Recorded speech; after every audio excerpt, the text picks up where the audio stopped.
Chicago Legal Network is the collaboration of attorneys that concentrate in many areas of the law most needed in Chicago neighborhoods. The CLN lawyers focus on personal injury, criminal defense, and other issues. The CLN lawyers all average over 20 years of legal experience and are dedicated to helping the Chicago community. The Chicago Legal Network is committed to developing black lawyers through mentorship and co-representation. So if you were injured in a car accident, slip and fall, or injured on the job, or you need assistance with criminal defense, including driving violations and DUI, check out ChicagoLegalNetwork.com for more information or call 773-912-3545. 773-912-3545. Funeral expenses are costly. The Casket Store wants to help you save hundreds of dollars. You do not have to purchase a casket from the funeral home. Call now for a free in-home consultation. Call 773-445-6900. 773-445-6900. Maze Jackson. If you could make up a social media holiday, what would it be? Randy said National Don't Let No One Put You Down Day. No one. What you gonna do? So when they say something crazy, you slap them? Be like Maze said. Randy said a Juke-a-thon Day. Man, we about 60 years old. I be done had a heart You attack. gotta get your heart rate up. Okay, not that far. Yeah. All right, Mario said my favorite one. My friends and I do what we call National Call Off from Work Day. As a business owner, I don't. You don't like that, yeah. I don't like that. Because I'm the boss of this thing. We got Marcus Garvey Day from Remy too. Oh, Marcus Garvey Day. All right, what will we do on Marcus Garvey Day? Call off from work. I'm going to need you to go ahead and come in tomorrow. That would be great. Okay? Yeah, right. But every black holiday has something to do with calling off from work. You're cool. I'm out. About National Join a Positive Black Organization Day, because I don't want to be recruited. I don't want to be recruited and the brothers be like, thank you. Thank you. How about National Tell White People the Truth Day? Tell them how you really feel. You can't handle the truth. Why don't we call that National Black People Get Locked Up Day? I'm going to tell them there's an African-American man threatening my life. Hello. The most dangerous show in the morning. Shop at Black-owned and operated Solo Beauty, where you are appreciated and respected. Located at 8158 South Cottage Grove, Solo Beauty can supply all of your black hair care needs. Solo Beauty is open from 11 a.m. to 8 p.m., Tuesday through Saturday. Hi, I'm Dr. Willie Wilson, and I'm running for U.S. Senate for the state of Illinois. I will never give up on inclusion and equality, prison reform, reduce property taxes, and economic opportunity for all. I want to get to know your neighborhood and the problem that you face every day. And I want to serve every man, woman, and child in the state of Illinois. A vote for me is a vote for you. Paid for by Willie Wilson for Senate 2020. We fun guy. What's tomorrow? Fun guy, what's up, baby? What it do, baby? Yeah, yo, what it do? You know what I'm saying? So I'll be telling you. What's going on, Chicago? What's in it for the Black People Media presents? I want to go higher. Oh, my God. Call your sons, call your daughters, call your friends, call your neighbors. The big Tuesdays and Thursdays, 1 p.m. to 3 p.m. with Eugene, McIntosh, and Terrence, Tomlin. We got what you need right here on What's in it for the Black People Media. What's up, good people? Make sure you ascend into Muwakil's world every Monday, Wednesday, and Friday, 11 a.m. to 1 p.m. with Salim Muwakil, a.k.a. the Black Forrest Gump, right here on What's in it for the Black People Media. Trigger with instructor Mike on Tuesdays and Thursdays, 11 a.m. to 1 p.m. Why?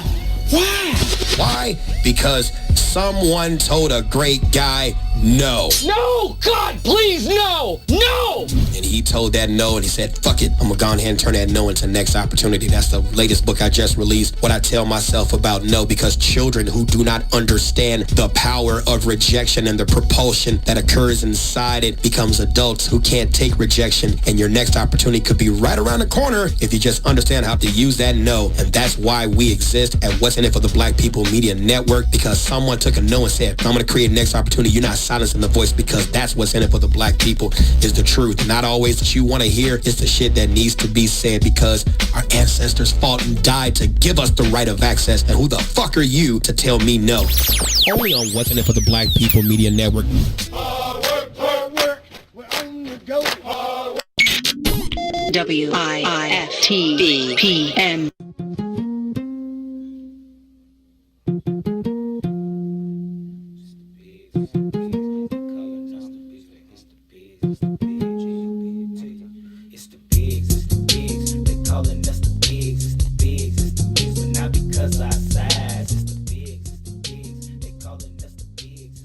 You're back on the soil with the bigs. You know what that song means. It's time to get down with the brothers, the illest underground kings, holding it down on the Chicago sports scene since 2005. Here are your hosts, co-founders of the Bigs Media. I'm your man T-Tom. Man, you know that sigh of relief is something real, bro. Well, like Cousin 2 says, man, I'm blessed and highly favored. It's your boy Eugene, Gino, XL, whatever you want to refer to me as. I'm in the building. You see me, though. I got the fresh cut. I was going to mention it. I got the fresh cut. T didn't even peep that I twin hooked this boy up, man. I had to take it back to Julius Caesar, man. I'm completely shocked right now, I love bro. It. I have not seen a lineup that sharp in a minute. Just call me Julius Caesar, man. I am totally just realizing that this is 2019 Gene back in the house right now. Man, the long hair, it had a good run, but man, I'm back to my OG. Wow. The original, like OG Esco said back there, man. The super lineup. Yes, sir. Twin got his boy right this morning, man. So shout out to Twin over there on 9th and Western. That's what's up, man. So you good? You need water, Eugene? You good? I'm good. Right? I'm good. I'm feeling godly. I got the Marcus Garvey, Haile Selassie on. I got the Cubs, the fresh Cubs. Get up on. Shout out to Mitchell. You know, I don't rock it if it ain't Mitchell. So let me tell you. Oh, I think I'm in the Mitchell today too. Shout out the one and only. He got the Bo Jackson going today. Bo Jackson. You don't. Hey, come on, man. You better have a Bo Jackson if you're a White Sox fan out there. But man, speaking, I'm in the ponytail. I don't even want to take my shit off. This man definitely got the folks in them ponytail going on. Shout out to Miel for holding me down with the slick back when I'm in a rush. You feel me? But man, welcome everybody on the soil. Everybody tuned in. You know the rules. Go ahead and hit that share button. Hit the like button. Tell a friend. Join the conversation. Actually, you got to smash them like buttons. Smash it. Smash that comment. Taking your lingo. I hear Cuz and Herb. It's cool. Cuz and Herb, they already know it. You know, we a big old family, so they can take it. Too. Salim. Hey, come on. The bigs, the trendsetters. Come on. Salim. You're welcome, guys. It's all good. Salim is more than welcome to steal some of the lingo. Just so y'all know, if you got something wicked on your hands, we gonna steal it too. So don't be alarmed if you hear the big steal some of the what's in it for the black people media lingo. You feel Absolutely. Me? I don't know. We may have to listen to Chicago famous. Maybe Mike Love and Dez are taking a few. I heard them. I heard a few. Smashed too. Yeah. Shout out to them though. Those are the legends. Y'all can go ahead and use it. It's all love. Nah, man, it's all good. Glad to be here on this beautiful Thursday afternoon, man. There's nothing like the fall to me, man. I think fall is like my favorite season. There's nothing like a Chicago summer, but I think fall is like my favorite season in Chicago. Hoodie season, light jacket weather. You know, you can you can get a fit off how that's when I like to get a fit off. I'm a hoodie and light jacket guy. I'm a summer baby, so yeah, the summer is in the class by itself, but absolutely, man. September, October, early November. Some of my favorite times in Chicago. You see the trees changing colors and everything. Real beautiful outside. And like you said, we get to throw on hoods and long sleeves and not be sweating like a mug in here, you know? Man, phew. Because, I'm coming with the hoodie year round. I can't front. If it's in the summertime, if it hit 82, I may throw the hoodie on just because. Yeah, I seen this fool in the 85 degrees with a hoodie and a long sleeve on up under. Man. So that's a special guy. You a special guy, man. Hey, speaking of special people, man, we got two great guests on today's show. You know him, Joe's Flows, Joe's Angelina, whatever. We got to figure out one name for him. You feel me? Man, he got Joseph Lewis, man. Joe Lewis. I looked at the description for the show the other day, and I was like, hold on, we had Joe Lewis? Oh, Joseph talking Lewis. About Joseph Lewis, Flo, a.k.a. Flo's Angelini. Yes, the Bigs Bears correspondent is going to be on the show a little bit later today talking about Bears versus Panthers coming up this week in Week 5. Can the guys go 5-1? Okay. 2 o'clock hour, we got one of the OGs, one of the OG senseis on the show with us today. The one and only Kenny McReynolds is going to be joining us to talk some of his favorite moments in sports over his time covering Chicago. If you know him, and I'm sure a lot of you guys do, he's going to be digging from a huge treasure chest of memories. K-Mac. Absolutely. Looking forward to talking to him on the show in the 2 o'clock hour. But Gino, man, I feel like we was having a great conversation on the way to the studio today. Hey, man, before we get into it, man, I gotta go off the bridge for a second, man, because when what you feeling, man? When things bother me, man, I feel like I gotta get them off my chest, and I feel like this is like the perfect segue for me to get this off my chest. I'm so tired of like rich people and celebrities and all of these people trying to continue to tell us to go and vote, man. So is this in reference to the Ice Cube situation? No. Okay, that's another story if you want to get into that. Hey, man, don't diss Ice Cube, Joe. I'm going to just leave it at that. Well, actually, diss Ice Cube all you want. Just keep it out of my cipher because I got all the love in the world for Cube. So whatever your opinion is on him being a Trump supporter, even though the Democrats... And that's a stretch. Yeah. You know what I mean? A Trump supporter.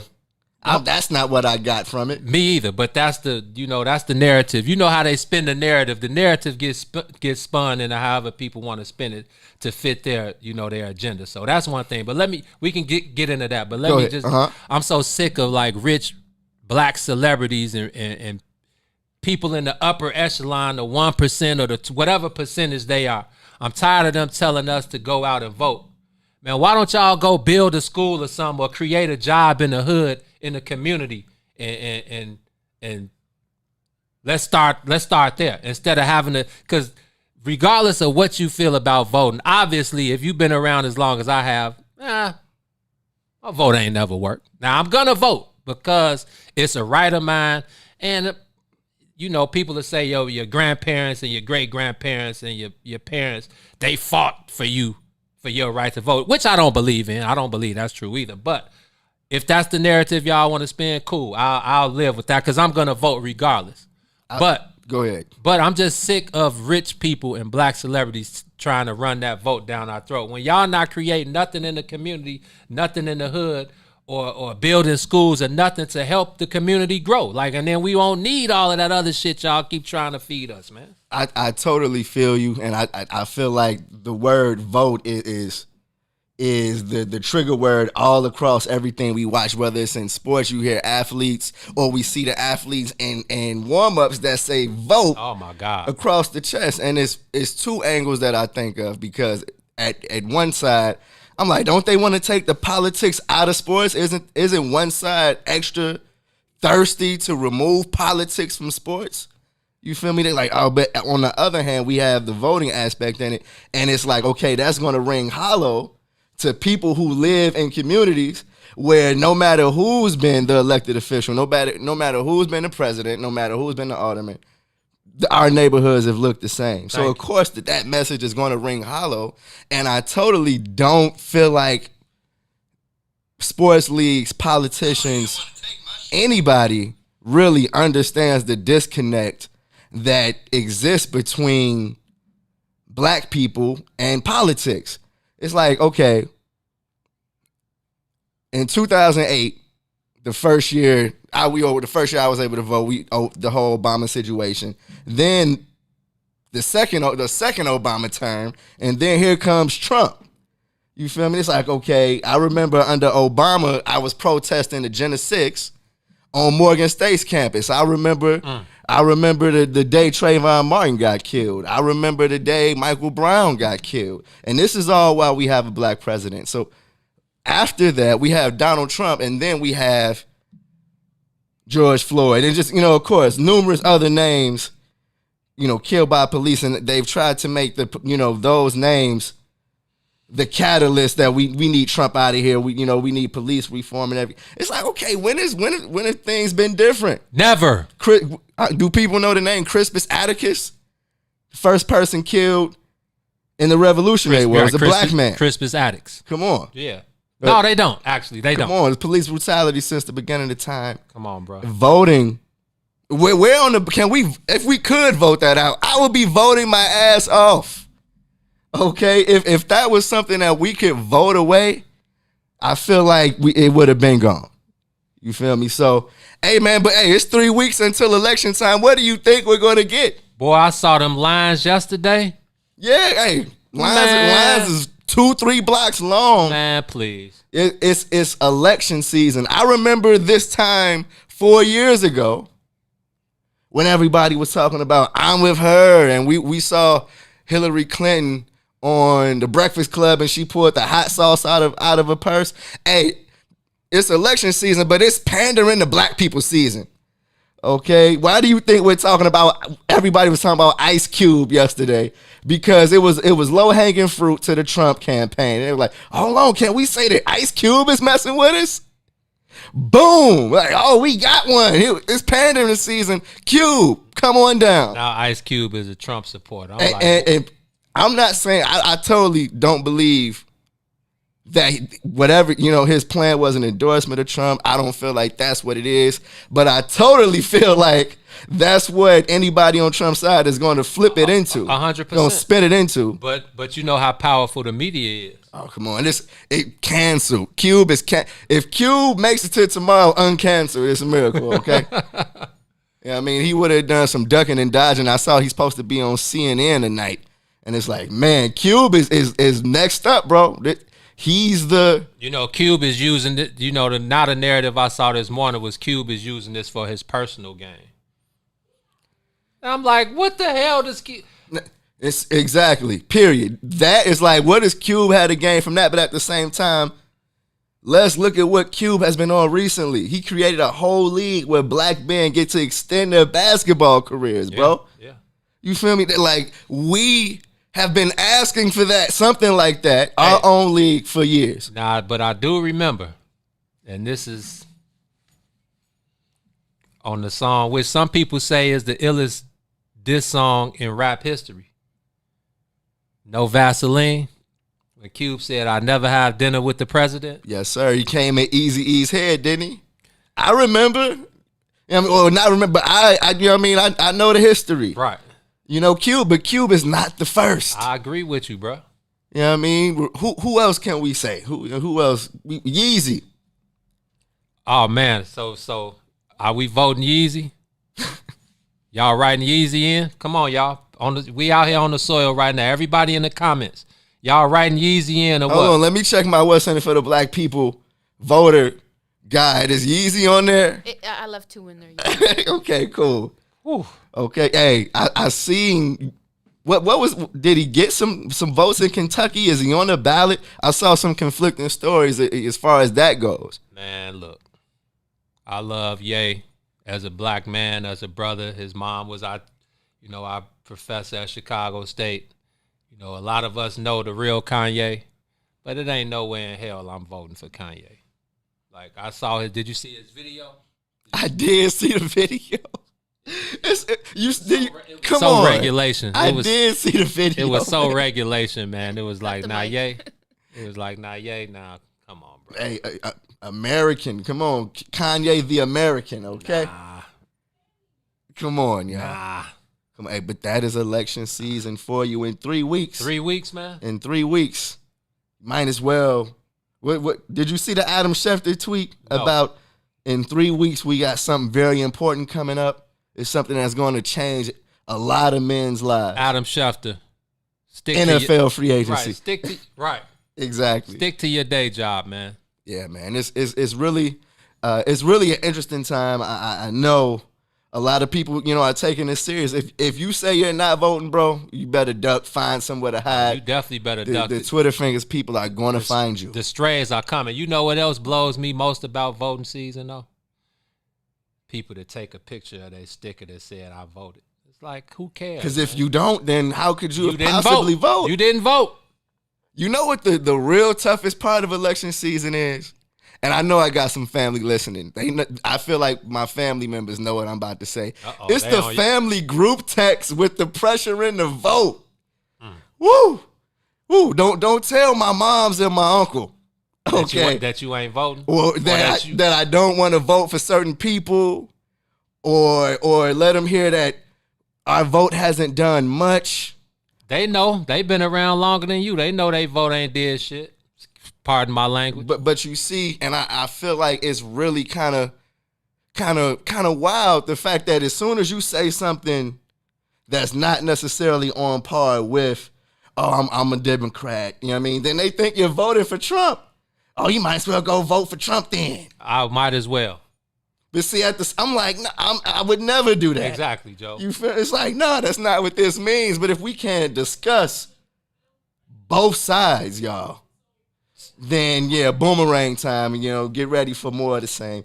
And that's really the situation we're in. Because I'm looking at the Cube situation, Gene. Like, if he went to either side, it was sticky. You feel me? It's like, right. Yeah, the Democrats don't want to hear you, and yeah, the Republicans are going to fake throw some money on the table. Right. What else is new?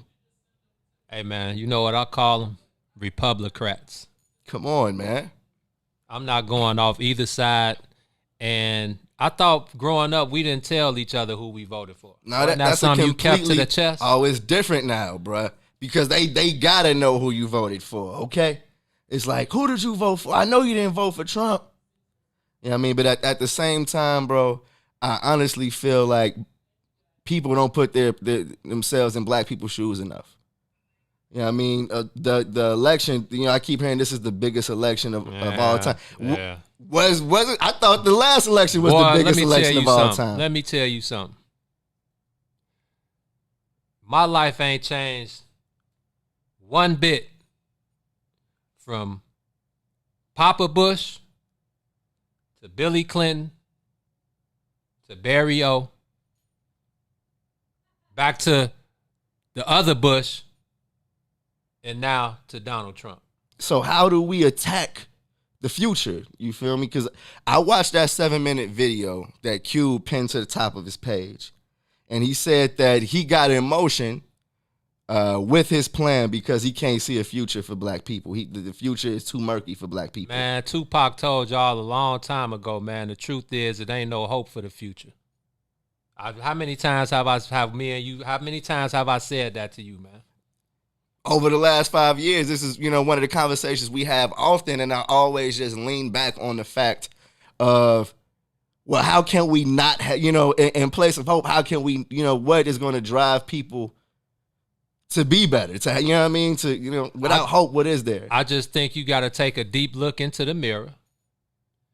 And like I see Cuz and Two and Herb on I Said What I Said. They always talk about, I hear Cuz always talking about it's not enough love in the world.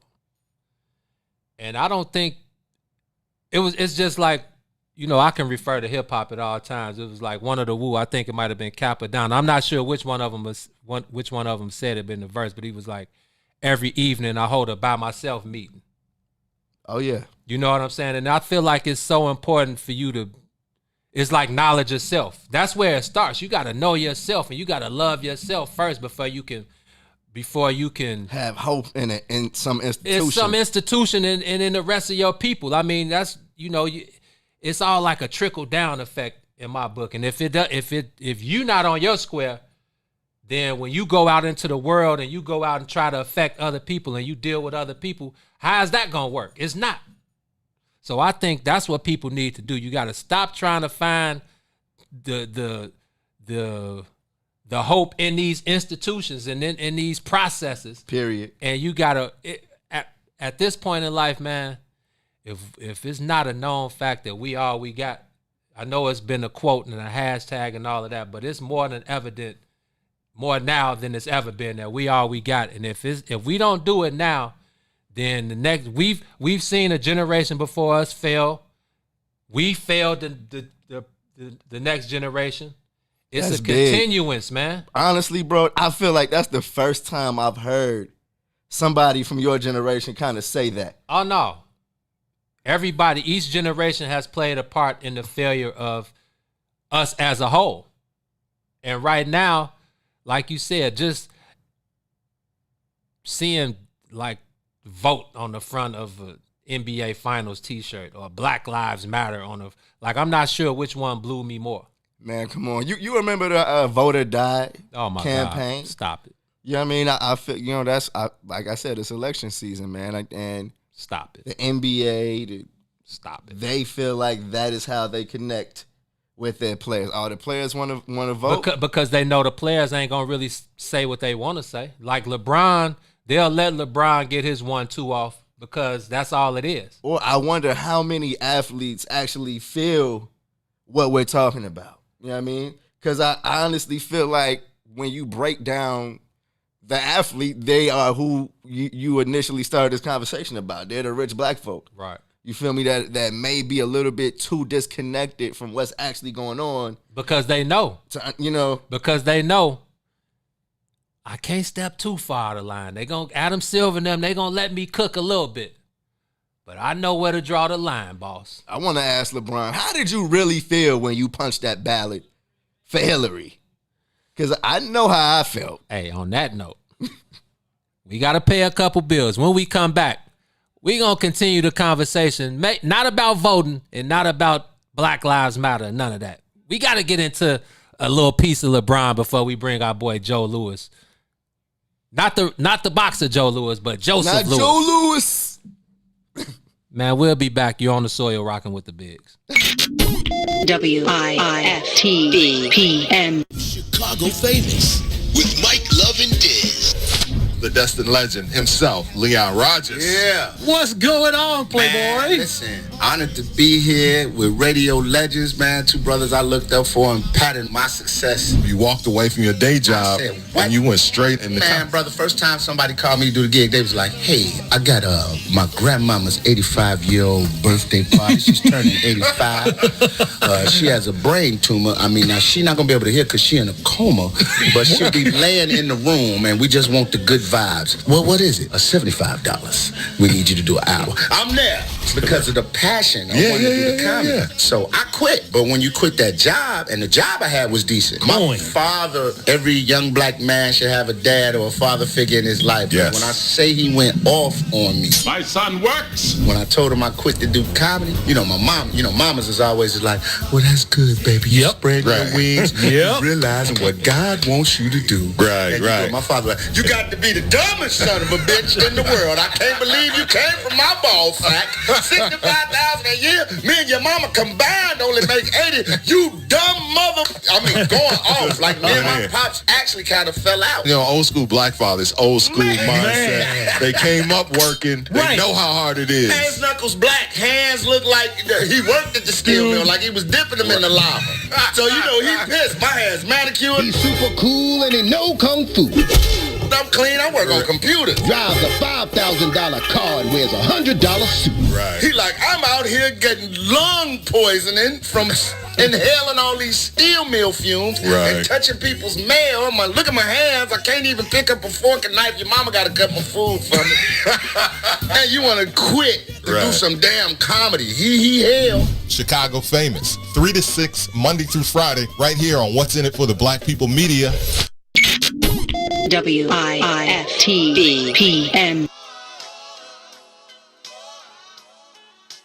This is a traffic jam.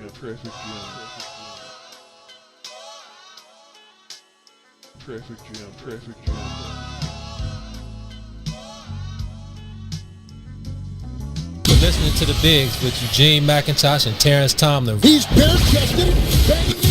Right here on What's in It for the Black People Media.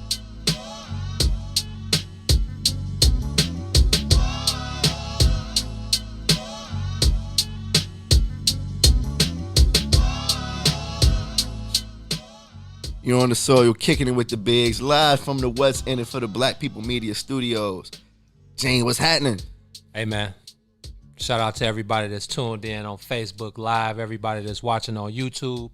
Make sure you continue to smash that like button, smash that share button, smash that comment button, join the conversation. And if you want to continue to support the brothers and the What's in It for the Black People Media family, hit that gold star button at the bottom of the page. Send us a few stars, man. 1 star, 10 stars, 50 stars, 100 stars. I see the ballers on the live. I see Ray Hubbard out there.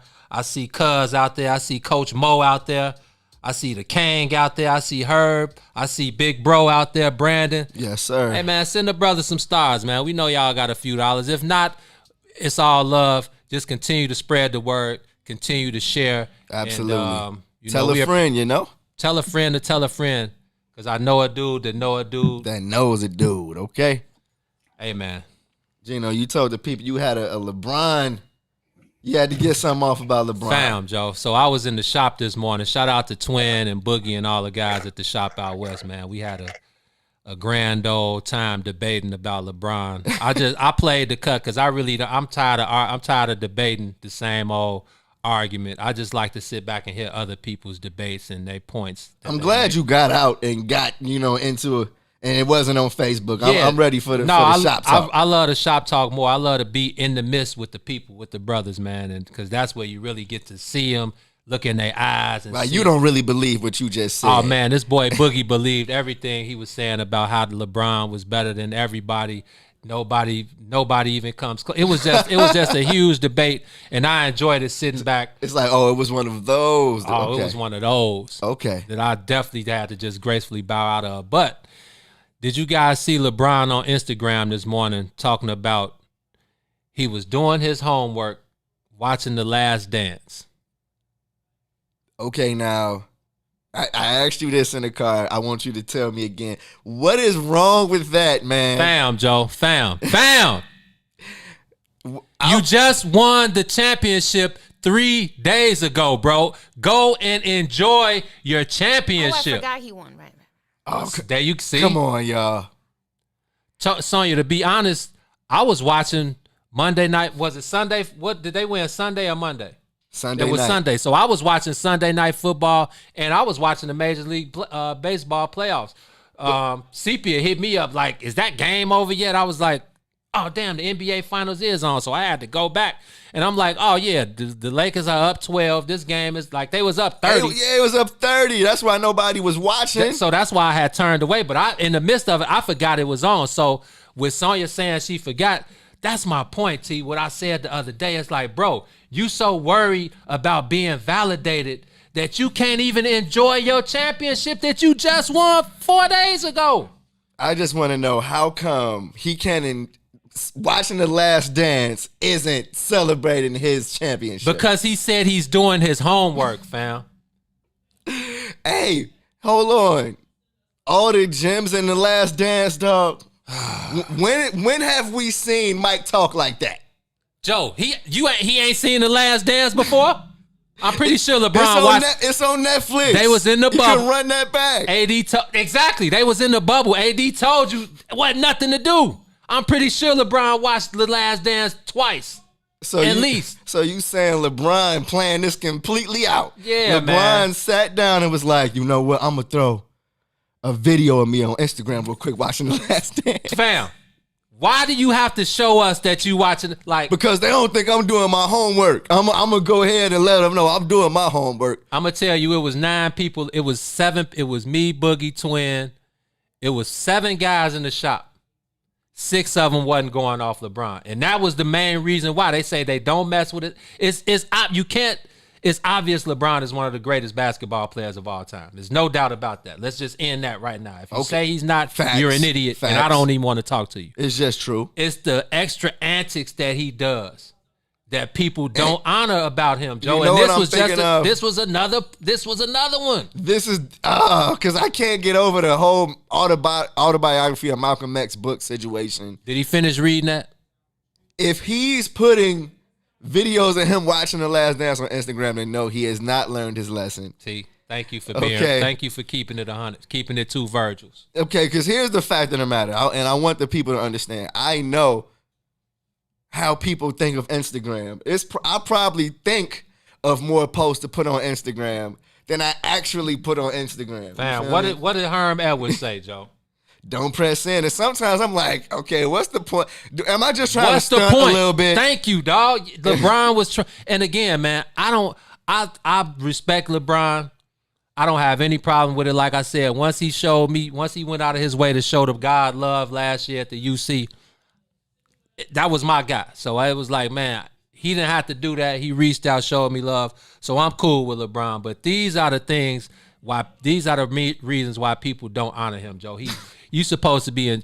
True enough, like I said, I'd be in the Maldives somewhere enjoying my time on a boat, smoking a stogie with my wife and kids. Even though you said, okay, it's Corona season, so you really can't do that. But he should be at the crib, sitting back, smoking something, chilling, Joe, not watching The Last Dance, talking about doing his homework, man. So he can't be smoking his thing and still watching The Last Dance. What if he doing his homework though?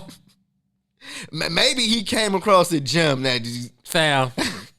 I'm just saying. I know you are. I know you're just saying. It's a few levels of cap involved in that shit. I feel it. But come on, man. LeBron you know what type of cap? You know what type of cap it was? New Era Fabulous 2002 size 8 3/4 cap, his eyes where you shit. can't even see his eyes cap. That's Hat what way too low to even see. The cap when I wish I had a adjustable and I would show you what type of cap it was, man. Y'all gotta stop, man. Stop it, man. LeBron, come on, bruh. Come on. You know who that post was for? That was for his people, man. Okay, that was for his people. That's like gonna carry that for. Hey, this the cap. This is the LeBron cap that was. Y'all bucket low, like fuck it though, right? That's the cap right there. Okay. Come on, man. Okay, LeBron. Maybe Gene has a point, man. You could have held that. But I get what you was trying to say. He's chasing that ghost, man. It's definitely some ghost. It was a ghost over his shoulder that kind of spoke in his ear. It's hard to ignore that. It's like, go ahead, turn on The Last Dance, LeBron. Let him know you on your shit. Make sure you Instagram live it too. It's not real if you don't Instagram live it. It ain't gonna be there in 24 hours. Just do it. Yeah. With that, let's go into a quick break real quick. We're going to come back with our Bears correspondent, Joseph Lewis. Let's talk Bears Carolina in week 5. You're on the soil with the Bigs. Yep. WIFTBPM. Shop at Black-owned and operated Solo Beauty, where you are appreciated and respected. Located at 8158 South Cottage Grove, Solo Beauty can supply all of your black hair care needs. Solo Beauty is open from 11 a.m. to 8 p.m., Tuesday through Saturday. Introducing your trusted source for high-quality black emojis, better known as Blackmoji. We believe black is beautiful, and that beauty should be reflected in the digital market. Now there is an app that does just that, starting with Black Greek letter organizations. Blackmoji D9 offers more than an emoji app. It is a cultural experience of black excellence. Download the app in the Apple or Google Play Store to access a specially curated catalog of emojis representing the Divine Nine. Use the emojis to celebrate Black Greek events, acknowledge current events, support social causes, and learn about esteemed Black Greek members who blaze the trail of Black history. A portion of every subscription goes toward a scholarship fund specifically for members of Black Greek letter organizations to help keep the legacy alive. Download the Blackmoji app today. Hold up, man, you know what I'm saying? So I be telling these niggas, man, shit in the game, man. Shit Tell 'em, real.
Hey, come on now. Man. Perfect. Perfect sounds coming from the man S, holding us down. Man, shout out to the great SC, man. Producer, yes. Chi-Town Zone, produced for Puffy, Mobb Deep, The Alchemist, Just Blaze, Ooh. Bump J. So many classic tracks for SC out here, man. And with any music that you hear that on the soil with the bigs, it's all original music, all Chicago music, and all of our personal friends. So yes, you hearing real production right now. Absolutely, man. I know y'all are loving the sounds, man, but without further ado, let's bring on our Bears correspondent, Joseph Lewis, holding it down for us at Soldier Field every week. Got a lot to talk about, man. The Bears made Tom Brady and the Buccaneers their latest victim. Joe, what up? Last Thursday. What's up, bro? What's up, y'all? What's going on, bro? Tom Brady got that work, okay? He's a victim. Now it's time to see if the guys can go 5-1 against the Carolina Panthers on Sunday. They'll be in Carolina. Joe, man, how you doing? What are you thinking about this one?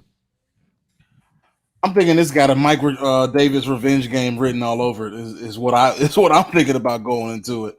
The Bears, I thought, faced a tougher test than the Buccaneers because the Buccaneers defense is outstanding, and Tom Brady and their offense seems to be a little bit more consistent than the Panthers are. At the same time, the Panthers are winners of their last 2 games, I believe, and they have played a lot better than they have the first 2 games of the season. So it's definitely a test because they have a solid running game. But I do think that the Buccaneers were a better, bigger test than the Panthers. But I'm excited to see. My only issue, of course, is that the Bears have a habit of allowing big plays from players who are either rookies or coming off of injuries or players who have just been recently signed.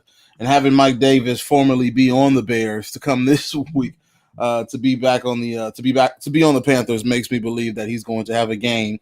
And Chuck Pagano had said that earlier. If they don't contain him, he'll get 200 yards on them. So that is my fear. Period. So Christian McCaffrey was he activated? They're saying he's a long shot to play, which is okay because I think over the last 2 or 3 weeks, Mike Davis, he's been leading the league in rushing. You know what I mean? And he's hitting it from all angles. He's in the passing game. He's getting busy on the ground. He's definitely going to be a handful, I feel like, for this Bears defense. And bro, it makes me just wonder, though, why isn't he still on the Bears? You know, I'm looking at how the Panthers are using him, and it's like, well, damn. I mean, he didn't get anywhere near that kind of work or attempts with the Bears offense, you know? Yeah, it was a very interesting situation having all 3 of them, all 3 being Demo, Tariq Cohen, and Mike Davis on the team because, I mean, when's the last time that 3 running backs have had a chance to fully be used? I guess maybe the 49ers, but more recently. But even still, there was always a dominant running back within that group, and Mozart sort of came along toward the end of the season and started to be that dominant running back. And with these 3 players someone like Tariq Cohen, who does need the ball constantly, it was confusing to have all 3 of them on the team at the same time. And then Matt Nagy had said 2 weeks ago when I talked to him that they tried to use Tariq Cohen toward the end of the season more as a wide receiver, more as a pass catcher than they did runner. Then that's when I thought to myself, well, maybe you could have used the Mike Davis. So right now it seems like the mistake is coming back to haunt them because Mike Davis is starting to do really, really well. But at the same time, I thought it was just too much. It was too many personnel, too much talent, and I don't think they would have had a chance to properly use him. 3 running backs who are very capable it's a lot. It's a lot. It's tough for any coach to do that. Hey Joe, you should have just heard that reaction to you saying that the Bears had too much talent or so much talent in the backfield. That you had a couple of people like, huh? Well, with the Walter Payton and Matt Suey?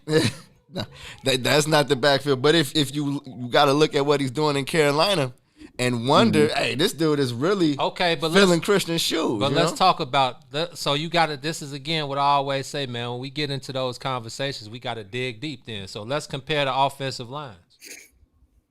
I feel like that is the difference. You feel me? The Bears. When he was here, the Bears' offensive line has been trashed for a number of years now. I feel like it's better this year. It's better this year, but they're still trash. Last year was absolutely terrible. They're still trash this year.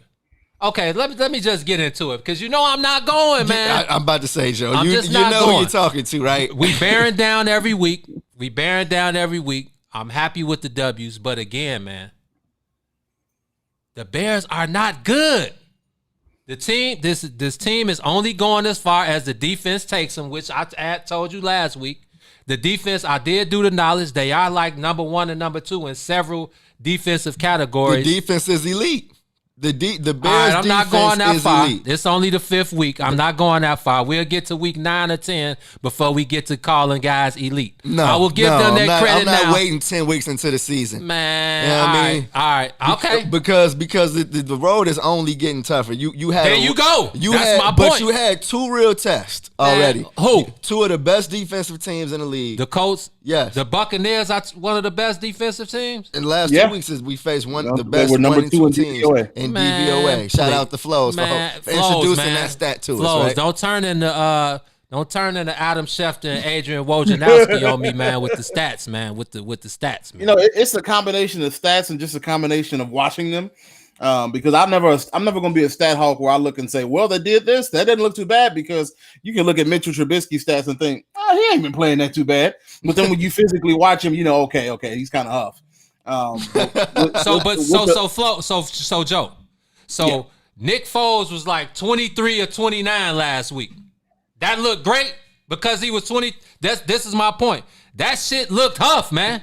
He was throwing 5. He had 1 good pass, and I'm like, okay, maybe. But them little 5-yard outs and them little plays that, to be honest, yeah, Mitch is tough. But Matt Nagy did not run the plays that fit Mitchell Trubisky's makeup. I think they've done a pretty good job of setting Nick Foles up to succeed.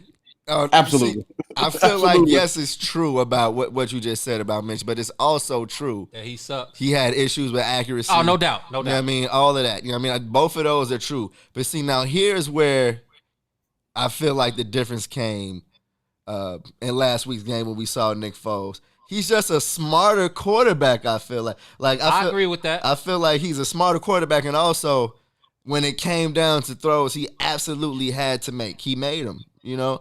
And I feel like playing with this defense, I'm not going to ask you for much more. You know what I mean? I'm not going to ask you to do much more than Nick Foles did.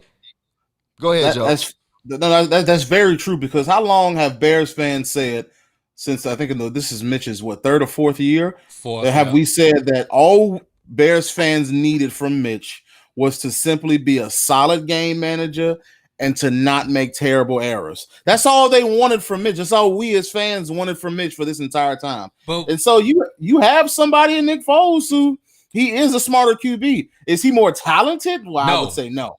Right. But is he a smarter QB? Absolutely. He's going to make smarter plays. And so this is what Bears fans have wanted, and I'm intrigued to see how far the Bears can go with someone in Nick Foles, who is essentially a game manager. You know, goddamn. I said the same. Man, the same thing. Y'all both know goddamn well the Bears ain't going nowhere with no damn Nick Foles. Man. I just want you to know, Joe. I said the exact same thing on Tuesday. But see, now let me throw something at you real quick, Joe. Le'Veon Bell just got released by the Jets. He's out there, free agent. He cleared waivers. How good would that situation be? If the Bears were able to go ahead and sign Le'Veon Bell, what would we do to this offense? Oh, I think he would take it to the next level. I mean, Le'Veon Bell is one of the most patient running backs I've ever seen. Now, of course, he has had you talk about bad offensive lines. The Jets are literally the archetype of bad offensive lines. They have been terrible for quite some time. Right. But Le'Veon Bell still manages to do to do the best that he can. On top of that, he's a phenomenal pass catcher. I think the hardest things for Bears fans is to separate themselves from up-and-coming talent. David Montgomery, 23 years old. I think he will be a very good running back. But Le'Veon Bell, obviously, right now, is still a better running back than he is. He's a proven runner, a proven pass catcher. And when your deep offensive line can't hold blocks as long, I want a patient running back like Le'Veon Bell, who is going to hit the hole when it's there and realizes, okay, I don't need to tap dance around here if there's nothing there. I'm just going to pick up the 1 or 2 yards. Sometimes David Montgomery has the habit of, let me find a hole. And that's when the smart running back says, just go north and south, just punch straight ahead and get those yards. So Le'Veon Bell is an instant improvement to the running game. And especially with Tariq Cohen out, you don't have to see Cordero Patterson come in at running back, which I think was a gimmick already. he is an instant improvement. And especially as a bailout, if Nick Foles is facing pressure, and we know he runs like he got Timberlands on, so his best option is to dump it off to Le'Veon Bell. Yes. So Kev, shout out to Kev Radio Cox. When I was leaving the crib this morning, I saw they said Le'Veon Bell said it was between 5 teams that he was looking to sign with. Kev Radio Cox said they said he's signing with the Dolphins or the Bills. And then Herb said or the Chiefs. So I just don't think that's a dagger to the Bears fans. And I don't think the Bears are even looking in Le'Veon Bell's direction. That's something they don't do. That is, I feel like, the biggest issue, because when top tier talent becomes available, it's like, do they fit the Bears criteria? Exactly. You know what I mean? Wow. But like, for everything you just said, Joe, I feel like that's a silly mindset. Le'Veon Bell completely takes your backfield to another level. He absolutely fits so just perfect into the kind of offense that the Bears want to run. If you want your running back to be versatile, if you want him to be able to run the ball and catch it out of the backfield, tell me somebody better than Le'Veon Bell. You know what I mean? And then, okay, you want to be technical if you want him to stay home and block. He's a talented blocker. You feel me? It's like Le'Veon Bell was a victim of circumstance. I feel like he got caught up in Pittsburgh trying to prove not just his worth, but the worth of running backs in general. You feel me? It's like, if I don't get paid, then y'all, it's over for running backs. You feel me? I think we lost Joe there. We may have lost Joe. We'll try to get Joe back, but I feel like, let's see if we can bring him back real quick. Yeah, let's go ahead and bring him back, because I feel like this is important. I feel like he touched on. There we go. I feel like he touched on exactly what. Now, how about this though? Go ahead. I want you guys. I want to go back, man. Joe, I want to go back to what you said about fans and Mitch Trubisky and all they asked. Say what you said earlier about Mitch Trubisky and all that the fans asked of him. Basically, his fans were not asking him to be a game changer or Patrick Mahomes, because Bears fans already knew that there was a talented defense and a solid running game, at least at the time. It was Jordan Howard. They just needed him to not make stupid mistakes, and when there is an open receiver, hit them. When that first read is open, hit them. You know, and that's what they wanted from Mr. Trubisky for so long. Of course, didn't really get that. So that says a lot to me, man. If this is all that we want from our quarterbacks, low standards is what Bears fans would see have. Now, I don't feel like it's all, because of course we want. I mean, just take it to, if you're talking about what Bears fans want. Look, just mention the name Patrick Mahomes or Deshaun Watson. Of course, they want a next level quarterback. They want that franchise quarterback. Absolutely. But what do we need? Because what are the Bears faced with? We need Nick Foles? No, we're not seeing and Nick Foles, no. But with the window closing on this defense, and if Mitch was still there, I'm not sure that this defense would even have the energy to be like, oh yeah, we got a little bit of time left. Let's go ahead and try to squeeze through the window. The Bears would be walking, this would be a quicksand kind of season. Mm-hmm. This may be the very last chance that this defense is, constructed the way it is, has any chance to be in the playoffs and do anything. Yeah. I mean, I think it's a consensus, Joe, that we're not going to see Nick Foles after this season. Are you sure? Yeah. I feel like if the Bears are serious, then yeah, I feel like that question is already answered. Is Nick Foles your quarterback moving forward? No. But in terms of winning now, he is your best option. Winning what now, man? Winning now. They're 4-1. They got a chance of going 5-1 on Sunday. Man, dog. Let's get to our predictions real quick before we get Joe out of here. How are you feeling this Sunday, Gene? Are the Bears pulling one out? I go on two sides. My Bears side, Bears 20, Panthers 14. Okay. My DraftKings side, I'm taking the Panthers. The DraftKings side. I'm taking the Panthers, whatever. Plus whatever, minus whatever. I'm taking the Panthers. How you feeling, Joe? I would probably, if I had to bet, if I was in a DraftKings situation, my heart would probably tell me Bears 24, Panthers 21 in a really, really close game. Nothing tells me this is going to be an easy test for the Bears. It's going to be a tough game. But absolutely. I do know that the Panthers are still inconsistent. So, and you can't scoff at 4-1. It's still 4-1, But of course, it's the Bears, so we'll see. But my best guess is 21. I feel like the Bears are not acting like they're 4-1. I feel like that's what I got from the way they ended that game and what they've said in between time. Now, look at the Panthers. They've lost to Teddy Bridgewater before. They lost to him last year when he was in New Orleans. And but this Panthers offense doesn't scare me. I feel like they have weapons, but I feel like our defense is hot. I mean, so I'm going to go with a 27-21 Bears victory. I think the Bears are going to go 5-1, and I feel like we could get a defensive touchdown out of this one. Okay. I'm calling a Bears defensive touchdown and a W 5-1. So is Mike Brown walking through that door? Oh no, Mike Brown is walking through that door. Okay. But I'm hand in hand. Let's go, Khalil and Akeem. Okay. You know what I mean? And Kyle. I feel like the guys are playing well right now. They are. I can't front. Back to a noon start. It should be back to business for the Bears. They got a long break, so I feel like they should be ready for this one. With that said, Joe, let's go ahead and keep our fingers crossed this week because it's an even matchup. But let's go ahead. I'm thinking the guy's going to get a W, man. Hey, that was Joseph Lewis. He covers the Bears for the Bigs.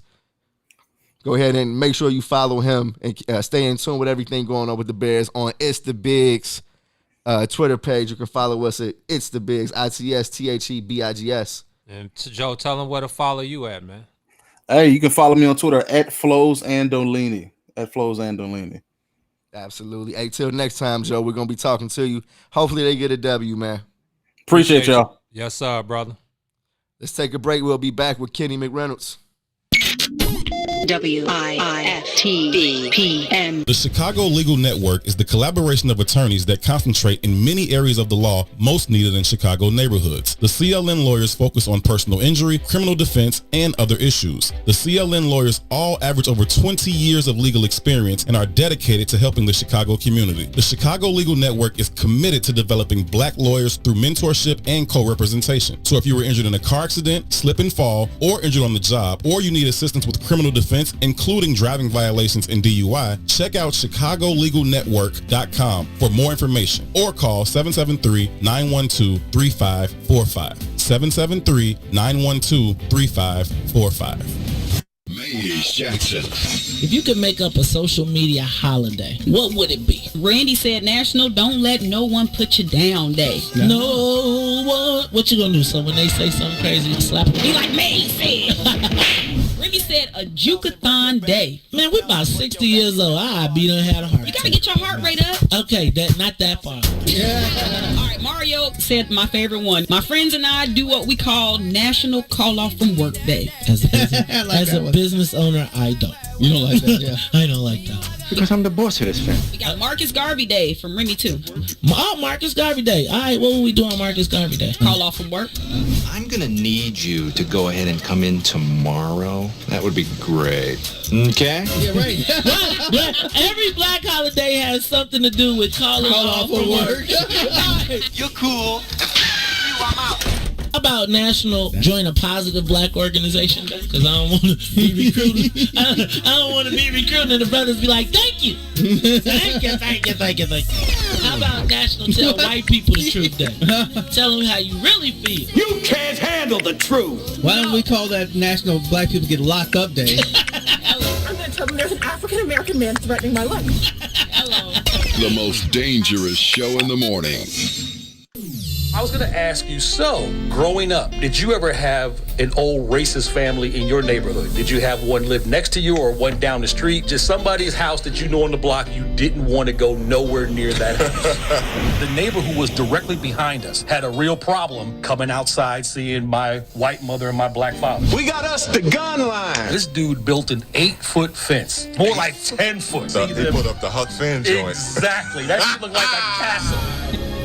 You know, my dad, he's a big guy, football player guy, my dad guy who walks over there. Old school and then black. he's like, I don't appreciate these apples in my yard. He's like, motherfucker, we don't even have an apple tree. These are your apples. Do you like apples? Your kids are throwing apples over here. Okay, there's that little space, but there's still a fence, so they're right there looking at each other. Tell him about the gun line, boss. And I said something like, yeah, Dad. And that dude said, shut up, you little monkey. Leroy stuck his hand over the fence. You're gonna die, clown! Grabbed dude by the neck. Run.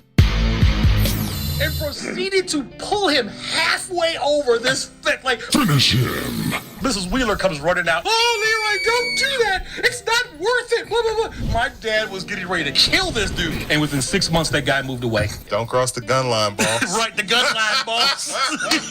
Chicago Famous, 3 to 6, Monday through Friday, right here on What's in It for the Black People Media.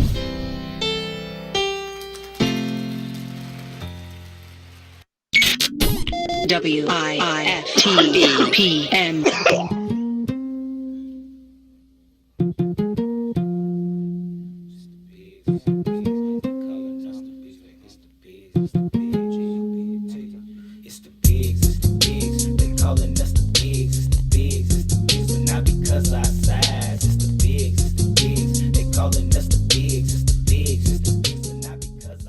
You're back on the soil with the bigs.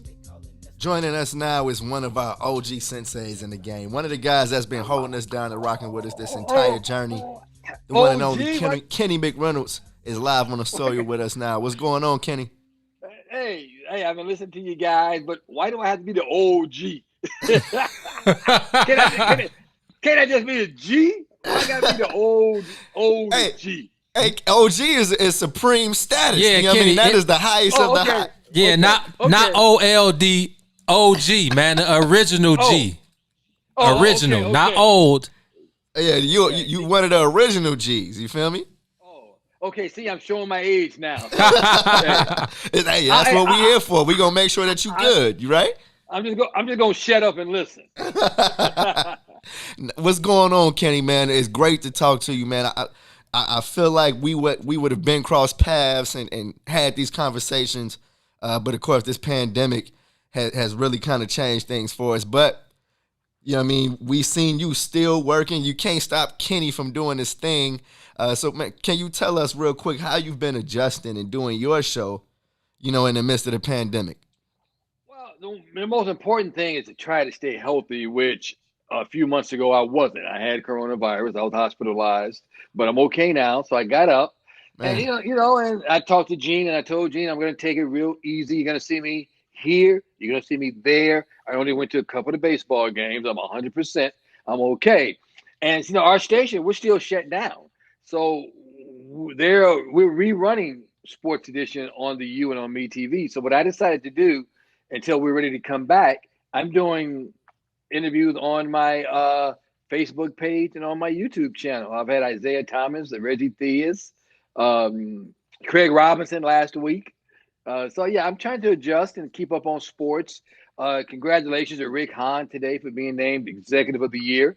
Well deserved by the White Sox, and Jose Abreu was Sporting News Player of the Year. Well deserved by the White Sox, and unfortunately, Rick Renteria was let go. Well deserved by the White Sox. The way he managed that game 3 against Oakland, I don't know what the hell he was doing, but I'm adjusting. It's not like going to 162 ball games. I'm just being smart. I'm just being careful because, as you two guys know, I've had a lot of health issues, and the coronavirus is no joke. I'm happy to have survived it, and happy to be here with you guys. Hey, absolutely, man. The bigs called, baby. I had to come. I'll be there. Let me know. Like you said, we crossed paths a couple times this year at Wrigley in the press box, and you always said, "Man, I'm waiting on the bigs to let me get on the soil with them." So it was only right that we hit you up and had you come join us, man. Like T said, you one of the OGs, man. We, probably wouldn't be on the soil or the bigs without Kenny McReynolds. Well, ain't no probably there wouldn't be. So. We appreciate you tuning in and rocking with us. And that's facts. A lot of people don't know. I mean, I've been knowing you since my days at Mount Carmel, man. But, before we even get there, how about you? I'm pretty sure most of the people out there that's watching on Facebook Live and on YouTube, they're familiar with you. But kind of, run down your story however you feel fit. I mean, I know you've been through a lot, you've seen a lot, you've done a lot, but kind of let the people know what how you started and kind of how you got here. Well, I was born and raised down the street from Sox Park in Wentworth Gardens. That's why I'm such a big White Sox fan. Then we moved over to Ida B. Wells, but it was still walking distance from the ballpark. I love sports. I loved baseball growing up. Couldn't hit, but I could run and I could catch and I could play basketball. And,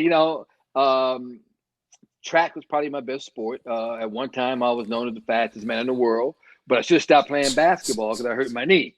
And that cost me an Olympic try. That cost me a date in the Olympics. But after having so many knee operations, what I said I wanted to do was, what can I do to stay in sports if I can't play because of my knees? And see, back in those days, we got cut open. Although I've had arthroscopic surgery too, but and nothing like getting cut open. That's tough. And I decided I wanted to go into broadcasting, man. And I went to college, and the one thing I always did, I always took my education seriously after leaving Holy Land Cathedral High School. My thing was, what can I do? And if you remember the old WBMX, I just went up there one day unannounced. I said, hey, look, I got to listen to WCFL and WIND, all these things for sports. We don't have sports on African-American radio. They said, no, man, we don't care about that. All we want to do is listen to music. I said, okay, well, give me an internship. And so I did. I was at BMX working for nothing. I didn't get paid. Eugene wanted a cup of coffee. I went and got him a cup of coffee. Terrence dropped a piece of paper. I picked it up, put in the garbage can. So finally, with me being around every day, they said, Kenny, we're going to give you a chance. We're going to let you do sports in the morning. They paid me $7 a day. And, man, I was so happy to get that $7. I didn't care what they did. Yeah. Because there was no other black sports doing the radio, on radio. So after radio, then GCI called, wanted me to come. Then I went to the VON. Then I went back to GCI. Then BMX turned to V103. I went back there. And then I went to coaching at DePaul. Then I got into television. And the rest is history. I love what I do. It's sports. It's not work. Somebody told me the other day that I was Stephen A. Smith before Stephen A. Smith. And he's making $5 million. He's making $5 million, man. I'm making $5 an hour. So, but the thing is, and I tell kids all the time, there's no shortcuts. And it's hard work. And like you guys work hard. And I always email and text you guys when I'm seeing you at a basketball game, if I'm not there, or a baseball game. I always say, thank you for your hard work and what you do. Because I always learn something from the bigs. And I always tell kids, hey, hard work, don't take no for an answer. If they tell you no, ask them why no. What can I do to change your mind? What can I do to get better? And see, I'm a hard-working guy. I believe in hard work. Like when I played ball, there was not one person I ever wanted to beat. I didn't want to beat anybody I played against. I wanted to kill them. I wanted to kill them. Seriously. Yes. I don't want to beat you. I want to kill you. Because once that game started, I'm like this. And that's how I take this job. I take it seriously. I have a lot of guests on my shows. You've seen the last 3 city mayors have been on Sports Edition. Yeah. But that didn't just come without hard work. You get people like Common, Reggie Theus, Isaiah Thomas. All that comes from hard work. And a lot of times they say no, and you just keep bugging them and say, okay, well, if you can't do it today, when can you do it? You tell me. Yeah. So, I tell guys, and like you guys are living proof, hard work. You guys have more games. You remind me of me when I first started. You guys don't miss a game. I don't know how you do it. I don't know how I did it. You guys don't sleep, but look at where you are today. Hey, Kenny, that means the world coming from you. I can't get over the fact that you were supposed to be in the Olympics, man. Come on. Yeah, that's really a feat that you don't hear every day, Right. Yeah, and if I had listened to my track coach over the University of Chicago Track Club, when he told Ted Heath, he said, Kenny, stop playing basketball. You're not going to be a pro basketball player, but you can make a fortune in Europe running track. Oh, coach, come on, man. I'm cool, dude. Hey, man, I'm on the court. I'm coming down court. I'm cool. Oh, crack. Oh, Lord. And that cost me a chance at the 80 Olympics. It cost me a spot. And no, it was 80. Yeah. When did we? No. The boycott, right? No. It was the 76 Olympics. 76, right. Because I was a kid. And then we boycotted in 80, which is why I don't like Jimmy Carter. Right. And then in 84, I had a couple of more knee operations and slowed down that bit. I probably would have been the youngest Olympian in history because I was a baby. I was in diapers. But once I tore that ligament in my knee, that was it. And then I was ready in 80, but then we boycotted, which is horrible because, we ain't had nothing to do with that. And Carter invited everybody to the White House to watch the Olympic Games and the opening ceremony. And I said, hey, man, screw you. Yeah. Although I didn't know you couldn't say that to a president when he called. Knock, knock, knock. Right, knocking on the door, man, like 2 minutes later. Secret Service, everybody. Man, I didn't know you can't say that to the president. But Secret Service showed up to the Ida B. Wells? Yeah. When you say what you said to the president, they don't like that. They know. But I didn't know I couldn't say that. But hey, what can you say? Kenny, that's interesting because we had a conversation earlier on in the show basically about where politics fits in, the sports world. So, of course, you're seeing what's going on today in today's athletes. We saw the Milwaukee Bucks basically, kick it off and they didn't play, which started, a whole day of teams sitting out. Where do you see or what do you see in today's athlete, and as far as comparing them to, I feel like when it was real, you know what I mean? When you couldn't avoid it, I love the fact that the Milwaukee Bucks took a stand on what happened right in their back door in Kenosha. I love the fact that the best NBA player in the game today, LeBron James, stood up and said, hey, look, we're not going to take this. That our athletes are taking a stand saying enough is enough. They have a platform. They're using their voices, which I think is absolutely wonderful that they're doing it. Back in the day, nobody would listen. Now you have their attention. I was reading this book, the new Spencer Haywood book, Spencer Haywood Rules. Remember, he dominated the 68 Olympics, which was the same Olympics with Tommy Smith and John Carlos. Okay. And in the book, he talks about a lot of people thought that other athletes were going to do the same thing that Smith and Carlos did, but they didn't do it. But I love the fact now that the guys have a platform, but more importantly, they're standing up, letting their voices be heard and wanting a change. And hopefully change will come. As you guys know now, a lot of the NBA arenas are going to be becoming places where people can go and vote. Yeah. That would never have happened without the NBA basketball players saying, hey, until something better happens, we're not going to play. So they listened. I'm just so happy that they took note of it and decided enough is enough. We need to make a change. Nothing but applause for all of our athletes, not just the NBA players. Baseball players stood up. Even the hockey stopped. Everybody stood up and saying enough is enough. Our African-American athletes have a platform, and I'm so happy that they decided to use it, and they're not afraid to speak up anymore. Man, I agree with you, but I wish they would have taken it a step further and just shut the leagues down for, 100%. But again, that's not my call. I'm not in their shoes. But like you said, they did take the initial step to show that they were fed up and that that they weren't really trying to stand for it anymore. And with a guy like LeBron, who's basically been the face of the league for so many years, and you got guys like Jaylen Brown from the Celtics and George Hill and those guys speaking up, I definitely thought that said a lot about, where this next generation is headed for the future. So I agree with you on question. That. But hey, I want to get back into your. I know you're one of DePaul's finest, right? Aren't you in the DePaul Hall of Fame or something? Don't you got a ring? Or something? You Hall of Fames, right? I'm in several Hall of Fames. I think I'm in the DePaul. Hold on, man. Hold on, man. Yeah. You in several Hall of Fames? I was about to say which one. Yeah. I'm in the DePaul Hall of Fame for Ray Meyer's last team, not individual, but I'm working on that one. I'm in the State of Illinois Coaches Association Hall of Fame. I'm in the Public League Basketball Coaches Hall of Fame, and I'm in the Chicagoland Sports Hall of Fame.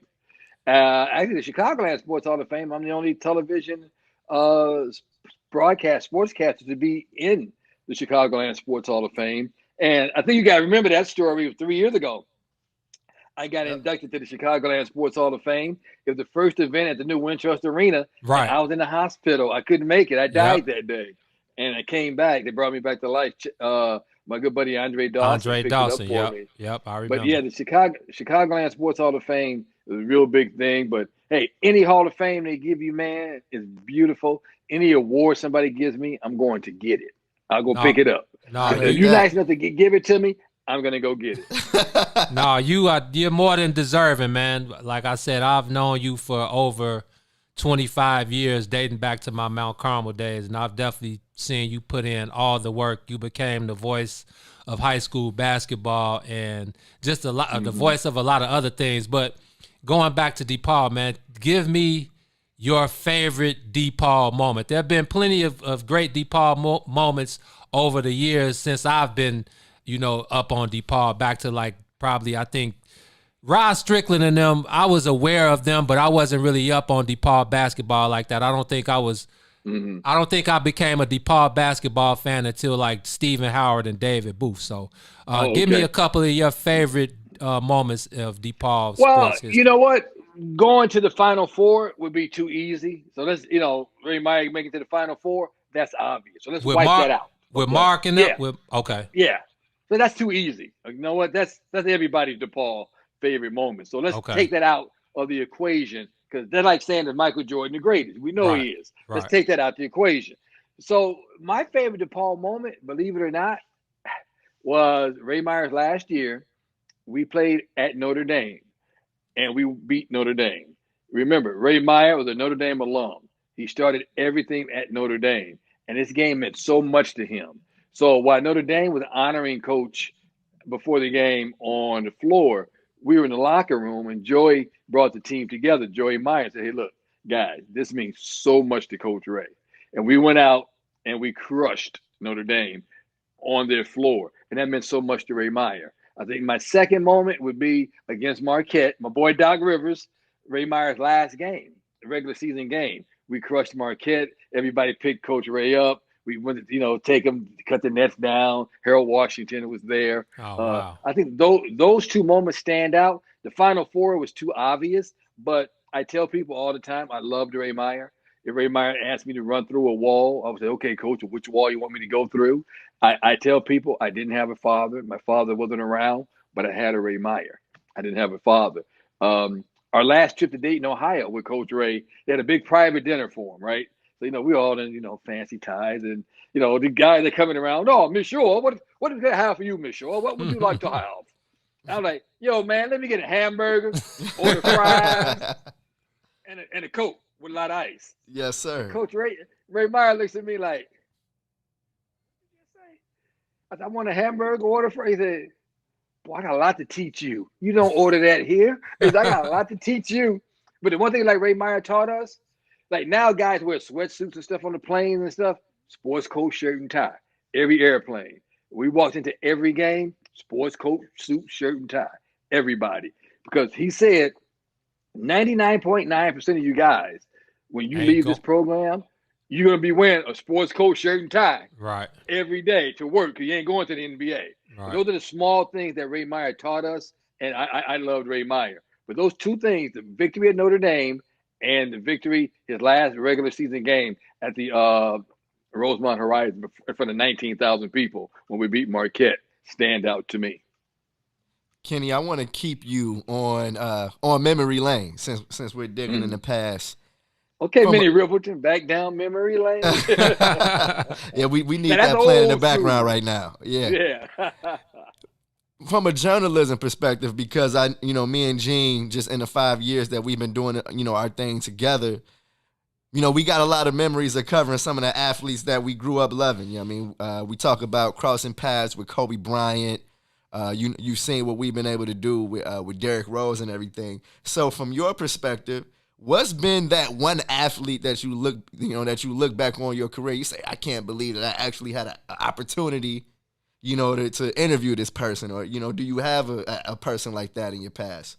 Well, as you guys both know, Andre Dawson is my best friend. Yep. And boy, that's crazy, man. Larry Hines was a village idiot for letting him go after the 6 years he put in Chicago. You let him go for Candy Maldonado, who couldn't play dead. Oh, wow. And Brian McRae, who retired midway through. And that just showed what a village idiot that Kenny. Yes. Hold on, man. Candy Maldonado? Yeah, they signed Candy Maldonado, and they brought in Brian McRae. What? Yeah. And then he let Andre go, and Andre went to Boston.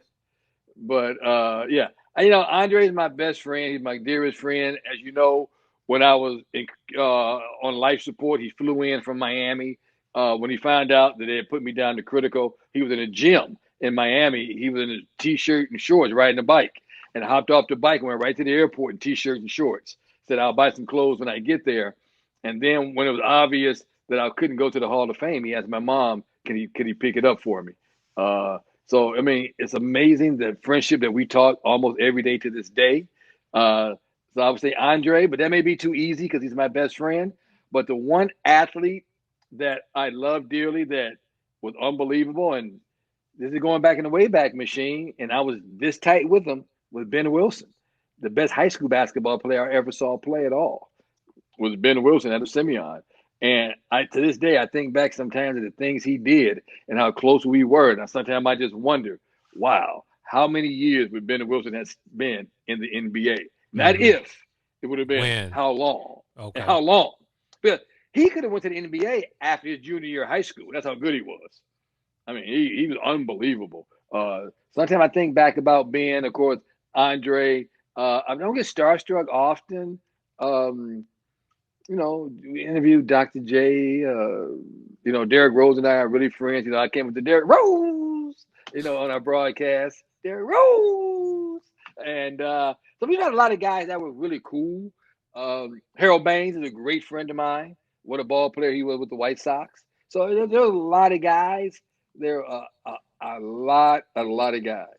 Harold Baines is a good guy, but Kenny, wasn't that you on the famous Derrick Rose clip where he dunked in the United Center, right? Yeah. Yeah. I said, oh, he did it again. Yeah. He did it again. Yeah. Yeah. Hey, it was my voice on the video. Somebody else took credit for it, but it was my voice. No, but some people lie. Some people lie so much they don't even know when they're lying. That's one of those. If you know, you know, right? Yeah. Yeah. Those Yep. that If know, you know.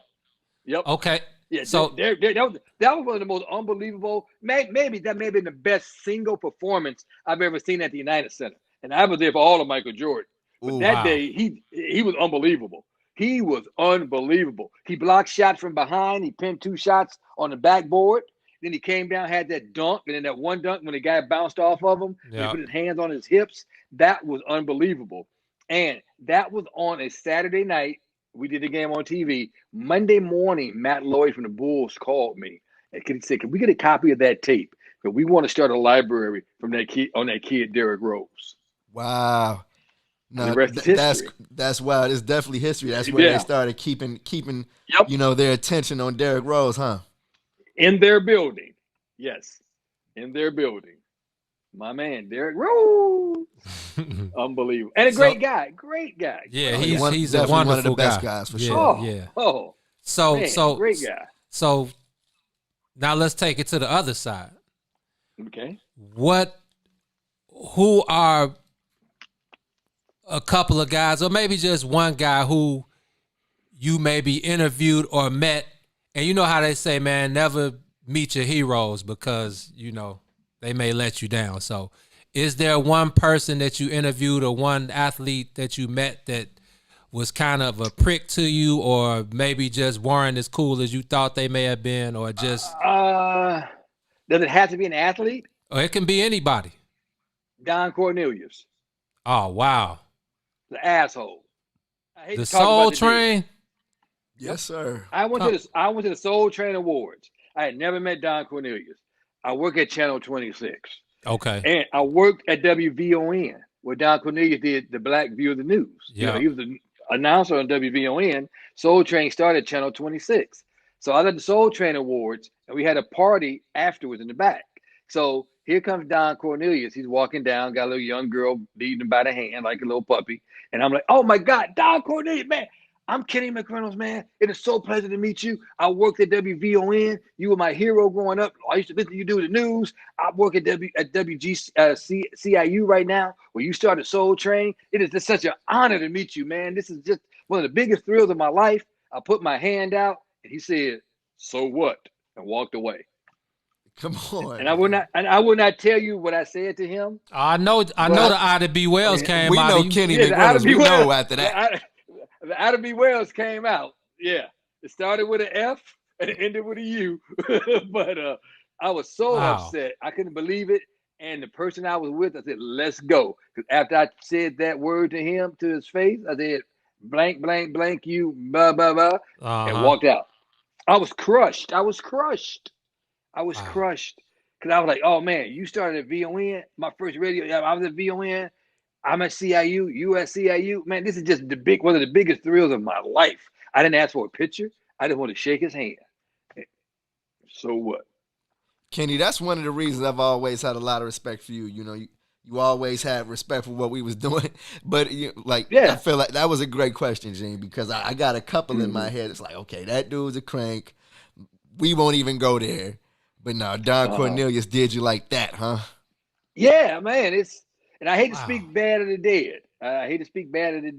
But it's a true story. He did me like that. He was rude. He was mean. He was snotty. He was arrogant. I don't know, maybe because he had a little young 18-year-old girl on his arm. He's about 85. He had other things on his mind. But you know what? I mean, you guys been out with me. You seen me. People come up to me. Hey, how you doing? What's up, man? How you feeling? Good to see you. Thanks for watching. You know, what harm does it do to be nice to somebody? To say thank you. None. You know? Thank you. Man, Kenny, I saw something the other day. I was reading a quote from Zach Greinke, and they were talking about, the pandemic and how it's affected the game with no fans and all of that. And this idiot had the nerve to say that he actually likes it because now he doesn't have to sign autographs and worry about a bunch of fans running up on him. Crank. And I said, man, if that ain't some of the most garbage and I'm pretty sure he's not the only athlete who thinks that way, because I've actually heard that, from a few athletes' mouths who are actually people that I know for real. So that just rubs me the wrong way, because it's like, dude, me too. You wouldn't be in this position if you didn't have these people who loved you this much. So, like you said, man, it takes nothing to say hi and sign autographs and shake hands with that's the people. That's the easy part, yeah, man. Yeah, that's the easy part. And if it aren't for these people out there paying these $200 a ticket, so they can pay your extra salary, which is well overpaid, more than you deserve. Hey, you can sign autographs. I've been around athletes long enough to know you sign the autograph while you walking, so you can get to your car. Yeah. So instead of stopping, so as you walking, you continue to sign as you walking. Right. And just say hi to people, wave to people. Hey, good to see you. Hey, And that's all they want. That's all they want. All they want. Like I was telling Eugene at Wrigley Field. Remember I told you I was in the store and the guy was talking about Taylor and Horton Tucker. I mean, the guy didn't have any idea what he was talking about. Right. But I talked to him. I didn't say, hey, dude, you're an idiot. You don't know what you're talking about. I sat there and I talked to him until I got to the cashier. It doesn't hurt to talk to people. It doesn't hurt to be nice to people. Period. What does it do? I mean, Greinke is an idiot to think that, because it's when they forget about you, that's when you're in trouble. I'd rather have somebody ask me for my opinion, ask me for an autograph or a picture, because when they forget about you, then you're in big trouble. All right, check this out. I want to stay on the high school level for a second. Okay. Now, I know you said Ben Wilson. I mean, a lot of people, Chicago history, a lot of people have Ben Wilson as the best high school player in Chicago basketball history. So let's take Ben out of it. He's in his own category. And then we got Isaiah and Mark, who are my Uncle Jesse.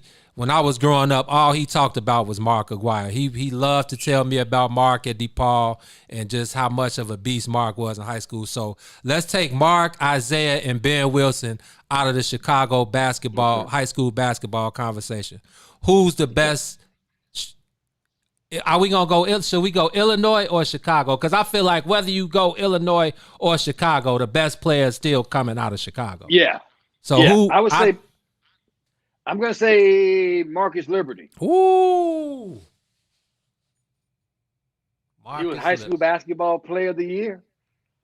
He was Marcus Liberty and Derrick Rose are like this. So you got Marcus Liberty and D Rose neck and neck. Neck and neck. Yep. Hey, Marcus Liberty was a bad boy, man. Oh, man. He was a high school player of the year in the country. Man, Marcus Liberty was bad.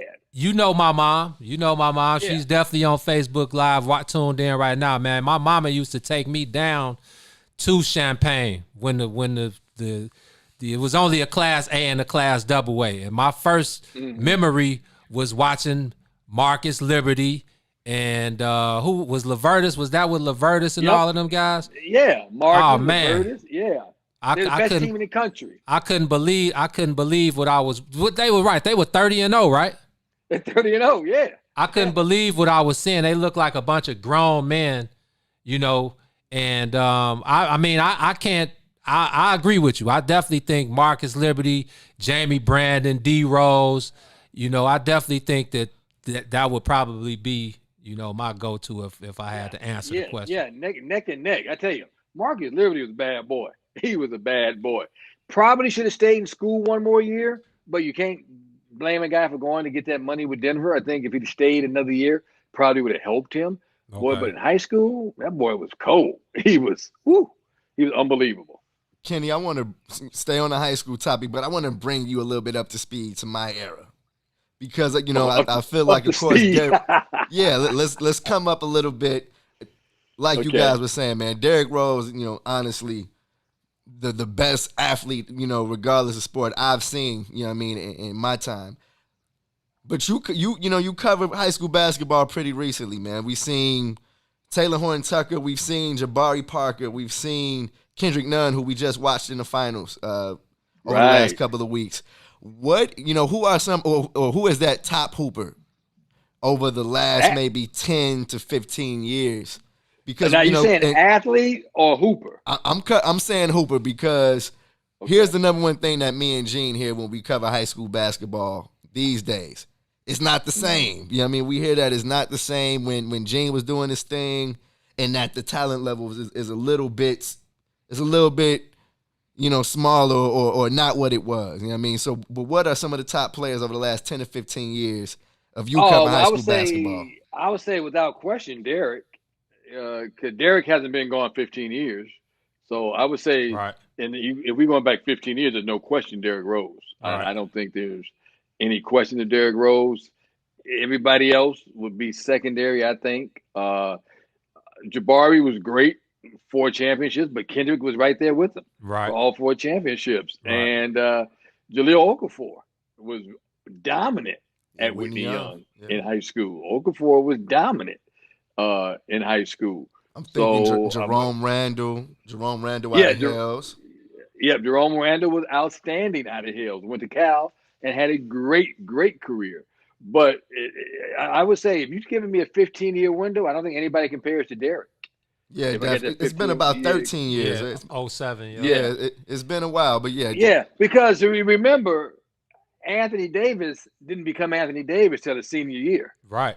When he grew 10 inches in one summer. Right. So, I would even say as dominant as he is now and as great as he was at Kentucky that one year he was there, in high school he only had that 1 year when he shot up. And it was a great senior year, but the overall, I still would say you got to still – I personally think Derrick.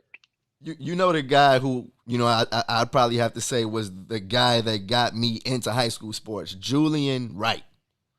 Do you remember that name, Kenny? HF? Home with Flossmoor, yeah. Went to Arizona, played with the Knicks, Oh, the left-hander, he was awesome, man. Get you on the block. Hey, and what about Ronnie Fields? But I think Ronnie's been past 15 years. Yeah, so. that was back in my day when I first met you, Kenny, with the Twan, you know, the Antoine Walker. You know, those days. I'm thinking Sean Dockery, John Shire. You know, those are the names from my era. Those are great guys. I mean, Dockery went to Duke. John Shire is a legend with all those points he scored in 1 point. But you gave me that 15-year window, and Derrick fits in there. So I still got to go with Derrick. But like I say, I like Julian Wright, but don't forget guys like Okafor was dominant at Whitney Young. He was the player of the year, and of course Jabari was dominant also. But I'll still go with my boy Derrick Rose. One more high school. Nobody beats Ben Wilson, in my opinion. Okay, I think that's a consensus though. So, one more high school question, man. Sure. Who wins this game? That King team that was 30-0, or the Proviso East team with Michael Finley, Donnie Boyce, Sherelle Ford, and Sherelle? Yeah. My three amigos. Yeah, man. The King team. They have more hype. They have more hype with Liberty and Levertus in them, or is that without Rashad and Tommy? Yeah, you had Rashad and Tommy too. Wasn't they there? Were they there? No, because they didn't come until I think that team was because Marcus Liberty was he came out he was before Kendall and them, right? Yeah. And okay, I think, but still, I still think that King team, because you would have had Jamie Brandon. Jamie Brandon, definitely. Yeah. Hey, believe me, I did the state championship game, and the Three Amigos won that. And the funny thing is, Michael Finley was the third option. I remember Kenny. I was down there. I was down there, man. Them boys, they had the jersey. They didn't have they had the jerseys with the sleeves on them. Yeah, like the T-shirt. Yeah. Yep. Yeah. That's a great team. I still think the King team would have beat them. It would have been a great battle to see, but I think the King team would have beat them. Okay. I really do. Okay. What do you think, Gene? I've never seen a team. I even think that King team with Rashad, Tommy, Michael Herman, the point guard Ronald Mentor. I think that team was super dominant. The way they went, they beat every team. After they won city, when they got to the state playoffs, they beat every team by 30. They won the championship by 30. And the funny thing is, Tommy was probably the best player on the team. Man, Tommy was something else, wasn't he? He could dribble that ball. He could shoot that ball. He was 7'3", 350. That was unbelievable. That was unbelievable. Hitting threes. Man. Yeah, man. Hitting threes. I just think that if Tommy had some heart and hustle to him, he'd had a 15-year NBA career. He would have. Yeah, man. But he didn't have this. Yeah, that low end kicked in, man. That Mickey Cobra low end kicked in for him, and he couldn't survive it, man. But they're definitely legends. The King era. Shout out to the late great Sonny Cox, man. He's that King team is legendary, forever. So.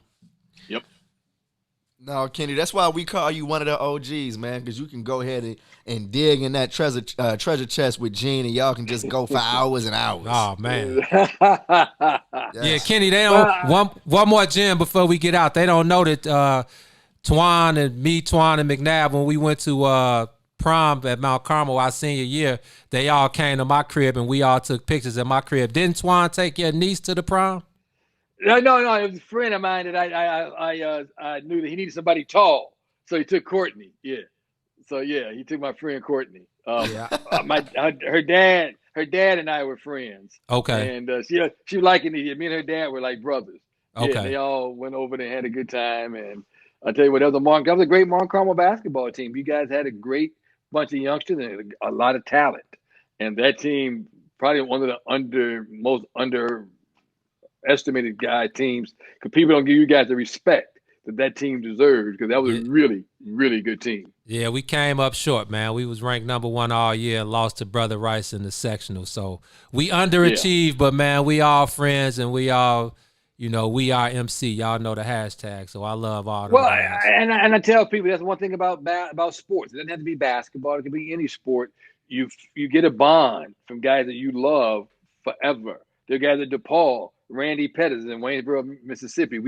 We email each other on Facebook weekly. And these are guys that in sports, you form that bond that will be with you forever. That's why I think everybody should play some kind of sport. I don't care what it is.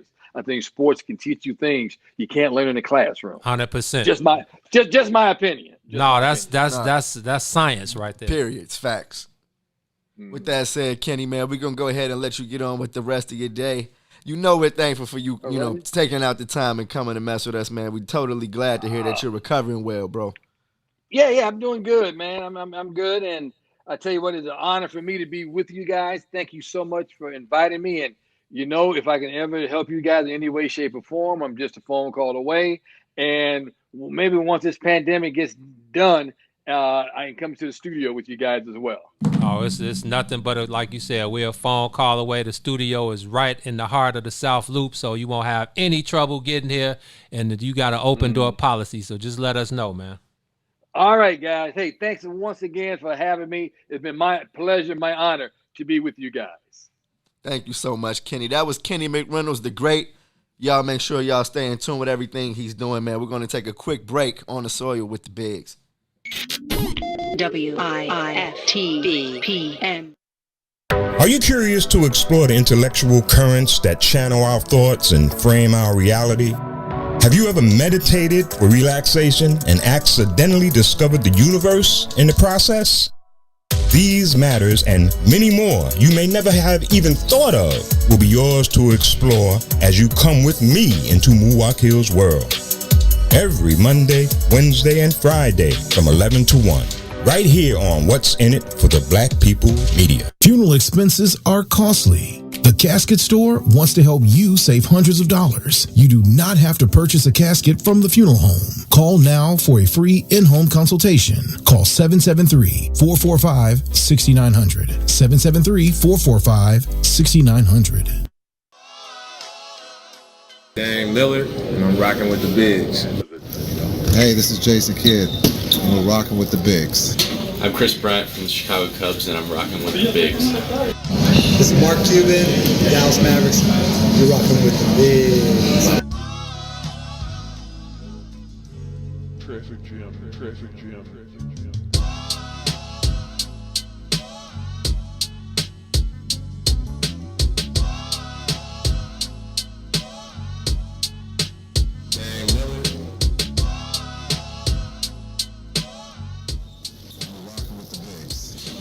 Bryant from the Chicago Cubs, and I'm rocking with the Bigs.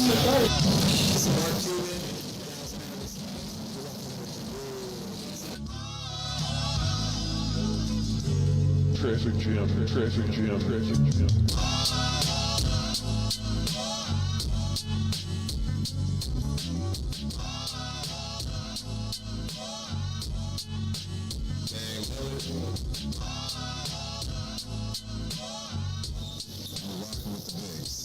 I'm Chris Bryant from the Chicago Cubs, and I'm rocking with the Bigs.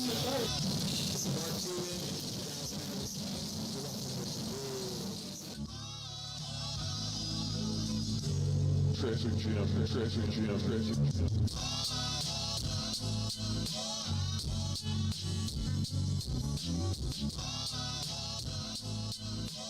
Questions, Terrence, Tomlin. How you doing, Rick? I have a question on Rick Renteria. Unfortunately, we've seen Rick be in this position before where he loses his job managing a roster, a young roster that seemingly is right on the brink of, we're realizing, their full potential.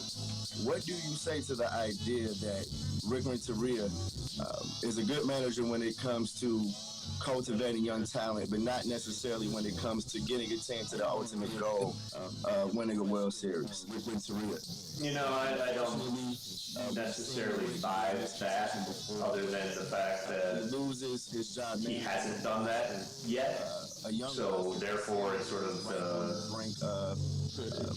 an easy thing to put Their full potential. The doorstep. What do you say to the idea that Rick Renteria is a good manager when it comes to cultivating young talent, but not necessarily when it comes to getting a team to the ultimate goal, winning a World Series? Rick Renteria. I don't necessarily buy that, other than the fact that he loses his job. He hasn't. You're back on the Sawyer with the Bigs. We're trying to get that quick issue worked out. But what you were watching was Rick Hahn finally, after days of waiting, paid a visit to the media to talk about the 2020 White Sox season. Of course, also to talk about Rick Renteria being relieved of his duties. The fact of the matter is, this is Ricky Renteria's second time being fired from a Chicago team that is seemingly on the break of realizing their full potential and winning the World Series. I got a chance to ask Rick Hahn about that idea that Rick Renteria is just not the guy to get you to the ultimate goal of winning the World Series. He spent a lot of time with the media asking every question that anybody could possibly think of. In a sec, we're going to play that, but I want you guys to hear it because I want to ask Gene, when we get into the conversation after this, was Ricky Renteria dealt the tough hand? Was he unjustly fired, or was this just something that had to be done? We've been hearing AJ Finch. We've been hearing Tony La Russa. We haven't been hearing Ozzie Guillen, which I'm kind of still upset about. I feel like he should totally be in the running for, the managerial position with the White Sox.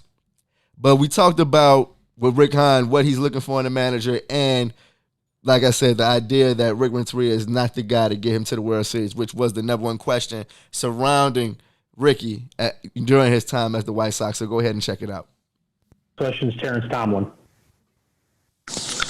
How you doing, Rick? I have a question on Rick Renteria. Unfortunately, we've seen Rick be in this position before where he loses his job managing a roster, a young roster that seemingly is right on the brink of we're realizing, their full potential. What do you say to the idea that Rick Renteria is a good manager when it comes to cultivating young talent, but not necessarily when it comes to getting a team to the ultimate goal, winning a World Series? I don't necessarily buy that, other than the fact that he hasn't done that yet. So therefore, it's sort of an easy thing to put at his doorstep. I think he's obviously tremendous at what you first alluded to in terms of building a culture, in terms of relationships with players, and has many strengths that extend beyond that.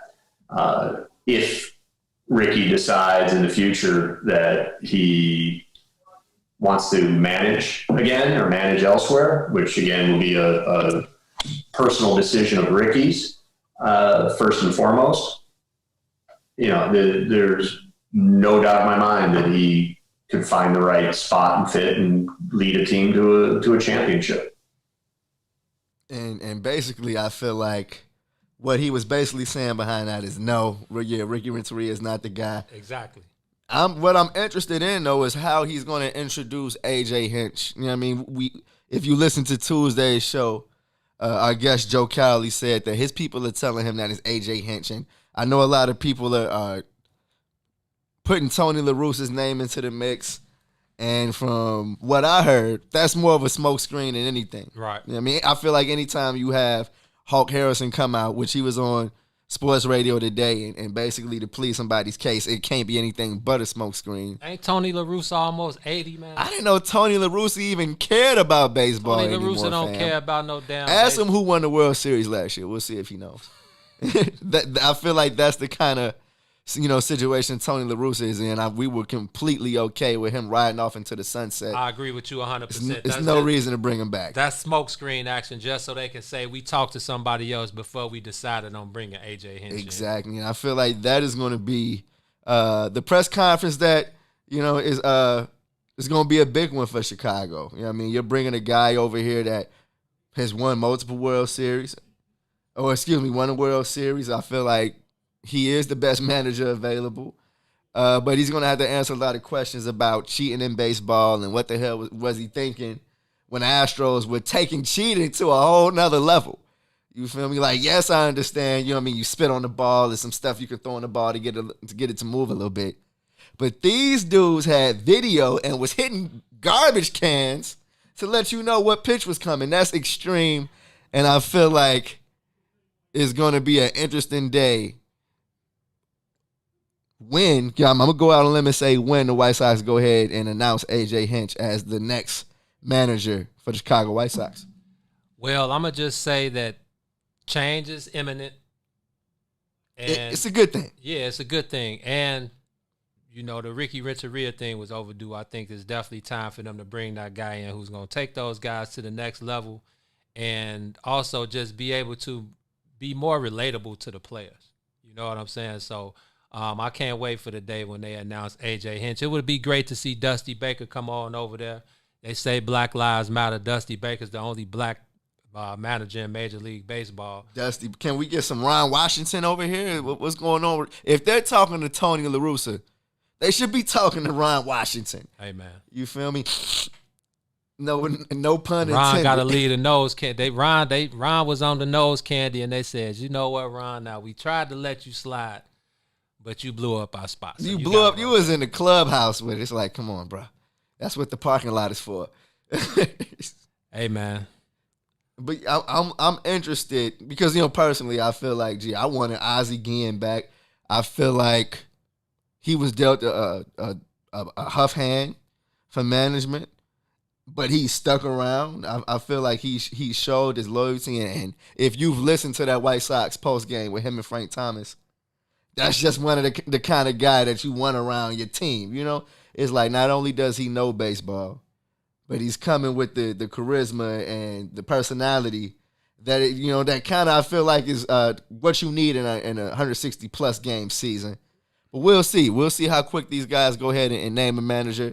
The World Series is right around the corner, and I'm pretty sure once that wraps up, we'll get some more White Sox action and more White Sox news. With that said, man, it's another week in the books at the West Center for the Black People Media Studios. Man, bro. shout out to the West Center for the Black People Media family. Before we get out of here and bring you guys Mike Love and the Diz, Chicago Famous, every day from 3 to 6, we got something new that we're going to start doing at the end of our shows, man. We're going to bring y'all our song of the day. It's going to be a Chicago artist. It's going to be one of our guys. And just listen, man. Tune in. These guys, it's about that time. So today, we're going to end the show with our guy, our homie, Mick Luda. We out west with it. Listen to the bars. It's everything Chicago. And until Tuesday, you on the soil with the bigs. Much love to everybody. It's us. Like Libras, inhale, no L's, pulling out blocks like Jenga in the rear of a Caprices, Billy Rams, feel get decent nonetheless, nothing less than 10s for the speakers. You'll hear us before you see us with beats that beat the streets up. Yeah. So try and keep up and keep it low key, cuz police try and treat us and keep us on a leash, cuz that's how they see us, thinking we nuts, cuz we'll die for the ground beneath us, because this land made us, this land made of players that stay on paper.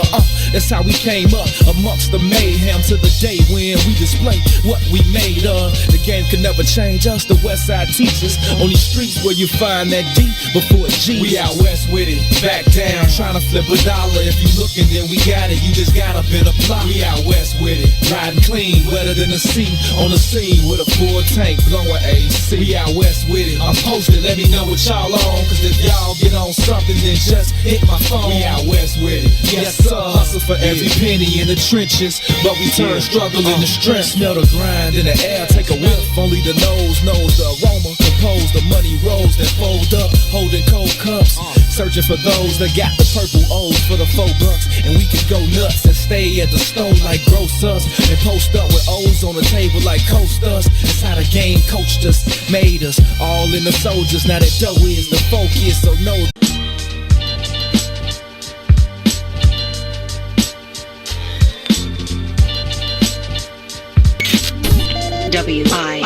WIFTBPN.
WIFTBPM.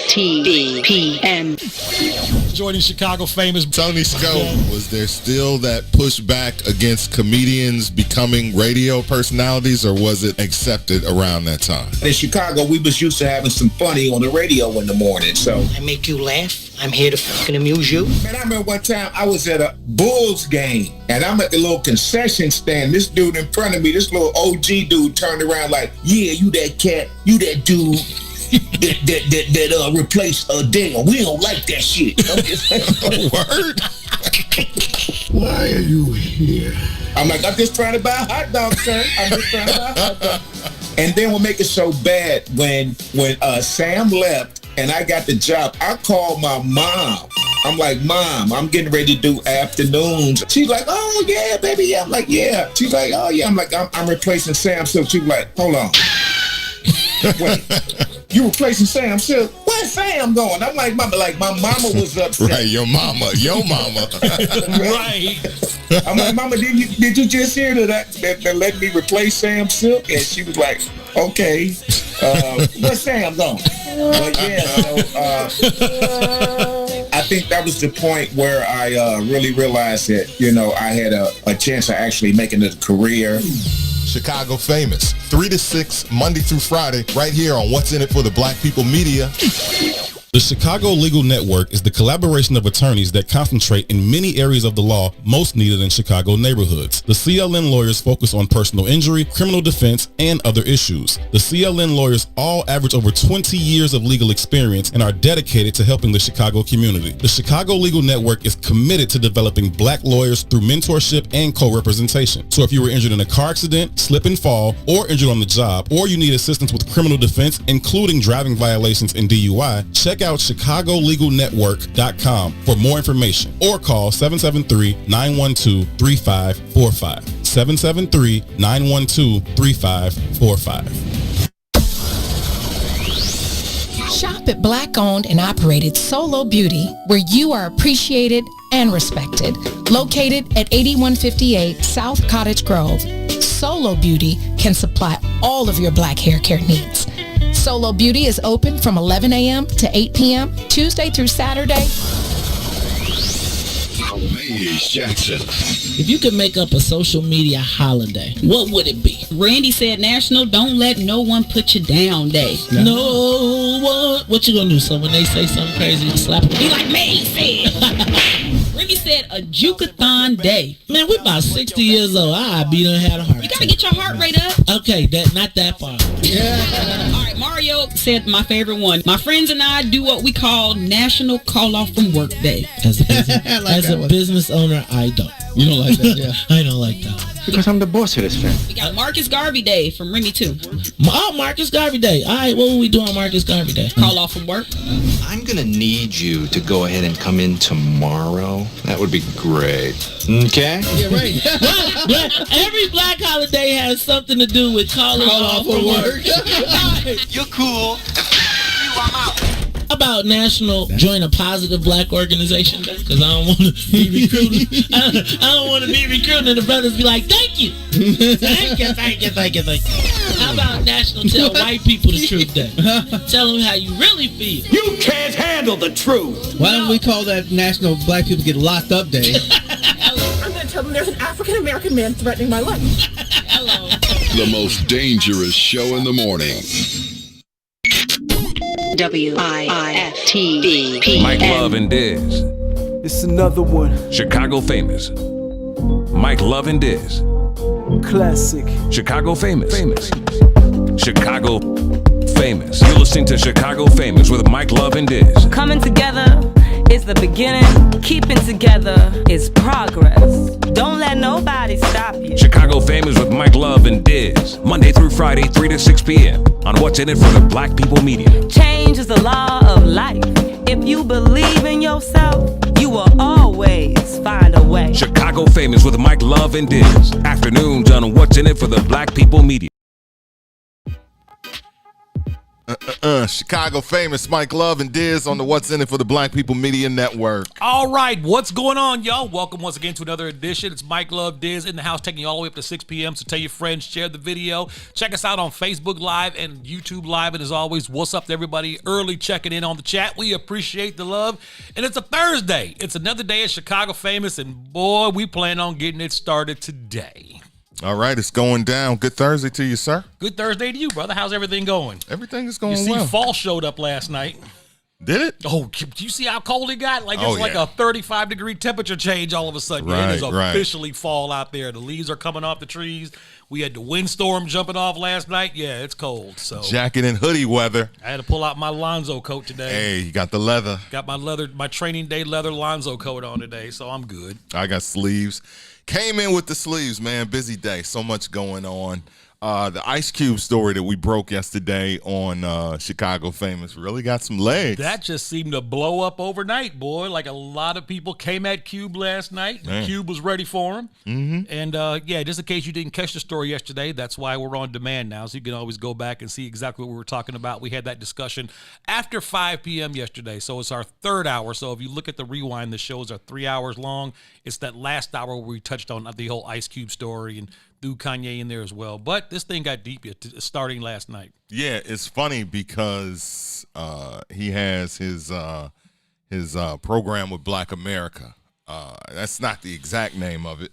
But basically sometime yesterday or the day before, these days just kind of run together, one of the Trump advisors released a statement thanking Ice Cube for his participation in what eventually became Donald Trump's platinum plan for Black America. Mm-hmm. And, so people took that like, oh, okay. She added Ice Cube, she shouted him out. He must be on Team Trump. Right. Which, right now when we talk in the world that we live in, like you say that you Team Trump and you Black, there's a real polarization on social media when it comes to all things Trump. And basically in the story, Ice Cube was saying that he got, he basically drew up a plan himself, right? And he presented it to the Democrats and presented it to the Republicans. Mm-hmm. And the Democrats basically told him, well, after the election, we'll get back to you and we'll talk over some of your talking points. The Republicans, on the other hand, looked at it and was like, you know what? We can chat now. So, right. That whole thing kind of got out, and that's why the Republicans kind of made their statement. And now Ice Cube finds himself getting hit over the head from all directions because people, like I said, they put two and two together and automatically think that he's down with Team Trump. Right. So, he basically, people were adding him on social media. People pulling up an old tweet he sent out in 2016. Yes, I saw that where he was like, I'll never vote for Trump or right. whatever he said. He said, I will never endorse a motherfucker like Donald Trump ever. So now they're going at Q because they dug that tweet up. Right. They dug that up. And, he just calmly responded, I haven't endorsed anybody, which, he hasn't. But one of the other things is the Washington Post did a story. And it said Ice Cube once rapped about arresting Trump. Now he's advising the president on policy plans. To which Ice Cube replied, I will advise anyone on the planet who has the power to help Black Americans close the enormous wealth gap. Is Cube right or wrong for doing this the way he's doing it? Okay, like with everything, like with us, when you're young and you're full of adrenaline and you're wild, you say stuff just to get reactions sometimes. And you just say what you got to say. As you get older, you realize that, okay, I can't just say stuff anymore. I got to come up with solutions. And I think back in the day when Ice Cube was running around hollering, fuck the police, that he meant that shit. Man, fuck the police, whatever. Now, older Ice Cube was like, okay, I'm still down. Like, yeah, fuck the police, but they need to change some policies because right. that me just running around hollering out, fuck the police ain't changing shit. So now I got to sit down and try to figure out, okay, what policies are in place, what laws are being written in order to protect Black people and all people really from police brutality. So when you talk about this whole presidential thing, yeah, probably back in 2016 or whenever, yeah, he was like, forget that, fuck that or whatever. But, he said in his statement yesterday when we watched him on Instagram, he doesn't trust either one of the parties.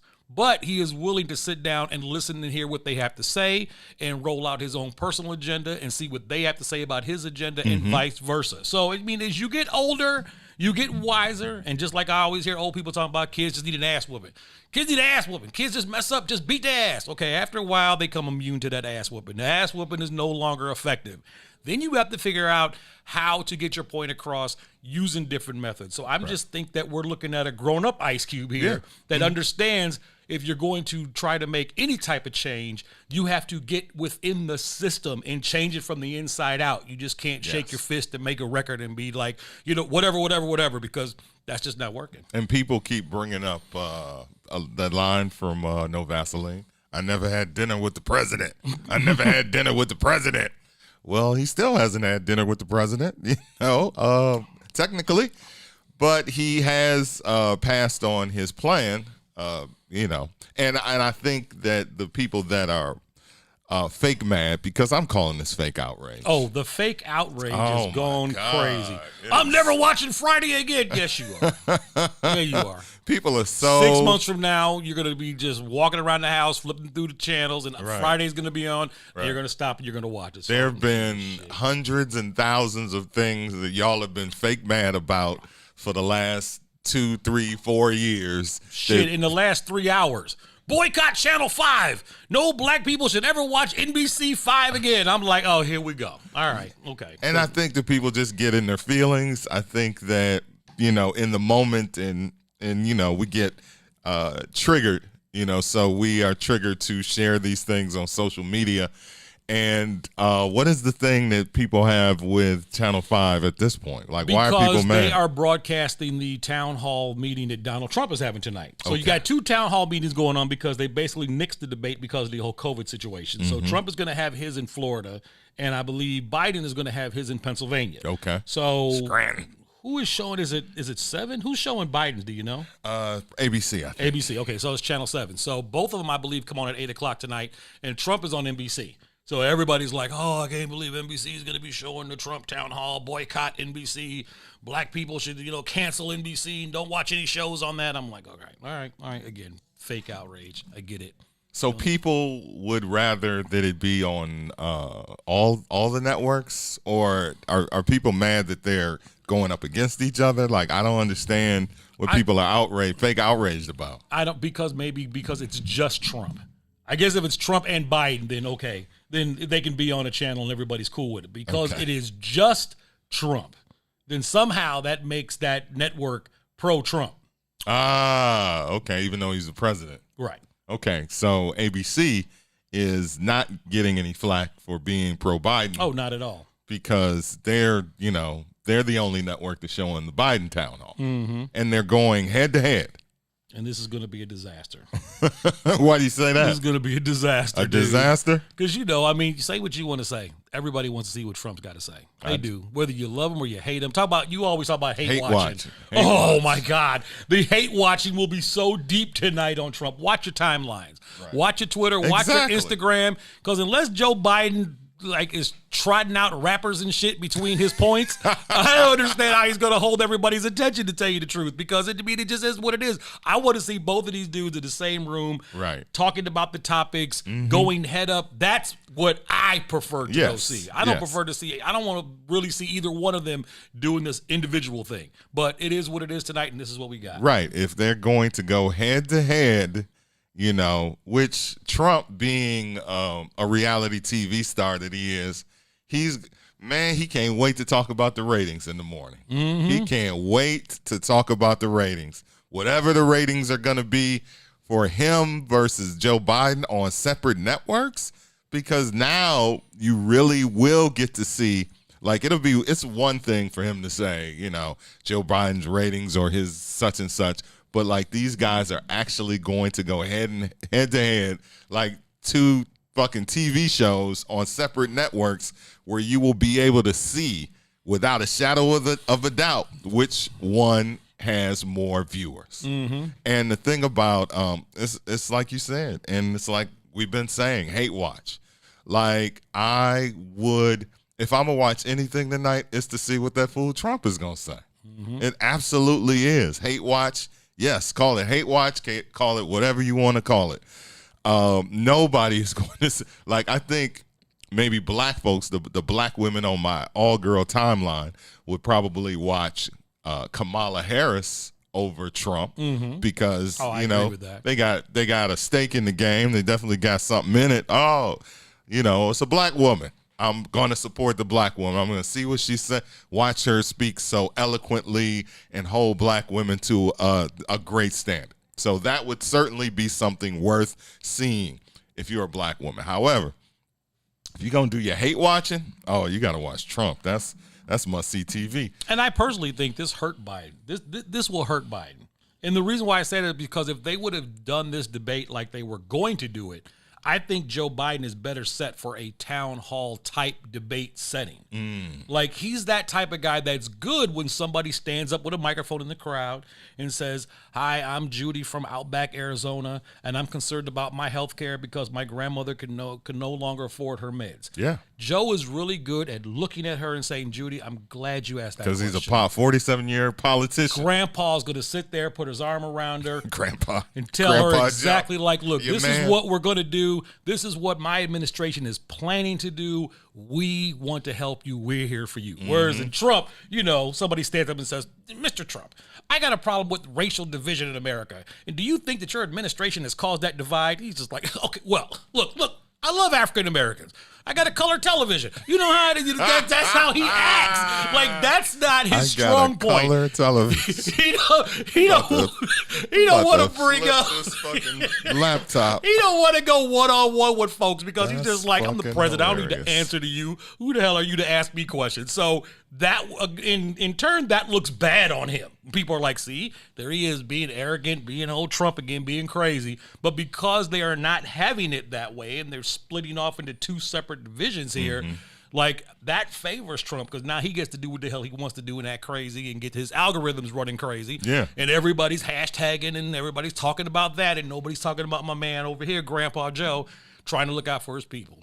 Do you think it would have worked in Joe Biden's favor to do whatever? I would think if you are facing an uphill battle going up against a sitting president, you would do whatever it takes to debate that person. Oh, I agree. So whatever rules, it seems like Joe is You got kind to of go out there in a wetsuit, whatever it takes. Just go out there and do it to feel safe. But yeah, don't let this guy go out and create his own show and his own antics. You're like, no, you need to be on stage right with him because unfortunately, the reality is that the team that Trump has working behind him, they are some masterminds. They know exactly how to work algorithms. They know how to work online comments, all that stuff. They are geniuses at that shit, and Joe is just 10 steps behind.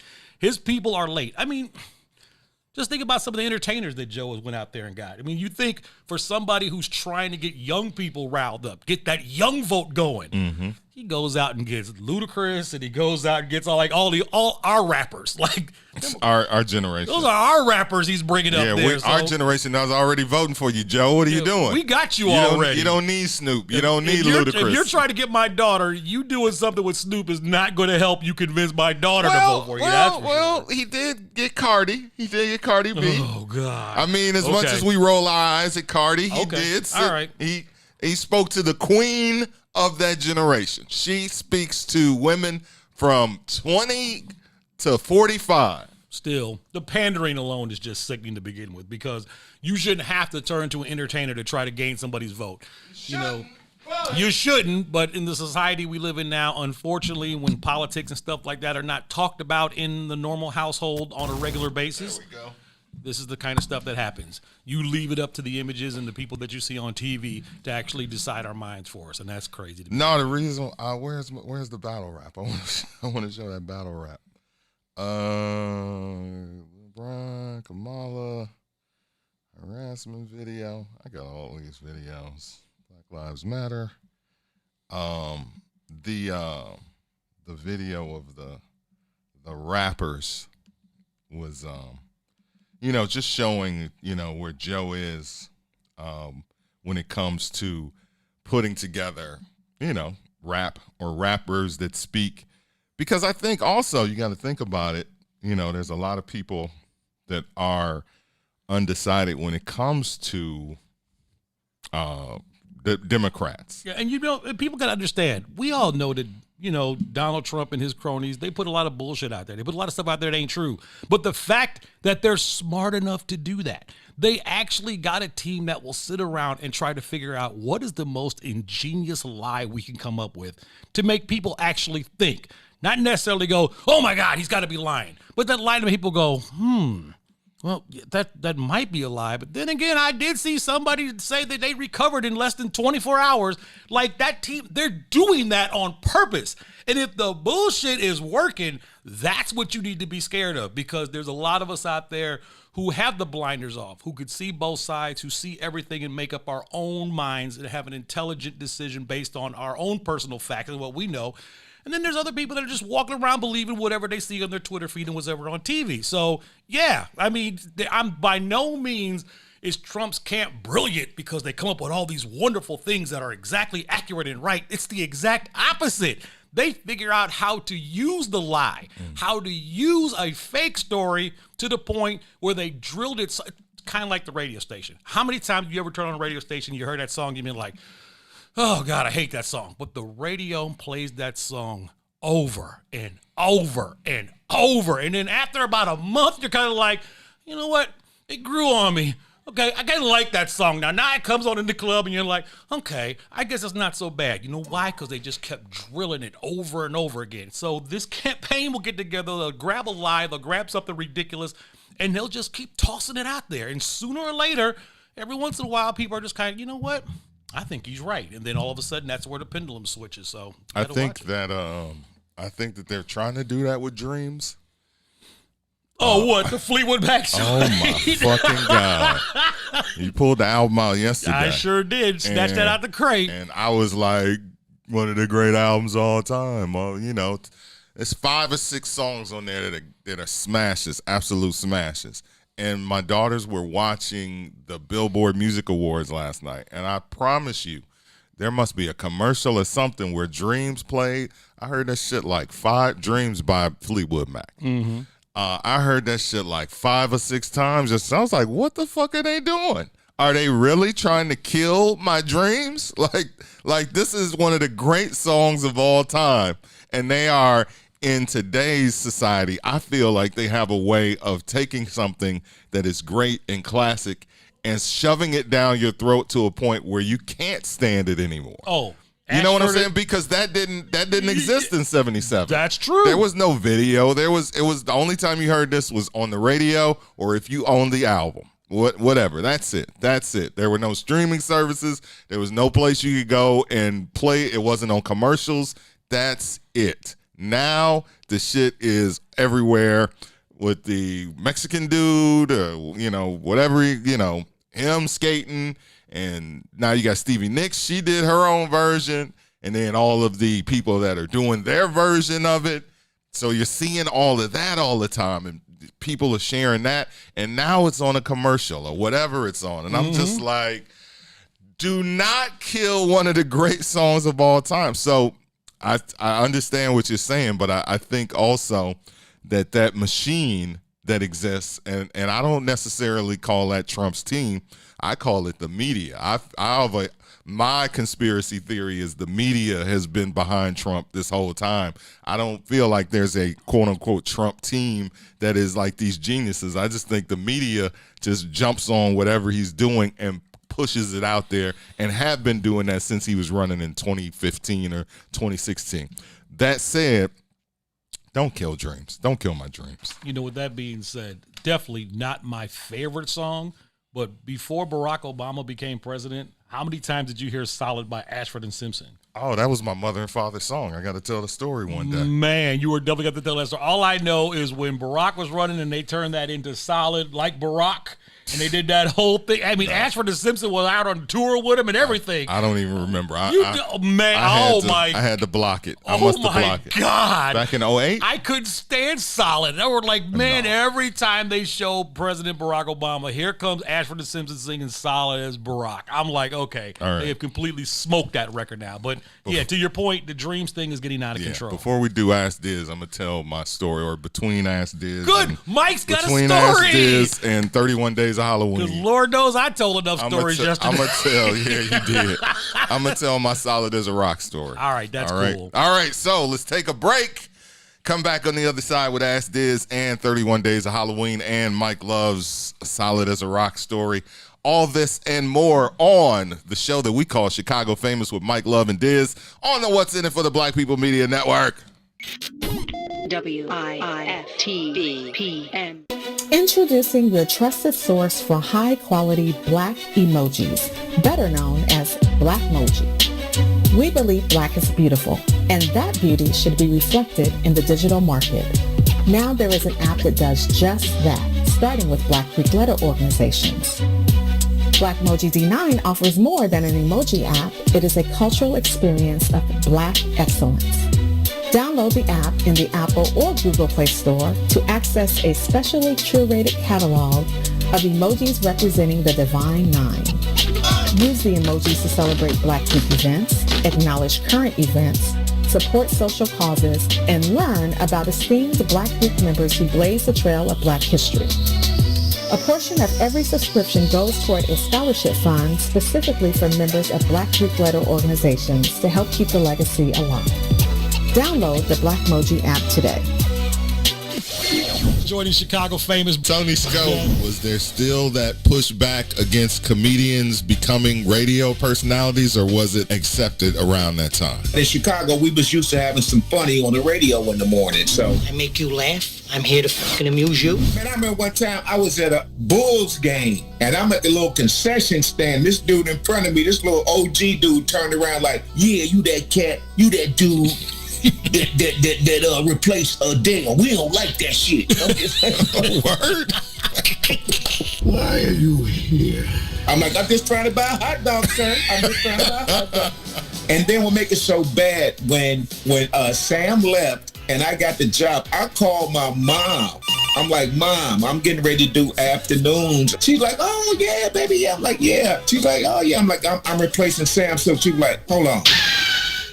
Wait, you replacing Sam Silk? Where's Sam going? I'm like, Mama, like my mama was upset. Right, your mama. Right.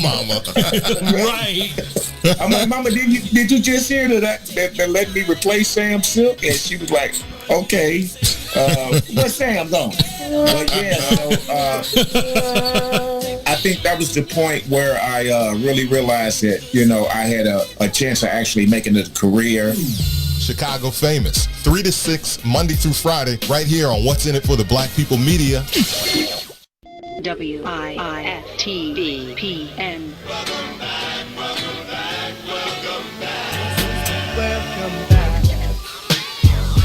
In all my years of radio, I've never seen anything like this. You're listening to Chicago Famous with Mike Love and Diz. So hit it. Hey, yo, Dizzy Gillespie plays the sax, and Diz, we ask him questions. It's What's in It for the Black People Media Network. Mike Love, Diz, we call it Chicago Famous. All right, I meant to flip the board to put the Ask Diz picture up there, but I didn't recognize the star members from yesterday. So I left the star members up there. Those people that are currently on the storyboard behind us are the people that contributed financially to Chicago Famous yesterday through the Facebook Stars program. So if you're the first-time listener to the show or watch us for the first time and you want to support the show, the best way to do it is go to Facebook Live, click that little gold star down there by the emojis. It'll tell you exactly what you need to do in order to support the show, and send stars. You can send 25, 50, 100, 500. But these people all during the show yesterday made sure that they sent us some stars and sent our star count up through the roof yesterday. We see ya. So we definitely appreciate all the love from you all out there, because you all are our official Chicago stars. And speaking of that, so tomorrow I'll have some mock-ups of some of our merchandise. Hey! So we'll let you all kind of look at it and tell us what you think and judge it, because we want to get that rolling probably before Thanksgiving. So I got about 3 or 4 different designs. We'll show them to you, and you can vote on them. Let us know what you think, and then, we'll move on from there. But if you're a star member, you'll get first perks on that, and you'll get discounts on it. So you definitely want to get down with the program and be a star member. All right. Shout out to Nia B, DJ T-Mac. Shout out to that brother, man. He is a super, super big supporter. Davey Crockett, well, all of you, of course, are big supporters, so not to take anything away from anybody, but just T-Mac, because we got history with him. D.S. Sanders, Stoney Mac, Kevin Haywood, my 222 twin. What up? John Cooper, Kai, what up? T. Renee, Danetta Hardy, Nidra Wilson, Maria Munoz, 6'4", what up? Tammy Jackson, Angela Williams, Fred Nerica, Audrey T, Felicia, of course, Miss Felicia Applebaum. Yes. Chantel S, Raymond Hubbard, and Pam Burns. Who burned down Church's Chicken. She did pass her finals exam the other day, though, so congratulations to Pam for that. But she's still under investigation for the burning down of the churches on 71st and Stony Island. So all right, let's get to our Ask Diz question of the day. So wait. We got to get the story first. I thought we was going to do that after this. Okay, in between. Okay, that's all right. We can do that. We'll do it in between Ask Diz in 31 days. All right, so you wake up and you are suddenly next in line to talk with the sharks on Shark Tank. With no preparation to pitch your next idea. What do you pitch? All right, let me just say I love Shark Tank. I don't watch it as much now as when it first came out. When it first came out, it was must-see TV for me. And I would literally sit there with my mind spinning like, okay, how would I do this? See? What's the equity on this? How much would I contribute? What do I want as an investor? So I really, really like Shark Tank. Good. So for you to ask this question, this makes me think. So, of course, back in the day when I'm watching it, I'm thinking of like entertainment ideas and stuff like that. But okay, so if I had to pitch something for Shark Tank, yes, where would I go? All right, let's bring up a few things that disturb me that I would like to see somebody fix. Okay, we all have to go to the dentist. It's just something we have to do. We got to get our teeth cleaned, and we have to take care. We got to have a good mouth. We can't have a yuck mouth, right? Okay, I am paranoid when I go to the dentist. And I think the number one thing that scares me the most about going to the dentist is the sound of the drill. Oh yeah, that's most of one of the more that my anxiety level goes through the roof. He ain't even touched my teeth yet. Just turning that thing on is enough to drive me crazy. Yeah, the sound of that drill. I would probably have to go on Shark Tank and I would have to pitch a silent drill. Somebody pitch a silent dental drill just so I don't hear that zzz, because when I hear that high-pitched drill sound, I get sweaty, I get itchy, twitchy. I'm like, oh, God, I can't take that sound. So that's a good one. That would be one thing that I would do. All right, a silent drill. Let's think about how. Okay, because I know that not only am I affected by that, but there's probably other people out there to chat. No, I mean I'm hate like the drill at the dentist office is easily, other than the needle that they hold in your mouth for like 8 days. Oh yeah, I remember Bill Cosby did, Yes, on the Bill Cosby himself stand-up. Yeah, where they're holding it for like a minute and a half, and they're like asking you questions. Oh, how's your day going? How's life? And you're like, oh, all right, yeah. So other than them pushing those drugs into different points, and of course they have to, go to different points in your mouth, but the drill, I'm wondering how you would silence that, but. We're both around the same age. So, obviously this has been going on our entire lives. I mean, I think that's a great idea. And I think it would be dope if it was something that they could put a silencer on. I mean, it's just so simple. Like, that's just a simple thing. Yeah, like, you would think. You would think that somebody would come up with that and just the drill is just silent. Like, it doesn't make any noise. And I mean, I know it still has to drill, but sometimes the drilling isn't the part. It's the sound of the drill that is enough to get. Stop! Stop! Yes, that high pitched. We do not need to hear that. Thank you very much, Sonia Escobar. Crossing the gun line on that. Appreciate it. So that would be one thing that I would pitch. Got it. Okay. I think another thing that I would pitch, and this goes out to all my people that work as nurses and doctors and work in a hospital.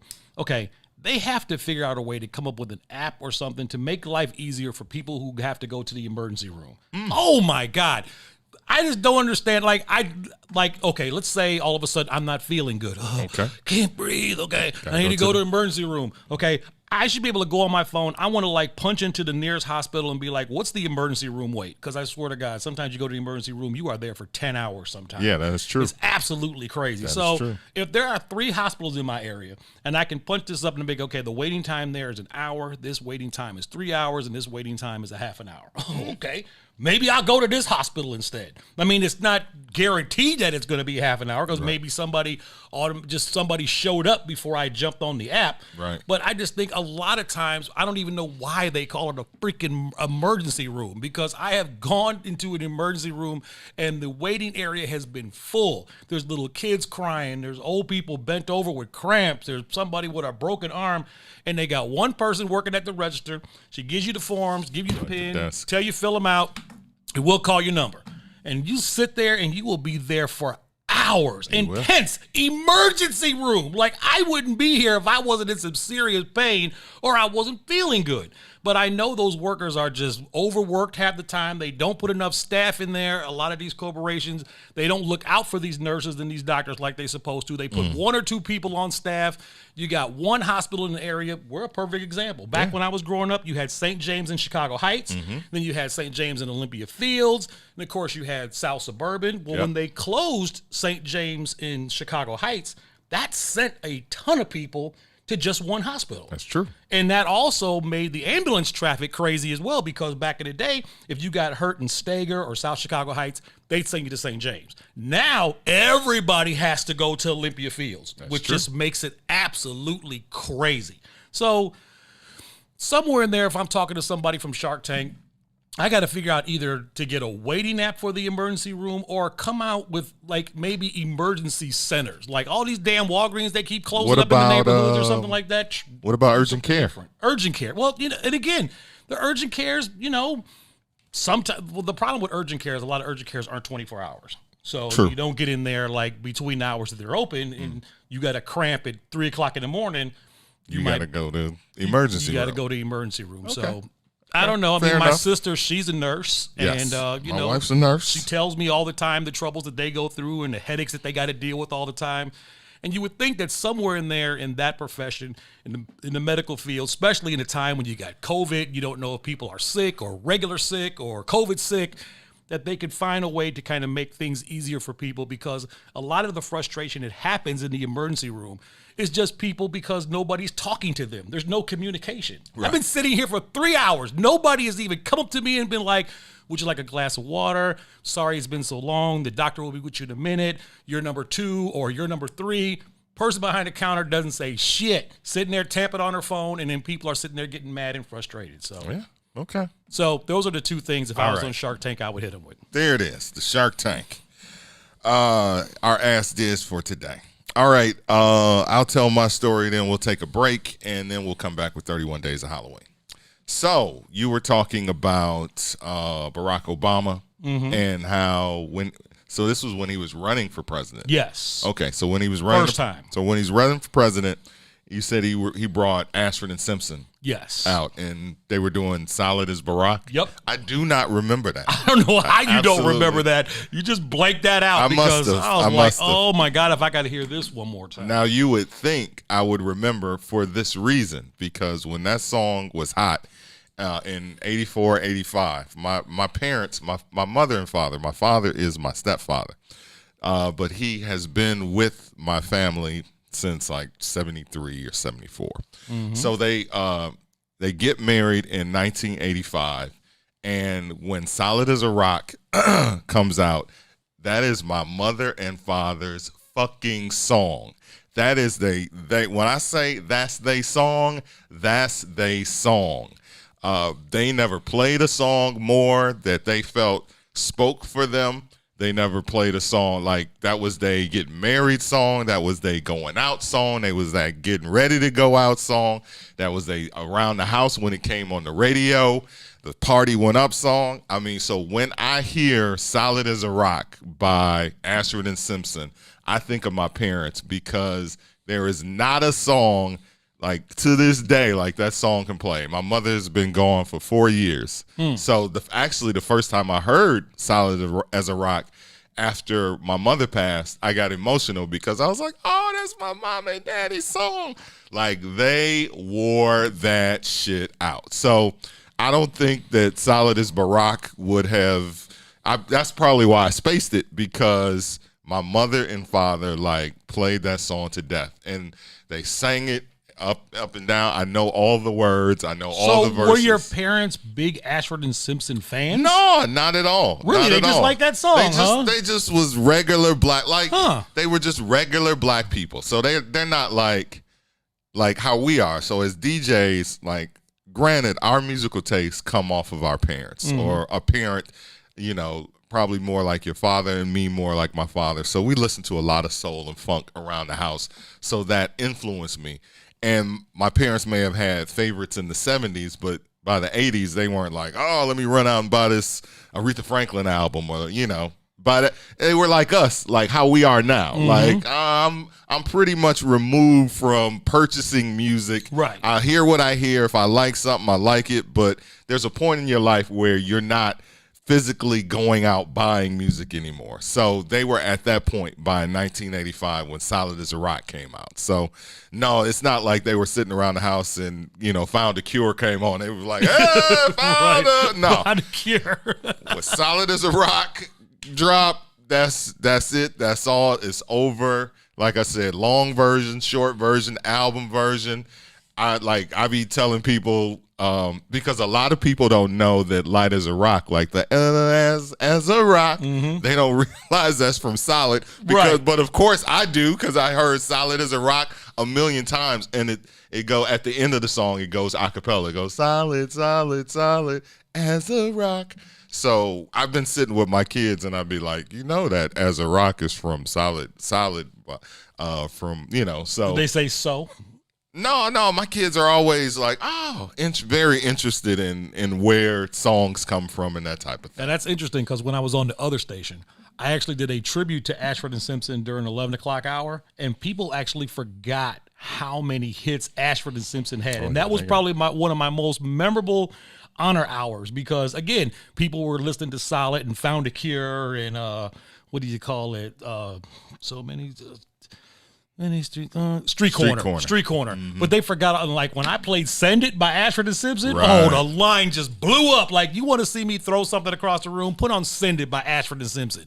That right there, solid jam. But yeah, I mean, they definitely made their contribution. And one of those groups that I think nowadays gets lost in modern R&B radio. Like, yeah, go turn on your favorite R&B station, listen to them for 24 hours, and tell me how many Ashford and Simpson songs you hear. You might hear Solid. And as much as they have contributed to the art of R&B music, whether it's their writing, bougie, or it's their song selection or anything that they've done, I don't want to see a group like that get erased from R&B history, because now black radio just refuses to play artists like that anymore, because they just think that their audience is not there. Well, I think what happens, and because I was in that mix for a little longer, is the audience ages out, and they start, like, radio stations always have to keep skewing younger.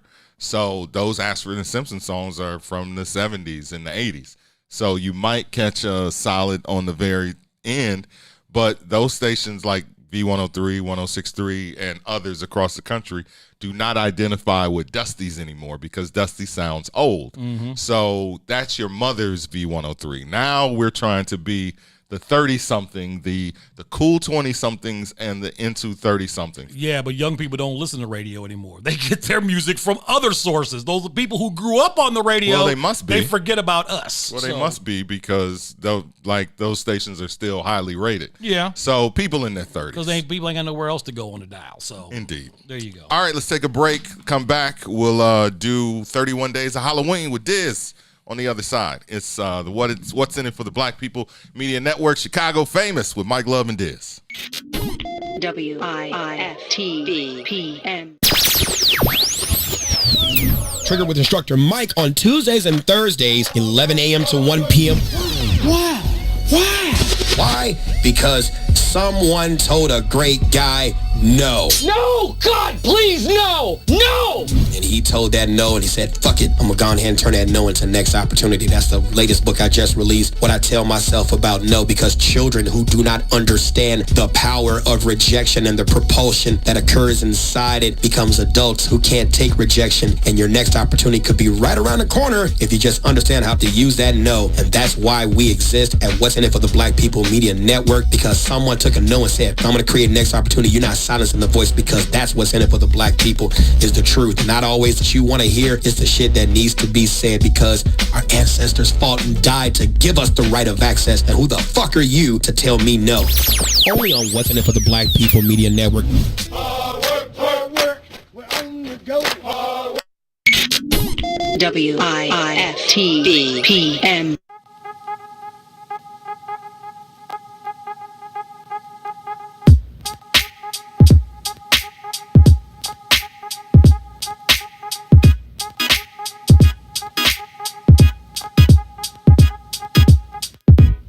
Chicago famous Mike Love and Diz on the What's in It for the Black People Media Network. Shout out to the notorious SID. What's up, Sid? Shaka Strong, JR Jordan, Vince Shelton, always checking in. Don't forget to leave your comments in the chat room today, as always. Leave the stars, leave your comments. If you're checking out something we're doing on the show or you're feeling the vibe, we always love to know your feedback. All right, let's jump into our 31 days of Halloween. I pulled a switch today. Okay. I had something else lined up, but I decided to go here because there's a very interesting story that broke today. Okay. So, if you've been following the show, you know that I got a thing for October, and 31 Days of Halloween is just my way of giving you a movie each day of the month of October to consider watching. Don't have to watch it on this particular day, but maybe you've heard of it, maybe you've never seen it, maybe it's something totally off the wall. I have an incredible DVD collection, and I just like my movies, and horror movies are always fun when it comes to what I want to watch. So, with that being said, today's movie is a movie that probably, I would say, at least 75% of the viewership has probably seen. If you look behind us, you will see Jodie Foster, and you got a pretty good idea where I'm going with this.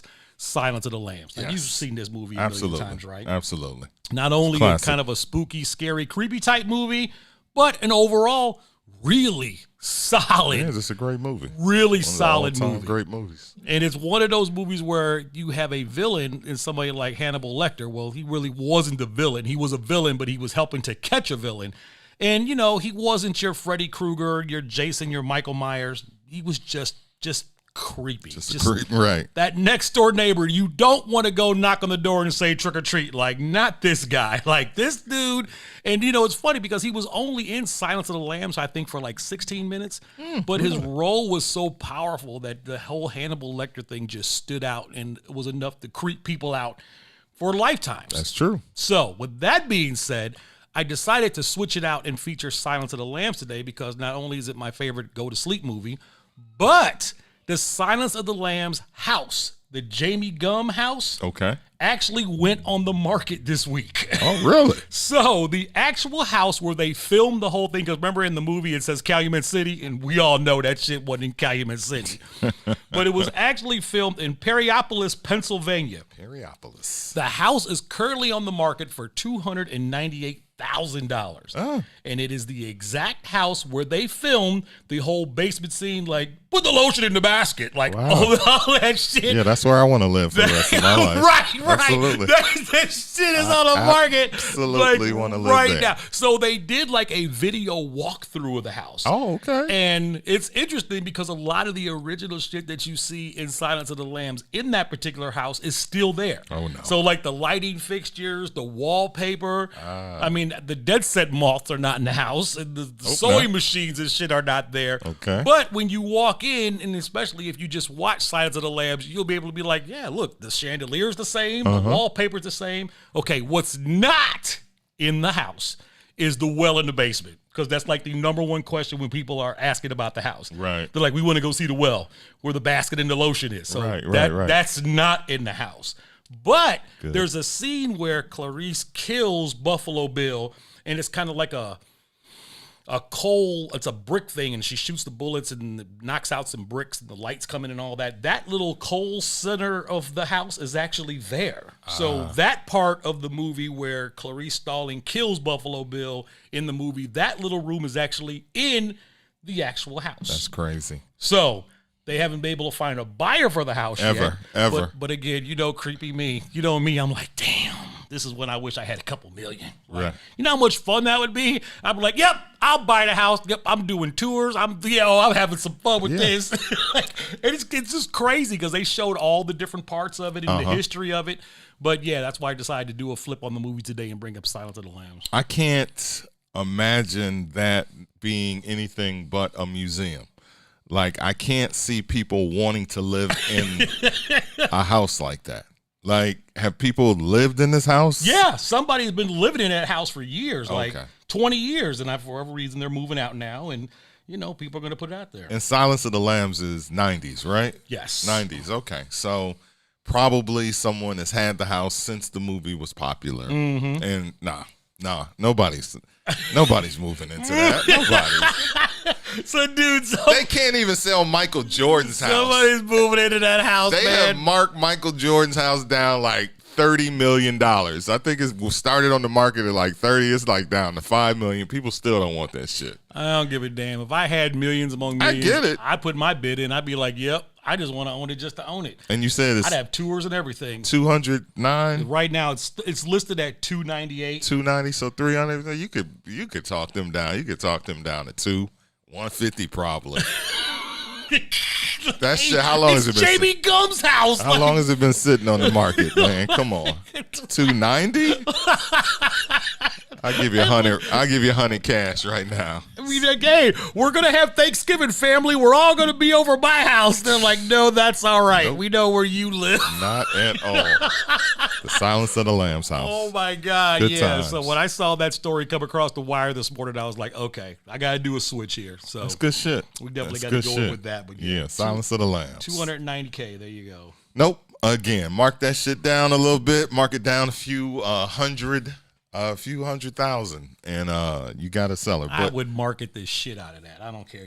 There's crazy white people that just love to come see it. Oh yeah, that's why I would market that to death. I don't see anybody living in it. I don't see any. But it would be I mean, I have a friend that went to L.A. and the house that they filmed in Friday. The house Craig's house in Friday is really a house. That neighborhood is a real neighborhood, and I don't know if they do tours of the actual house, but they definitely have signs outside it where it's like, this is the house from Friday. There's an actual website that will show you houses that were used in movies. Really? Like you go to Cleveland or you go to Atlanta and something was filmed at a particular house there. They will show you. It's like an online star map of houses that were used in movies. So instead of the houses that the stars live in, it's the houses that were popular from the movies. Exactly. Like kind of like when I went out to Brooklyn. I used the website to find the bank area where they filmed Dog Day Afternoon. Okay. Because I wanted to see where the bank was that the whole robbery went down at. And of course, it's not a bank anymore. No, it's long gone. They tore it down. 74? I mean, it'll put you right there on the street. Right. But there's no sign of it at all that it even existed there. Okay. But, I found the area. Also, when I went to L.A., I used it to find the original Sanford & Son location. Wow. And I found it. And it was funny because the actual building, so the house they used on the Sanford & Son set, that was an actual set. But if you watch the beginning of Sanford & Son. When they're driving up to that's a real building. Now, if you watch that, you will notice that right next to the Sanford & Son junkyard, there's a barbershop. The barbershop was actually still there. But the building where they did Sanford & Son, they used in the intro, is no longer there. But again, the nerd in me, that's what you get because I look up stuff like that. So there it is. All right. We do it every day, every Monday through Friday, of course, for the month of October.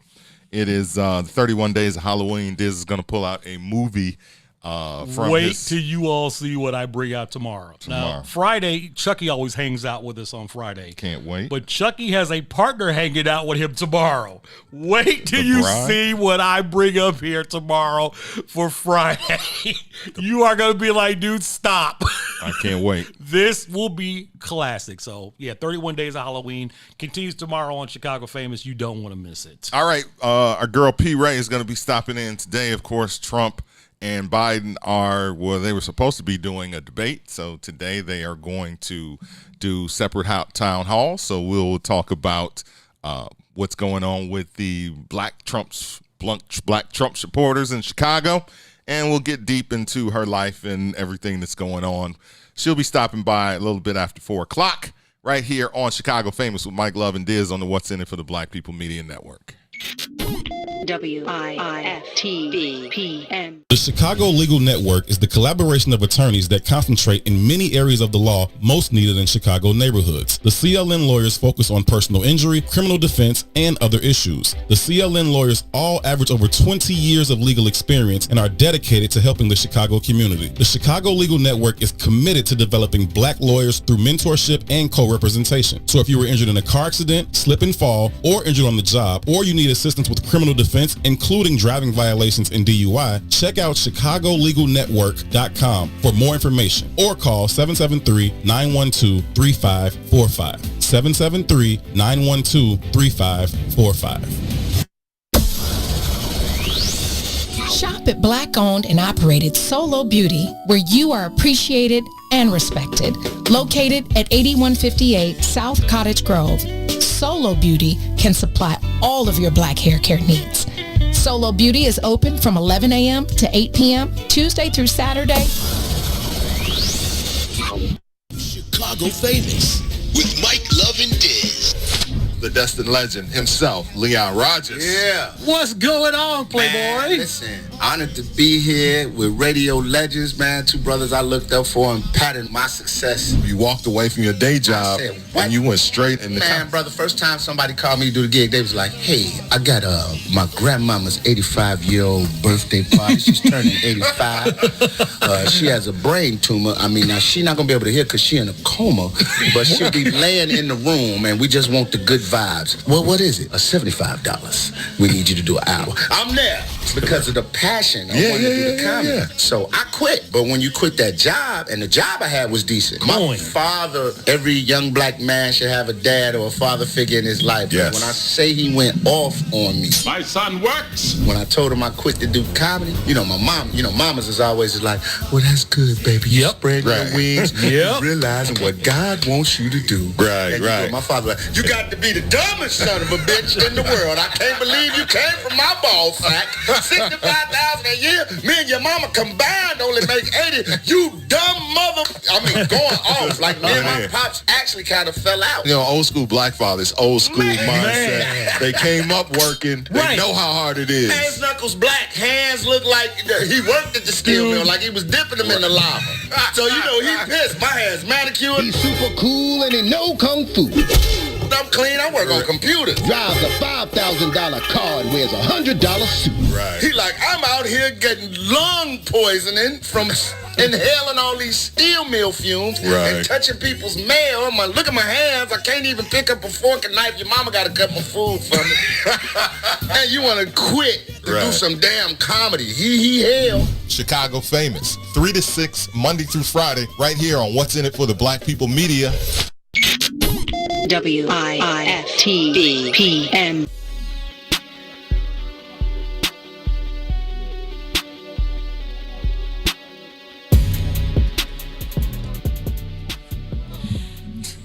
What is this? What? The beat.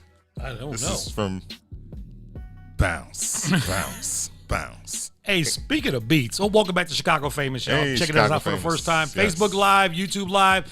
As always, leave your comments in the chat below. We're checking them out on the board. Shouting out to Shanita, Ms. Nolan. How you doing? Cassandra Taylor, everybody else in the house. We see you for show. But speaking of beats, did you check out the new Pass the Mic 3 that came out in the last couple of days? Pass the Mic 3. Oh, dude, the DJ. Remember he did it with the R&B? Yeah. DJ Cassidy. I have not checked it out. Yeah, so because they'd be like 30 minutes long, and I'd be like, "Am I ready to commit 30 minutes to this?" Yeah, I got through the entire 30 minutes. How was it? 30 minutes? Yes, it was 30 minutes. It was just me throwing a number. It was exactly 30 minutes last night. Okay. So we kind of kept it in the New Jack Swing R&B type era. Mm-hmm. So let me tell you who's featured on there. So In Vogue is there. Okay. EV3, not of course. 4. No, it's not going to be 4. Dawn is like, no. Yes, it's a wrap for 4. Jade was on there. Jade. Don't walk away. Wait a minute. They found them? Yeah. Shout I think that DJ Cassidy is the new Versus. Like, what he's doing, like, he's finding those artists that are like, okay, they're never going to be on Versus, but you remember this song. They got that one song. Yeah, or Don't Walk Away. 1.5 songs. So yeah, Don't Walk Away. Wow. Chucky Booker. Another one. Like, man. okay, one big song, and other than that, just keep it moving. Well, Turned Away in Games. Yeah, so he did Turned Away. Okay, because that's New Jackie. So they did Johnny Gill. And then, of course, they did Ralph. And then they did Bobby Brown. And then they did BBD. Oh, wow. So you got them all. But not together as one. He had BBD together. Okay. They were together, but the rest of them were all doing their own individuals. So that was interesting. So he got SWV. He got them all three of them. So that was interesting. This dude got clout. All right, here we go. He got Portrait. Remember, Here We Go? Here we go. Of course. We go. Of course I remember And that was Portrait. when George Felicia was like, I don't remember that song. I was like, shit, I used to love that record. Was big. Man, Here We Go by Portrait. Yeah. He dug up Big Bub. Big Bub. From Today. Oh, and he did man. Why You Getting Funky on Me. I was like, oh, that was dope. And then he followed up Big Bub with Full Force. Wow. Because, of course, they had the house party thing going on. Not My Type of Hype? Yeah, that's exactly what they did. They did Not My Type of Hype, which I was like, wow. The battle song. Out of all the songs to do, that's what they did. Yeah, I mean, that's the one that when you think of the battle scene, the dance scene, and House Party, yeah, that's the scene. So Key Sweat kicked it off, by the way. Key Sweat. I did see Make It Last Forever, and I was like, I'll watch it later. Okay, so then TLC got on there. TLC, And I must say, I like Fluffy T-Bars. So hashtag Team Fluffy on T-Bars. I like Fluffy T-Bars. Yeah, she put on a couple of pounds, but it's been a long time since Creep. Okay, he ended it with Boys to Men Into the Road. I was just like, oh, just kill the party. Just brought it all the way down. Teddy Riley was on there, so he was doing, actually it was funny because Teddy Riley did Rump Shaker. And I don't know why they couldn't find Rexit Effect. I don't know, they couldn't find the other two guys. Right, I don't know why they couldn't find them. I'm thinking Teddy's going to do like Teddy's Jam or something, but he does Rump Shaker, and I'm just like, okay. He did have a verse on it. Yes, he did. He did it too. But the whole time I'm watching this, because again, I'm putting it together in my own mind, like, okay, who would be next? Who would, if I was doing this mix, who would you do? Who would I have on here? And I don't know if maybe he reached out to this person and this person just wasn't down. Oh, Christopher Williams, he was on there. Oh, Christopher Williams, he's got time. He did Don't Wake Me, I'm Dreaming. Yep. Oh, that's the one. And life definitely doesn't look like it's been too kind to Christopher Williams. Oh, man. I heard he had a rough, what is that? Unsung. I haven't seen this Unsung. Unsung is interesting to say the least. Okay. But who was missing from this was Al B. Sure. Oh, you know what? He's in the hospital. Really? Yeah, he's in the hospital. Yeah, he's recovering from I had seen some people wishing him well. As a matter of fact, Rick Party. I saw Rick Party on Instagram had wished him well. So instead of jumping in the comments and like, what happened? And then waiting, an hour or however long it takes for people to respond, I just started searching him on social media, and I found him on Twitter, and he was in the hospital. He had like some major surgery. Like, I can't remember exactly what it was. Okay. It was like organ surgery or something like that. Okay. Like that explains that. Yeah, it was serious. He actually had some serious ailments going on. So that's the reason why he was not involved. So every time they do one of these Pass the Mics, there's always like one person or one group in these things that I'm like, okay, I don't know anything about that. Like, who the hell is this? So yesterday's group that showed up in this, I'm going to ask you, name me a song by the group In Touch. Right and Hype. Right in Hype. That's probably what they did. I don't know the song. Yeah. I'm like, I remember what the 12-inch looked like because I got the record somewhere in the vault, but I was like, In Touch. Yeah, they definitely were one. They probably were produced by Teddy Riley, or they just were in that. Yeah. That's that DJ memory, right? Just remember random shit. Right and Hype was their song, and it was one of those New Jack Swing songs from the moment. Nothing that you would pull out or play or even be remotely interested in. So I guess this DJ Cassidy, is he an American DJ, or is he from like a foreign? Is he like foreign? Well, he's here. I mean, he's born and raised in America. Okay, well, he probably just a cat that just has a DJ mind. Like, plus, who can I get? Right. You know what I'm saying? I mean, they probably immediately returned his phone call. Like, hell yeah, what else are we doing? All right. You want us where? Doing what, when? Right. We can get some streams. Portrait. Was that more than one guy? Yeah, 4 of them. Was it? Yeah, all of them were on there. I was like, shit. look at Portrait. Like when that song came on, I got hyped. I was like, man, I used to play the shit out that record. That was a cut. That's back when the club was fun. Yeah, right. I People was used to hoping dance. to see Jeanne though. I thought maybe they would pull out Jeanne and give me a "Hey, Mr. DJ" part. That would be dope. That would have been dope, but it didn't happen. But who knows? Maybe he reached out to them and they didn't call him back or whatever. Yeah. It was interesting to say the least. I thought it was well put together. I've always heard that those girls fell out or something. And, I had to reach out to my connect because I got a girl that knows one of them. Okay. So, she would be able to tell me the story. But, yeah, that's interesting. That's interesting. You would I think the thing that we've seen and we've learned with music and is that not everybody wants to get back together. Right. For whatever reason. I've never really understood why Peter Cetera in Chicago. I don't know what that problem is, but he don't fuck with them. Look at Sting and the Police. Man, like I'm out of here. Yeah, sometimes it just is whatever that division is, like, whatever that problem or that thing. And, most of those other guys in the Police have gone on to do other great things. I think one is like scores movies, and I don't know what the other guy does, but Sting, of course, is Sting. But that always struck me with Peter Cetera in Chicago. It was like Chicago was put in the Rock and Roll Hall of Fame. And Peter Cetera was like, I don't want shit to do with none of that. I'm not going to be there. Nope. I won't be there. By the way, I won't be there. I know I sang lead on all the songs, but I don't fuck with those guys. So feel free to put them in there. And,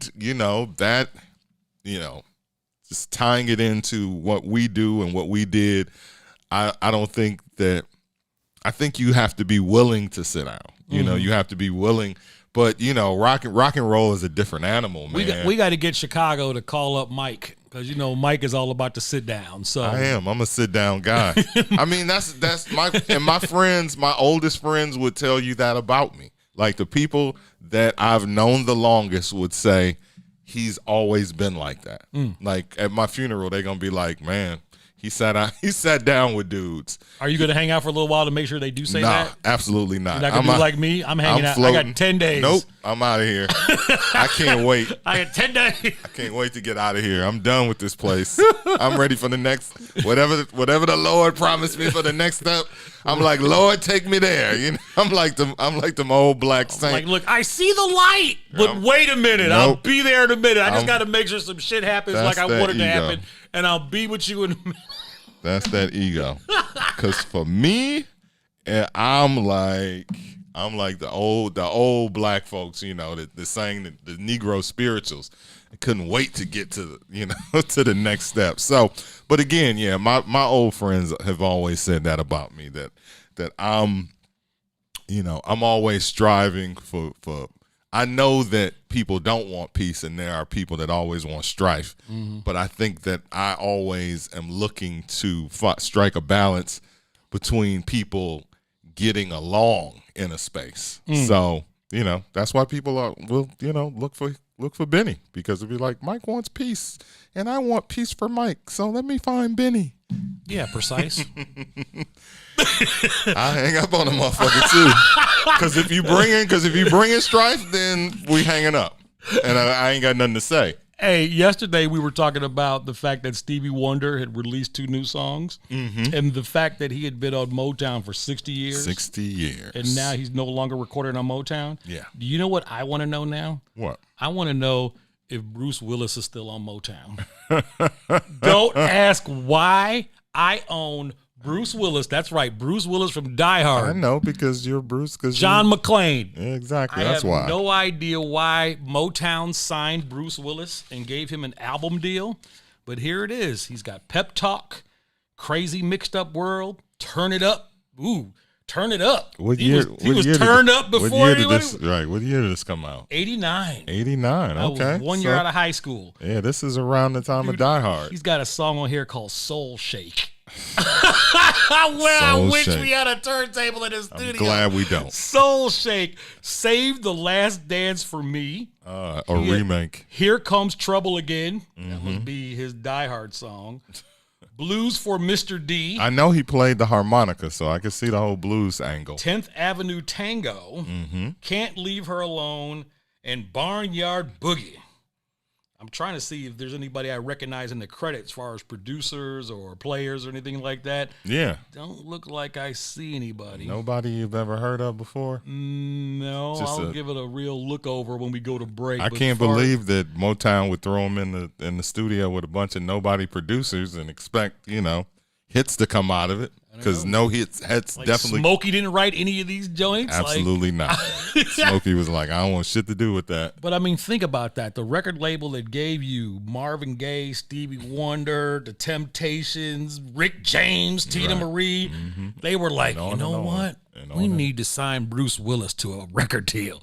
Let's give Bruce Willis a Motown record deal. In the late 80s, in the mid to late 80s, Motown wasn't really doing it again. Well, if it wasn't for Rick James, Rick James was saving Motown in the 80s, basically. Absolutely. And then after that, it just really. I think Johnny Gill after that, and then definitely Boys to Men in the 90s.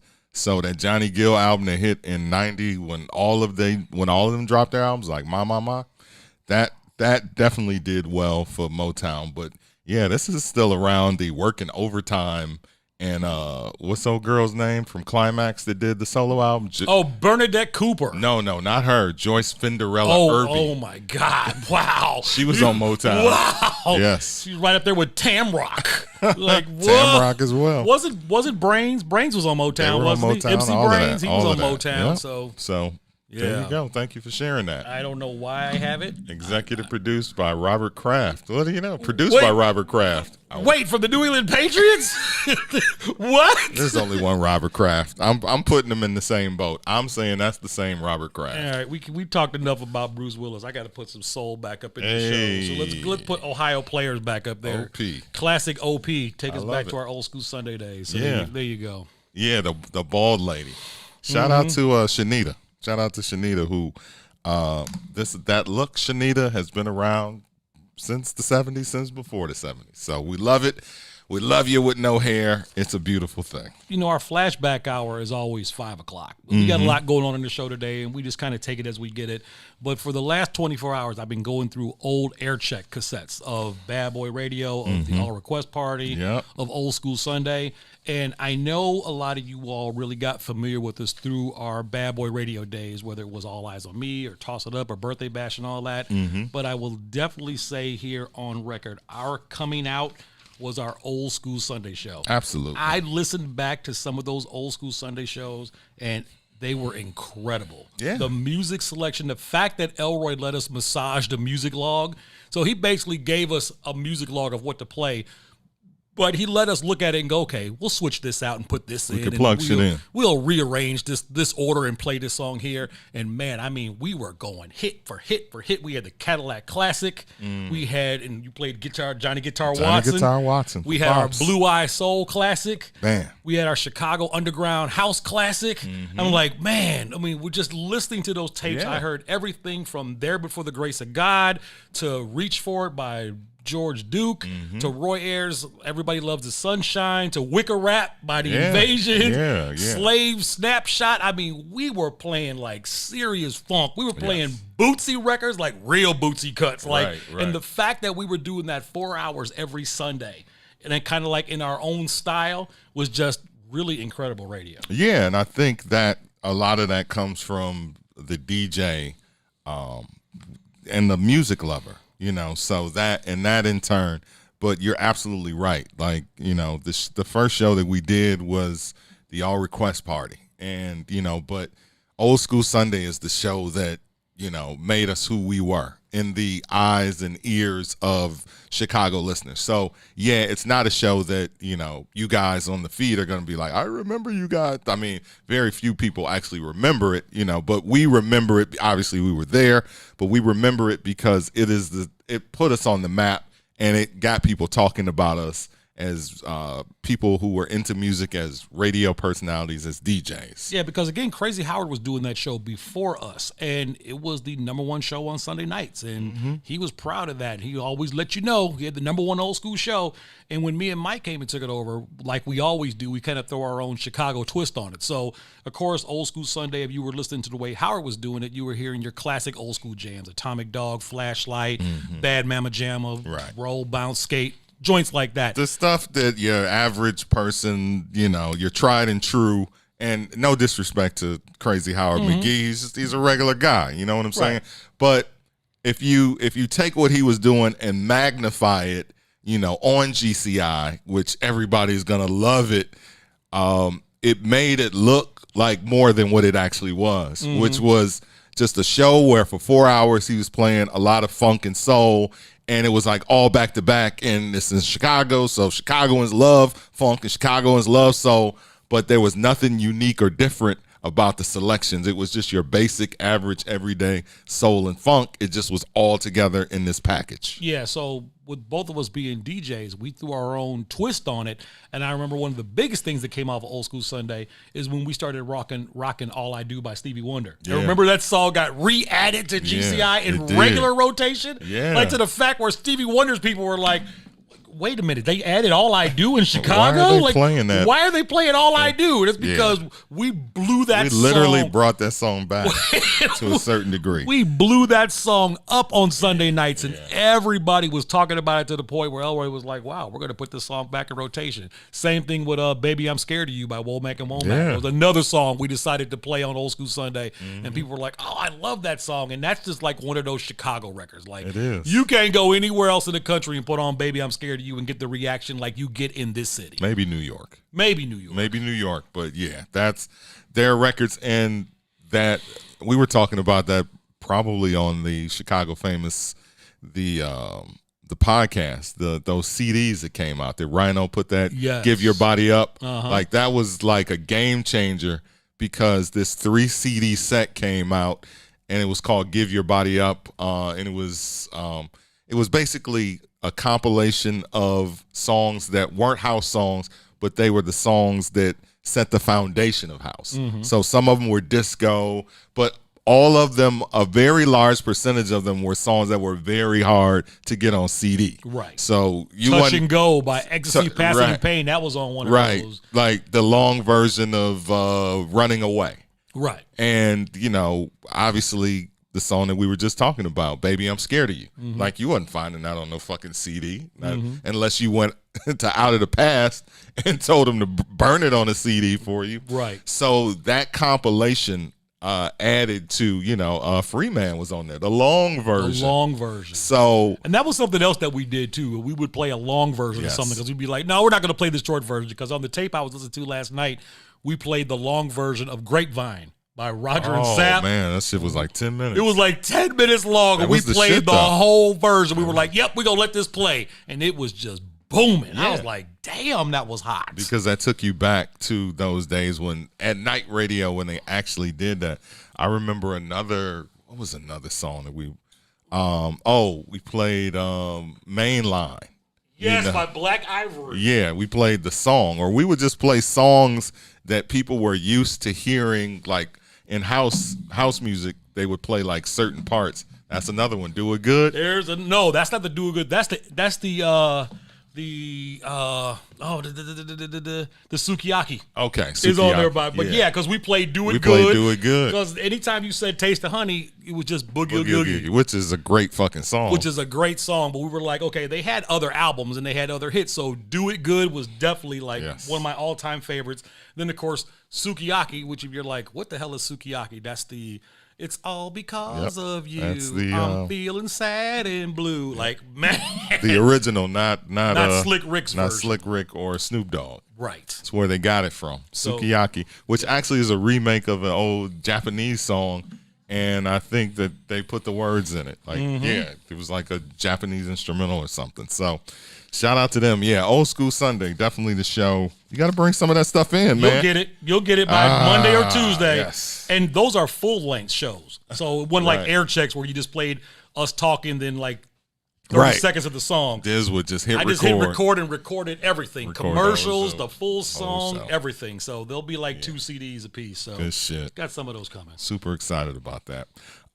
Eddie Murphy, did you hear about this Coming to America going to Amazon? I knew that was going to happen. I already knew that was going to happen because everybody was excited and they didn't want to lose that momentum. And they are not going to sit around and wait for the unicorn moment for everybody to run back to the show. They're like, nope, we're going to take advantage of this. And probably they get a release date for that yet? It's looking like Christmas. Figured as much. So Coming to America 2, which... if they're smart, they release that like Thanksgiving or the day after Thanksgiving. Because family is around, everybody's chilling. It's cold outside. You know everybody wants to see it. I'm already, I'm on the fence. I'm on the fence. With great movies, how do you come with a 2? How do you come with a 2? You got your mask? You're putting your mask on. Oh, the guest is here? She's not here. Okay, you're putting your mask on for when she gets here? She got COVID. I know she do. She a Trump supporter. She's gonna get here at 4:30 like last time. I guess that's how we roll. She sent me a message saying she was in an Uber or she was getting an Uber. So coming from the West Side. But Coming to America. Yeah, Coming to America too. I'm actually optimistic. I'm optimistic. That's good. Only because it seems like Eddie Murphy is really hands-on on this. And he knows he doesn't want to destroy the integrity of the actual production, the original. So there'll be hints of the original, but he doesn't just want to all of a sudden like step on it. So I'm going to be curious to see how it comes out. No, do I expect it to be better than the original? No. But at the same time, I do think it's going to be decent. According to the story, Paramount Studios sold it to Amazon Studios in a deal worth $125 million. It's going to premiere on the streaming service on Amazon Prime on December 18th. Oh, okay. So they do have a date for it. Final details are being hammered out, including a couple of consumer marketing ties in, one with McDonald's and one with Crown Royal. That's going to be interesting. That's funny because you think of the McDowell tie-in. Right. So McDonald's was like, hell yeah, we getting on this. Hell yeah, we want a piece of it. We see want a piece of this, yeah. See what y'all did last time. Right, we're in on this. Right. Okay. The McDowell's meal at McDonald's. I can see it. Yeah, okay. I mean, they gave us the Travis Scott meal, and the other, don't be surprised. Right. Right, don't be surprised. All right, so in the sequel, Prince Akeem is set to become king of Zamunda now. When he discovers he has a son he never knew about in America. Okay, now right there, that's a whole story I don't understand. Right, because we don't know how that could have happened. Right, how did that happen? He goes to America in the first movie, gets his wife, and goes back to Zamunda. Okay, all right, here we go. Okay, This is what they didn't tell us. So you remember the scene when they go out to find the woman, and they go to like the bar? They went to a club. Yeah. Right, they go to a club and they give us like 8 women that they talk to. They give us the twins and the one that says I'm into the group thing, and the one who talks too much. The transgender. Right, the transgender. So it was probably one of those. So we have to think about, was it Peaches and everybody wants to feel my breasts? Right. Like, which one of those women in the club did he actually dip off with? Or was it the one, what was the one where they falling asleep? Where she's like, I like to be in movies. I want to be my own movie star.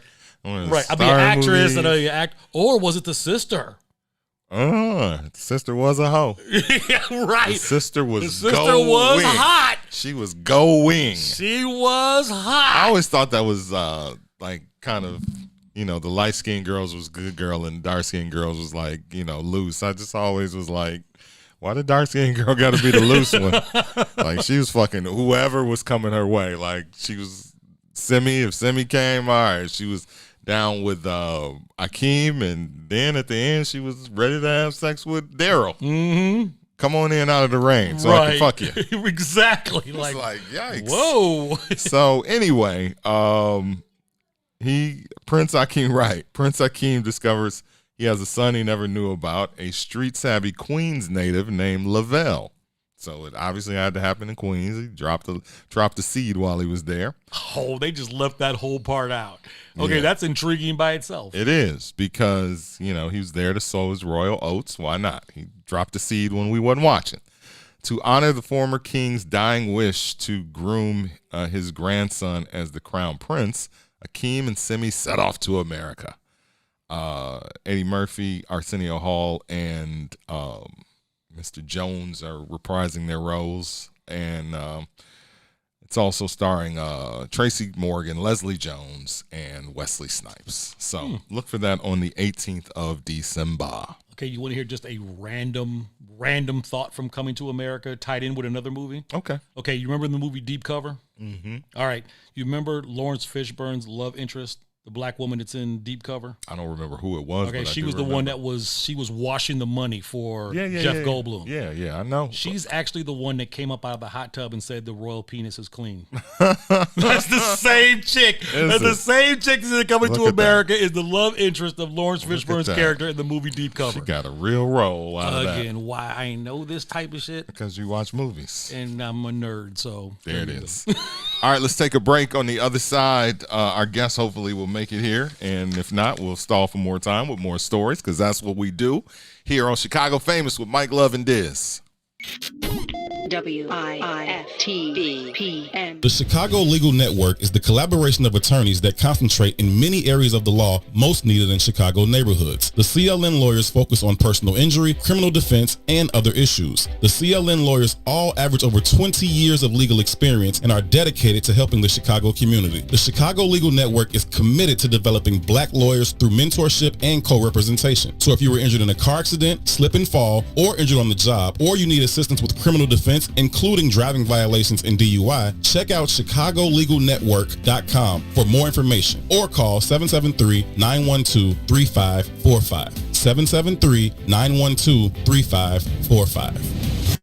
Introducing your trusted source for high-quality black emojis, better known as Blackmoji. We believe black is beautiful, and that beauty should be reflected in the digital market. Now there is an app that does just that, starting with Black Greek letter organizations. Blackmoji D9 offers more than an emoji app. It is a cultural experience of black excellence. Download the app in the Apple or Google Play Store to access a specially curated catalog of emojis representing the Divine Nine. Use the emojis to celebrate Black Greek events, acknowledge current events, support social causes, and learn about esteemed Black Greek members who blaze the trail of Black history. A portion of every subscription goes toward a scholarship fund specifically for members of Black Greek letter organizations to help keep the legacy alive. Download the Blackmoji app today. Funeral expenses are costly. The Casket Store wants to help you save hundreds of dollars. You do not have to purchase a casket from the funeral home. Call now for a free in-home consultation. Call 773-445-6900. 773-445-6900. Hi, I'm Dr. Willie Wilson, and I'm running for U.S. Senate for the state of Illinois. I will never give up on inclusion and equality, prison reform, reduced property taxes, and economic opportunity for all. I want to get to know your neighborhood and the problem that you face every day. And I want to serve every man, woman, and child in the state of Illinois. A vote for me is a vote for you. Paid for by Willie Wilson for Senate 2020. What's up, good people? If you didn't tune in to the last I Said What I Said, here's what you missed. Special thanks to Love McPherson. And when you talk about object sex, you and objectifying that woman, you glorify pieces of her. And let me tell you something. If you think that doesn't matter, it does. And I'm going to tell you why it matters. I looked at a video and I was looking at these young boys, these teenagers, and they were like, do you like black women or white women? I like white women. I like white women. And first I felt some kind of way. Then you know what happened to me? I started listening to them and they said, why did you like the white women? Because they'll do anything for you. Yeah, the white hoes. Bitch, you is a hoe. Bitch, you is a hoe. And I thought pornography has elevated what the white woman will do for you, the objectifying of her. And this is why we don't realize, even in our spaces, the black man is shut down because he doesn't know the power of his seed like the white man knows the power of his seed. Oh, look, just like milk. He doesn't realize that you sit up there coming into my neighborhood, objectifying my white women because you say they do it better than your women is a problem. They don't do it to them, but they won't bring that out, and they will not allow you to do that to their women. I said what I said. Herb and 2, every Monday, Wednesday, and Friday, right here on What's in It for the Black People Media. WIFTBPN.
WIFTPM.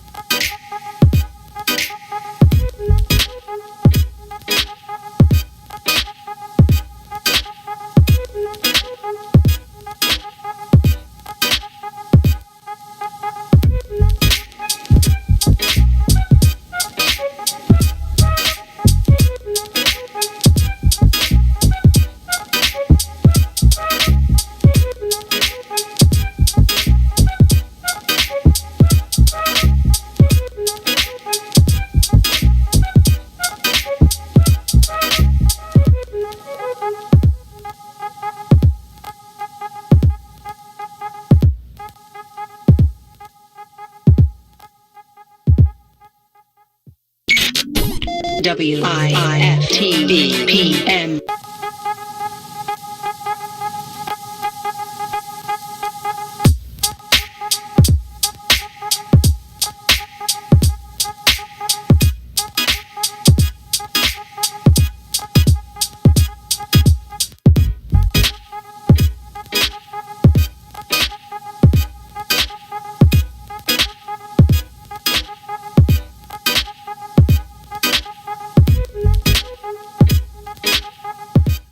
Chicago famous Mike Love Diz on the What's in It for the Black People Media Network. All right, don't forget, share the video. This is what we do every day, Monday through Friday from 3 p.m. to 6 p.m. Share the video. We'll shout you out if you love the show. Support the show by setting stars. As always, if you're not down with the star program, click the little gold star down at the bottom, and it'll take you to a page on how you can collect stars and send them to us.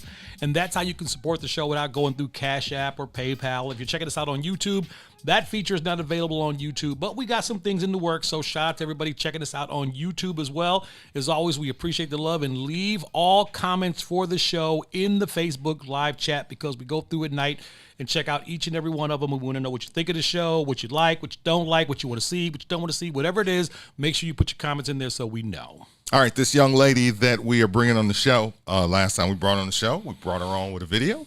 And we're going to do the same thing this time. Let's roll it. All right, let's go to the video.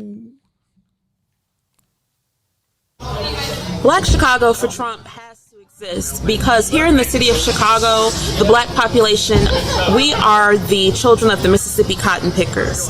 That means that our ancestors put their blood, sweat, and tears into the foundation and the economy of this country, which helps make America great. And here we are in 2020, where we have a president who has taken the black agenda and made it the American agenda. I believe that President Trump has done more for the black community and America than probably the last, I'll say, 6-7 presidents. That's my honest opinion. Did pass the $500 million platinum plan for the black community.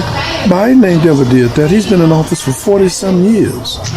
47 years. If he wanted to get in there and straighten out the black folks' problem, he could have did that and done that and went on down the street. He's not for the black community. I'm just talking about the black community. He's the first president in U.S. history to publicly state that black people built this country and it was time for us to get more credit for it. And so he gave us the Platinum Plan. And now you look at the Platinum Plan that he was talking about. The Platinum Plan, he's introducing 3 million new jobs to the black community. Not only that, he's also putting 500,000 new black-owned businesses and $500 billion, I believe he said he was putting into the community. So that right there is enough for me. He also took the HBCU, which is the historically black colleges and universities, budget out of Congress, where it withered and was gutted under the Obama administration, and moved it into a line item in the White House budget so that it could automatically be funded because Congress does not debate the White House budget. He then took it one step further and made them fund that line item at $250 million. So therefore, we know that HBCUs will now be funded at least with $250 million.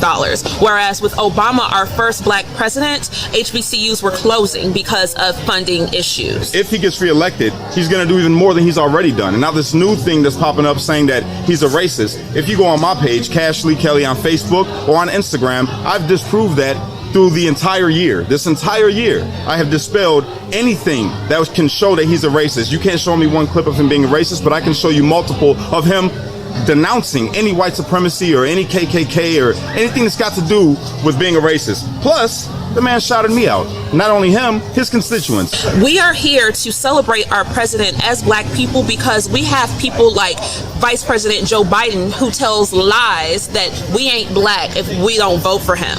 And we're here to tell Mr. Biden, well, guess what? We ain't voting for you and we still black.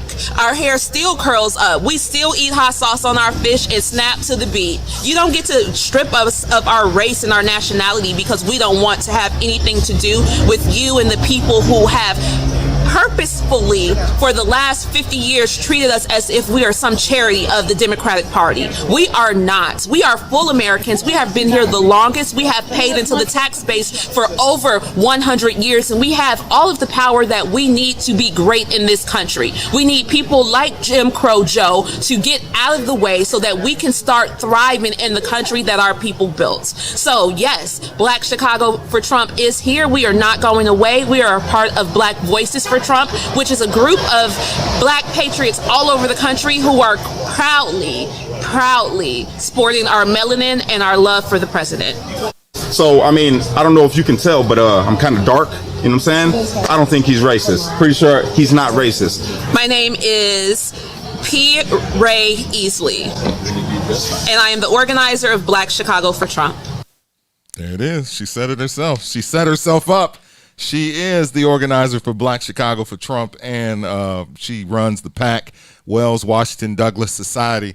P. Ray Easley is. You gonna just throw your last name in there? Well, it's official. Well, that's how people can find me on social media. So he told me to give my whole name. And he was like, "Fuck!" You had to think about it. Like, shit, I'm about to put myself all the way out there. P. Ray is back on Chicago Famous. Welcome back. Thank you all for having me once again to be in this radio pulpit. This is a holy space in the media, so thank you for having me. Appreciate it. So what we just played was a bit of video from, well, tell us about what that video was from. Sure. So on October 2nd, Black Chicago for Trump under the Wells Washington Douglas Society hosted a Black Chicago for Trump fish fry that acted as a fundraiser for the Trump campaign as well as a fundraiser for our PAC. And the purpose of our PAC is to promote American patriotism and conservatism in the emancipated community. So some people call it ADOS or Negro or whatever. We're just going to call ourselves the emancipated crowd because that way that is super exclusive and we know exactly who we're talking about. I'm starting to see that a lot lately, this ADOS thing, American Descendants of Slavery. Mm-hmm. Is that the next step? We're not going to be African American anymore? You know, I don't know much about that movement, but what I've seen is that we have some white people who are trying to get in on that movement because they like to say that white people were Irish. Whole time, though, those were those indentured servants who were the overseers on the plantation torturing us. So I'm like, how dare you try to loop in the overseers' kids in our discussion? But that's okay. If that's what you guys want to do, we'll just call ourselves emancipated. We know exactly who that's talking about. So we're going to have to switch up again because now it's going to be some white folks that want a little of the reparation money. Yes, that's what it's all about. Everybody's trying to loop in for the check. The fuck, bro? Man, the check. All right. So obviously you're a Trump supporter, and it's been a very interesting couple of weeks, you know, since the last time you've been here and everything leading up to the this landslide that's about to happen. Right. You got the presidential election coming up in the next couple of weeks. So where are you guys right now? Like, you've taken a lot of heat. It seems to me right now the heat, as I can see, just from black folks, really, really hot on social media when it comes to anything Trump. It's almost like the notches have been turning up. Do you feel the anger and the bitterness and the angst toward you and toward other black people who are supporting Donald Trump? Well, somebody, a group of people have actually reported my page several times. So now I'm back in Facebook jail until November 2nd. So I can't even participate in the last few days of the election. But what I've seen since the beginning, people have been angry at me for having the audacity to support my Donnie. And at this point, it doesn't matter anymore. We have many more people on our squad than we don't. Candace Owens just had another Blexit meetup in D.C. this past weekend that I went to. I went to the White House and I got to meet with more people of my tribe, and we kind of, re-energized each other. And now we're very, very, very serious about making sure that our president is reelected. Now, what about everything that's happened with Trump and everything with coronavirus? What is your personal feeling? Because I see that sometimes you don't necessarily always agree with everything he says. Or, well, let me ask you that. Do you sometimes disagree with what Donald Trump says? Absolutely. You know, he's a human being. He's not a god, so he does make human mistakes. But I'll say when the day that he caught corona, that they announced it. That was the same day that you guys are doing your event. And Fox News came and they interviewed me. And what I said is that we're going to continue to uplift our president in prayer, because if our leader is sick, then our country is sick. So we all need to come together in collective prayer to make sure that he gets well, because he's the president of the United States. And I think that was very surprising for Fox News, because they expected me, for just Chicago people in general to be like, aha. And I'm like, no, we're going to pray for him. This is terrible news. Right. And so then that became the message that came out of Chicago rather than gloating about it. And so I'm happy about that in that aspect, because it shows that Chicago people are prayer warriors, right? And we are compassionate people. But he caught coronavirus. My doctor told me everybody's going to catch coronavirus. It's moving through the society. The goal is to not to make sure that people don't catch it, but to make sure that everybody doesn't catch it at the same time. So why do people fear it so much? Why is getting the coronavirus, and why do people, when they see the president get the coronavirus, first thing they say is like, he's faking, that's bullshit, he didn't really get it? Well, they're haters. That's the first thing. But the media, my grandmother passed away of coronavirus. Are you afraid of it personally? I'm not afraid of coronavirus. The worst thing that could happen to me with coronavirus has happened, okay? My mama is gone because of coronavirus, and she could only have 10 people at her funeral after living 85 years and being a huge, huge, huge personality on the West Side and Mississippi. Right. So, it was in that context, it was very difficult for me. But like I said, it's just a virus. So even I went to the White House, I took my baby with me.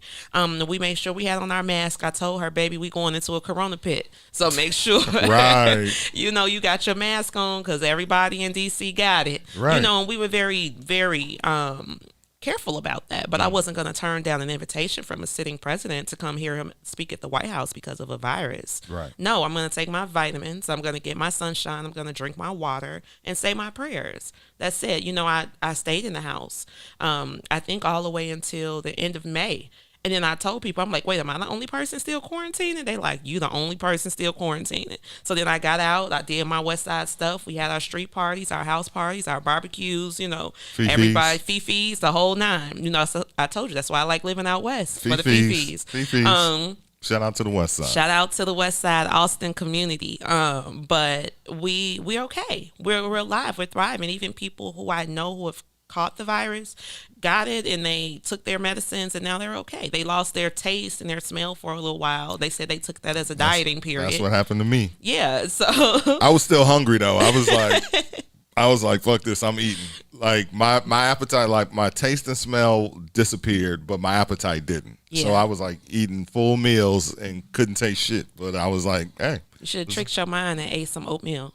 Yeah. Okay, with that being said, I believe I caught it as well, but I caught it like in January. So I caught it before it was officially known as coronavirus. They tried to tell me I had an upper respiratory infection, gave me all those type of drugs and tests for that. Okay, I can sit here and actually admit to this day, I still have a problem breathing sometimes. If I'm out walking or doing stuff, and I think because the virus is still fairly new, I think we don't know enough information where we still should be very conscious of this virus and understand that we don't know the long-lasting effects of it. So even though we may have had it, got over it, and decided we want to go out and have a barbecue or do whatever we want to do, there are still lingering effects that we don't know about that can affect us later on down the road. I say, like I said, I don't exactly fear it, but I'm very mindful of it. Right. And like I said, I don't think it's going anywhere. And I think I still have lingering effects from it. So even though I've been down that road, I'm not one to quick to be like, yeah, let's do a party. Mm-hmm. I mean, I'm a party thrower. I love to throw parties. And my mind is not saying, let me get all my people together and throw a house party, even though I got to have 100 people or 50 people here, because I don't know enough about this situation, what's going on, where I just can't dismiss it like, oh, I had it, I'm better now, let's move life on. So, that's just kind of where I stand on that. Do you feel like the president is kind of dismissing it? I don't. I think that he said he had coronavirus. He got airlifted to Walter Reed. They, did all their magic and potions on him that he gets access to as the president of the United States. Right. And he's sharing his experience with us. Mm-hmm. I know some people who caught corona who had to stay in the hospital for weeks. I know my mama, she caught the coronavirus and then come back home to me. So, everybody has their own way of dealing with it. And like I said to the press before, all we can do is uplift him in our prayers in hopes that he gets well and his family gets well and everybody in his circle gets well, because these are the people who are running the country. And so even, let's say, worst case scenario, they all get low sick, then what happens to us is the American people. We have to be very conscious of like the energy that we put into the atmosphere, because at the end of the day, even though you may not like him, he's still our POTUS. He's still handling ultra high level information about stuff that we don't even know that's going on. So he has to keep his vibe. Like he said, he tried to downplay it so that the people didn't, become nervous or, panic didn't set in. Mm-hmm. I think he's still trying to make sure that panic doesn't set in, because not if the United States president catch COVID, that means that everybody in the world is going to say, well, what's going to happen to me if Donald Trump can get it? Right. What about us in this little village, in this little town or whatever? So he has to make sure that he can kind of control the vibe of what's happening around the virus. So do you feel comfortable that the president will act? Because you said it yourself, he gets COVID and he gets his potions and lotions and whatever he is, and all of a sudden 24, 48 hours, he feels better. Mm-hmm. Okay, most of us, we don't have Donald Trump money. Mm-hmm. We're not the president. We don't live in the White House. We don't have access to what he has access to. So are you confident that regular people that live over in Roseland or they live over in K-Town or whatever are going to be able to get the same potions and lotions or whatever he took to make himself feel better going down the line? Well, I don't know anybody who else got a 2-day cure, but I do know, like one of my, I call her my baby cousin, Peaches. She works as a nurse. Peaches called corona when she had a newborn baby. So she came home. She couldn't even love on her baby. She couldn't breastfeed her baby. She was sick. Then once she did get back better, she had to go back to work, back into the hospitals. So I knew that process for her took 2 weeks. But after she told me, like, girl, I called corona and there wasn't none to it. All I did was lose my appetite, and I'm like, oh, okay. Right. I can't put any credence into, what it can do for other people, because I know even for me, when I went to the home to visit my grandmother, we have our thing where we sleep in the bed together. That's our thing. We nap. Mm-hmm. And so I took a nap with her in her nursing home bed and woke up just sick, the same upper respiratory infection. So I called the nursing home back and I'm like, y'all need to change my grandma's sheets immediately. Everything. I want it all bleached down. I'll come with my own bleach. And I was sick. And then, like I said, she got sick and she never recovered. But I know that that's my experience. I don't know. I can't speak to nobody else, for lack of a better answer. Yeah, I get it. And I think, like, one of the things when it comes to coronavirus that even Diz can remember is when I announced that I had it, and I got tested and I tested positive, and this was way after it had actually happened. like I made a status about it because really I was promoting Chicago Famous, the podcast, and I wanted people to listen to that episode. Mhm. And that's probably our most listened to episode because other than the first episode when we came back, because people at that time, there were so many people that believed that COVID was a death sentence. Right. So you weren't hearing the stories, like you would hear people would catch it and then you would hear about when people would die, but you weren't hearing people like myself just going, yeah, I had it and I had to, quarantine for my family 14 Survival days. stories. Yeah, that was the hardest thing for me was being in the house with my family and couldn't go around anybody. So I was like literally in this corner of the basement, away from everybody. But when people jumped in on that status, it was like, oh my God, Mike Love, thank God you're still here. And I remember looking at it like, it's like, yeah, I know. Like when we as black folks attach death to something, then it is a death sentence and that's it. Mhm. So I think so many of us, and I think that you have a good outlook, even though you lost your grandmother to it, because so many people don't have that outlook. People feel like I don't want to get COVID because I have pre-existing conditions. And if I get it, I'm going to die. And that's not necessarily the truth. Right. Right now, the numbers are up for Illinois. People are having problems with it. Not Jesse White. What, J.B. Pritzker? No. Willie Winkle? Willie Wilson. Willie Wilson. Willie got the COVID at y'all party? No, At the let me fish fry? speak about that. Willie got the COVID at the fish Willie fry. Wilson did not come. So let me tell y'all what happened he with didn't that. So because some people gave him a hard time, so I had called him, multiple times because I started to have this fish fry for Rob Blagojevich. That was the whole point. And he was I there, met right? him. He was not. I'm gonna tell y'all the story. Oh, okay. So Everybody I meet Rod. I meet Rod, and he was sad. I said, Mr. Governor, what you sad for? We happy you out? He said, Mr. Governor, you all still call me Mr. Governor? I said, you are black people's favorite politician of all times. You Rob Blagojevich. He said, oh, they still like me? I said, we love you. We so happy you out of jail. We were dancing in our living rooms when you got out. We were sad the whole time you ran. And he's like, really? I still have that kind of support? And I'm like, look, I'm going to have a fish fry for you. I'm going to have a fish fry and it's going to be a clapping party. And all we going to do is eat fish from MacArthur's and clap for Rob Blagojevich so that you can know that we still support you. He said, okay, all right, I'm down with it. So I'm talking to his lawyer. We get everything set up. They said that he can come. So my assistant, now I want to say on the radio, this is my first time ever doing an event like this. I didn't know flyer etiquette, but I thought I was working with someone who did. Okay. So he says, okay, we're going to put his picture on the flyer. We're going to put it out. I got the flyer. I said, cool, no problem. We put the flyer out. And of course it draws interest because it's our governor. And so then his lawyer calls me and he's like, yo, Patricia, what did you do? I'm like, I just put it out there. You said he was coming. He's like, no, somebody took the flyer and put it on his probation officer's desk. And she said that he couldn't come because he didn't get permission to come because he didn't get a pardon. He got commuted. So he's still on papers. He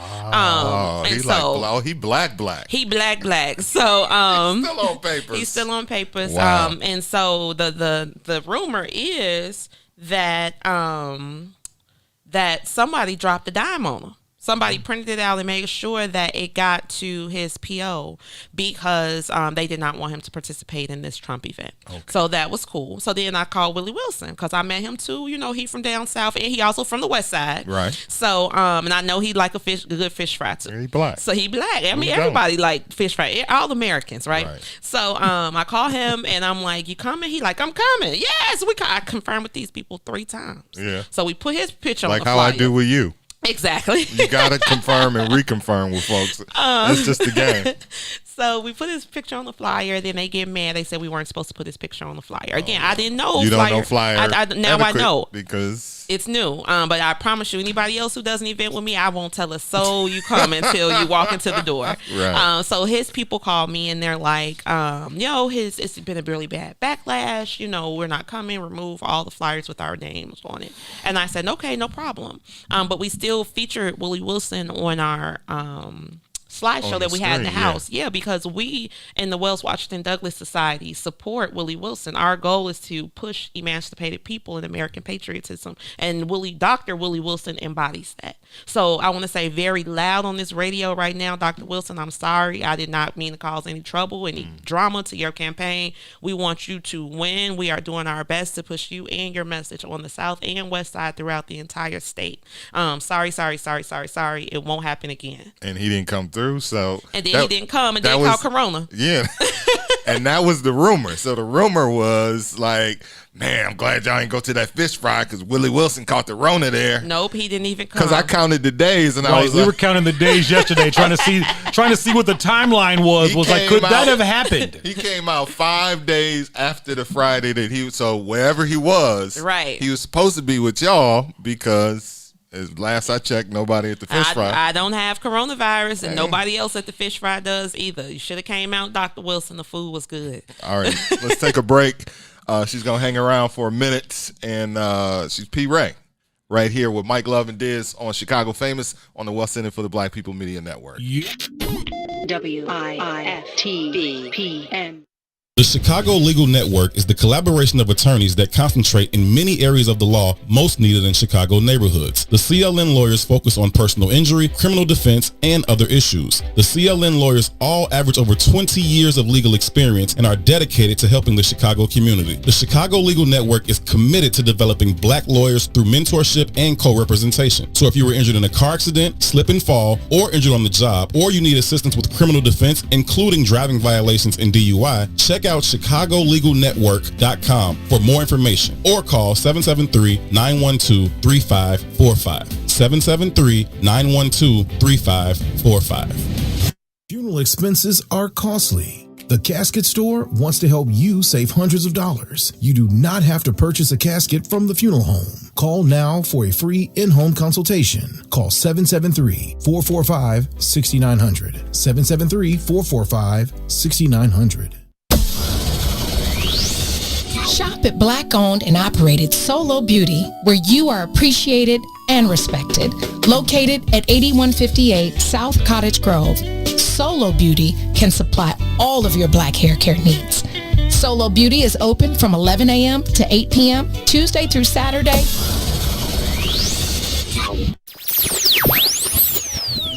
Trigger with instructor Mike on Tuesdays and Thursdays, 11 a.m. to 1 p.m. Why? Why? Because someone told a great guy no. No! God, please, no! No! And he told that no, and he said, fuck it, I'm gonna go ahead and turn that no into next opportunity. That's the latest book I just released, what I tell myself about no, because children who do not understand the power of rejection and the propulsion that occurs inside it becomes adults who can't take rejection, and your next opportunity could be right around the corner if you just understand how to use that no. And that's why we exist at What's in It for the Black People Media Network, because someone took a no and said, I'm gonna create next opportunity. You're not silencing the voice, because that's what's in it for the black people is the truth. Not always that you want to hear, it's the shit that needs to be said, because our ancestors fought and died to give us the right of access, and who the fuck are you to tell me no? Only on What's in It for the Black People Media Network. I'm Dr. Willie Wilson. Tax burden of the average middle-class American goes way beyond income taxes. There are sales taxes, real estate taxes, gasoline taxes, and many, many more. As an international businessman, I know that by reducing the billions of dollars we give to other countries, we could help fund our own country. We need to rethink our tax laws and lower the taxes for our own citizens. Paid for by Willie Wilson for Senate 2020. WIFTBPM.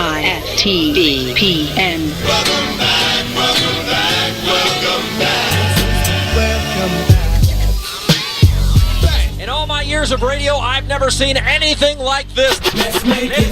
You're listening to Chicago Famous with Mike Love and Diz. So hit it.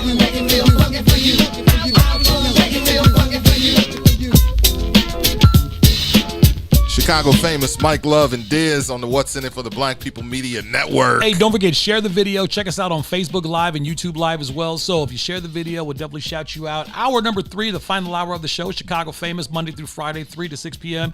And we are joined in studio by Trump supporter P. Ray, hanging out with us for the next few minutes, doing our thing. So let's keep this rolling. All right, P. Ray, no last name. I mean, you can't find her on Facebook anyway because she's been kicked off. Again, they're bullying me on Facebook. I told them, Mark Zuckerberg, I'm going to tell my Donnie on you. You can't keep bullying me. This is the 4th time I got banned within the past 5 months. Now, what kind of hate speech are you putting out there that's nothing? You it's banned? Just pro-Trump stuff. I mean, literally, just pro-Trump. I don't insult people's kids. I don't, put pornographic pictures on my page. It'll just be like, go Donnie, go. Let me show you guys what Donald Trump has done positively in this aspect. Mm-hmm. And then I got a 30-day ban. The day of my event, I woke up to a red banner on the bottom of my phone that said this account has been restricted. And they restricted all 3 of my pages plus my Black Chicago for Trump page. Wow. Yeah. So tell us about the event and the white liberals that showed up to picket you. So we're in there having a good time eating this delicious food that was prepared by Sophia Diaz. She is a British chef of Indian and Portuguese descent. She's been around the world picking up different spices. So she had a British style fish fry for us, and it was delicious. As we're in there eating our fish, clapping it up for our president, a group of white women show up with their children with Black Lives Matter signs. And so they said, hey, y'all know the protesters are outside. So my initial thought was, I ain't studying no protesters. Let them stand out there. That's fine. But then my guy went out there and he started asking them questions about the Equality Act. And he was like, are you all okay with your children or your daughters participating in sports with boys? And they were like, how dare you tell us? How dare you tell a group of women about how we should feel? And they were like, well, how dare you come and tell a group of Black people that they shouldn't support the president? So we actually had 3 waves of protesters. The last group of protesters that came, I went out there and I talked to them. And I'm like, what are you all doing? Why are you in front of this house? And they're like, we're in here because you guys are supporting a racist. And I'm like, no, actually, you're being racist right now. You're being extremely racist right now. And they're like, no. And I'm like, let me tell you why. Because you all are at a Black event telling Black people that we should not support this president because you believe that your thoughts are superior to ours. You have a superior knowledge base and that we are incapable of making sound, logical decisions for ourselves. That Karen is racist. And she was like, I can't believe you said that to me. I said, I can't believe that you're out here harassing us for exercising our right to vote that our people pick cotton to give to us. You don't get that right. Go home, go find some business. And so they eventually just left. But they were like really trying to come. Then Antifa, oh my God, they were sending me messages talking about we're coming to shut you down. I'm like, listen, guys, this is a Chiraqi event. You don't want to be on national news getting stomped out by, Black men in Chicago, because that's going to go viral. Black Chicago beats up Antifa. That's going to take the wind out of all of your sails. Indeed. So don't come. And so they didn't come. But these liberal white women, they really thought that they were coming to teach us something. And I'm like, absolutely not. You don't. This is not your experience. This has nothing to do with you. And because you were so ornery, you can't even come in and get a plate. Please move on. We almost had some fish for you. Right? But they were fun, though. They were fun. That was my first time actually interacting with them. And I think what makes them so annoying is their sense of entitlement and how they believe that they have to come and teach us something. And that's the problem in the Black community, period. These white liberals believe that we are some type of charity and that they have the answers to all of our problems and that we just have to kind of submit in a way to them and what they believe. And what I shared in the video is that our people picked cotton in this country for a long time. When they talk about Americans, when we were traveling, my baby and I would tell people, you're not going to meet anybody more American than me. Because I'm an eighth generation free American. My people been in this country a long time. All I know is American until you can't think for me because I'm capable of knowing how to function in my own country. All right, I got to say it.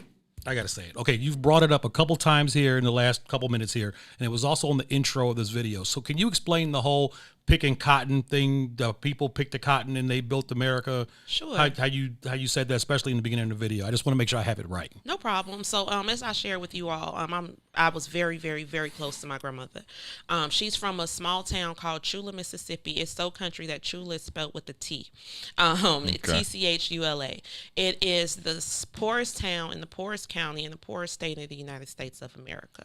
My grandmother told me that she decided that she was going to leave Chula because as a child, she would pick 100 pounds of cotton a day by hand. Okay, that's an ounce at a time, just like pick, throw it in the bag all day. And so she said the first time she hit 100 pounds, she said, okay, well, now I know I can get 100 pounds, so now that's my new standard. So my grandmother was picking 2 tons of cotton a month as a free woman. Right. So imagine what the slaves were doing. And so the United States of America was built. What made us such a wonderful country is the fact that we had this free labor force in the South that was picking these raw commodities to ship them to the North and then over to Europe. That's the triangular trade.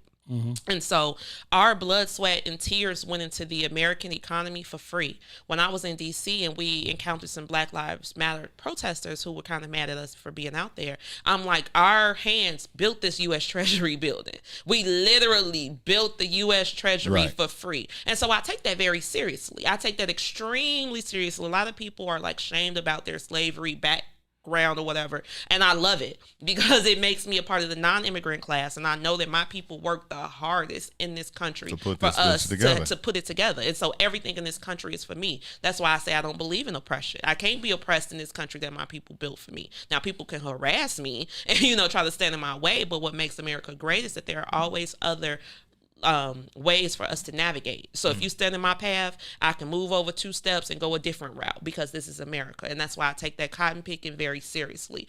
I tell people when they try to tell me how I should think, your people ain't pick no cotton. You didn't go through what we had to go through for this citizenship. You all came here on your boats or you walked in over the border or however you did it. You didn't have to be tortured for it. But my people did get tortured for it. And that's why I value it so much. Okay. So you have a problem like Doc Rivers during the NBA bubble.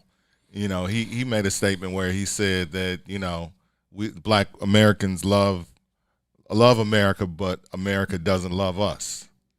Like, you don't feel that way. I don't. I think that America loves Black folks. Without Black people, the United States of America would be Finland. Okay, we give this country flavor. So aside from me doing this political stuff and working in banking, I'm also a cultural linguist. And so what I learned about this country is like the Southern dialect that exists in the South. That's actually an African accent, and that's why nobody else in the world speaks English like that, because there were so many Africans and so many Irish people down there that they kind of created their own little language and their own little accent, and that's our contribution to this country. Language, number one. Right. Whenever I go outside of the country, people are clapping for me. They're like, yes, oh my God, a Black American, because the Negro is the world's only superstar. You know what I'm saying? Got it. People love us, but what happens is this media, because they're selling ads, they keep perpetuating this I don't want to call it a falsehood, but this sense of fear amongst Black people. Oh, the police gonna come and they gonna shoot you down, or they gonna poison you through the water. Our kids not learning right in the schools, and all these things do have truth to them, but these are not finite truths, and they sell this fear to us in order to be able to keep controlling us. Right. So that's why I tell people I don't believe in oppression. Yes, racism does exist, but it don't exist to the point that it's making anybody stagnant in this country. And then you have people like Doc Rivers and LeBron, who are major Black successful people and have huge platforms, who are now selling that fear to the world. So when I talk to foreign people, they like, well, who are you? In your country, you so scared. Y'all so scared police shoot you down out there. And I'm like, time out. You don't get to say that. And no, that's not my reality. So you don't think there's any policies in place right now that are harming or degrading to people of color? So let me go back. One, I don't identify as a person of color. The people of color are the immigrant class. I am Negro, okay? We are a little 40-person tribe. With that being said, I hate being lumped in with the immigrant class. That's not our issue. Okay. But when we talk about our 40 million person tribe, there are things in place that make things difficult for us, but not impossible. That's the main thing. There's nothing that's impossible for the Negro to accomplish in these United States. But because they put it in our minds that we have all of these barriers, we don't even try. And people like, well, you can't do that. That ain't for you. Like, even with me being in this conservative world, people tell me all the time, be careful. This could be get out. This could be your last trip, girl, and we may not see you anymore. And I'm like, why would they come and attack me? You know what I'm saying? Out of all the people at the event, why they gonna say, well, we gonna get the black woman and throw her in the sack and throw her down in the cellar? I mean, it could happen, but I just don't. I believe in the power of American patriotism over American segregation. All right, let's talk about this Trump's package that he put together. What is it called? It's called the Platinum Plan. The Platinum Plan. I don't know how I forgot it. All right, so in the last 48 hours, it's come out that Ice Cube is he had put out his plan for Black America. Contract for Black America. Contract for Black America. Thank you so much. Always very aware of what's going on. So he put out his contract for Black America, and from what he said, he put it in front of the Democrats and the Republicans. The Democrats were like, all right, we see we see some things in there, but we'll holler at you after the election. And the Republicans are like, hey, let's add some of that to the Platinum Plan. What are your thoughts on that? And what are your thoughts now? You see black folks and just people in general, everybody's railing on Ice Cube now. Now all of a sudden Ice Cube is the sellout because he put together a plan, and the Republicans are like, yes, let's add that plan to the plan, that we're already putting together for black folks. So the first thing I want to say is that I don't think that all black people are mad at him. We got these people with these blue check marks that believe that they're speaking on behalf of the race. And I keep telling people, stop talking for me. Talk for yourself. Don't assign your feelings to our entire 40 million person tribe. That's you and your feeling. I think that there are more people who are happy with Ice Cube than not happy. But what happens is these blue checkmark people put it out there, then people pick it up and they say, well, this is the common feeling, so I have to jump on this common feeling too in order to be in tune with society. But even for me, like before, Ice Cube is a famous person doing this. I'm just P. Ray from Austin, and I've been doing the same thing, going to the White House, in the trenches, fighting to get stuff done for Black America, or Black Chicago specifically. And so who cares? Honestly, at the end of the day, we got stuff to do. We got things to take care of. And these people who are upset are not doing anything. These people are not using their access to get things done for us. When Barack Obama was in office, they wanted to go up there and dance and get the opportunity to hang out with Jay-Z and Beyonce. They weren't up there trying to get HBCU funding. They were not up there trying to get black businesses going. They were not up there trying to stop gentrification. But now we have somebody who's trying to do that, or a group of people who are trying to do that. And the people who are talking the loudest are the haters, because they're mad that they're not getting that clout. But I say, go Ice Cube. We are Black Voices for Trump. This is what we've been doing from the beginning. And now I'm glad that we have some celebrity credence to add to our cause. So when black people have a problem with Trump, and we talked about this on the show, Trump has denounced racism plenty of times. Even your guy said that in the video. He has. But he says things before he has to denounce it. It's always like he says something, and then people take it like, okay, let's take it and run with it the other way, because he didn't, like, when you ask him a question, it's never, he does eventually. My point is this. The biggest problem with people, from when I talk to people, because people watch this show and they're like, oh, you had the Trump girl on. That's what they call you, the Trump girl.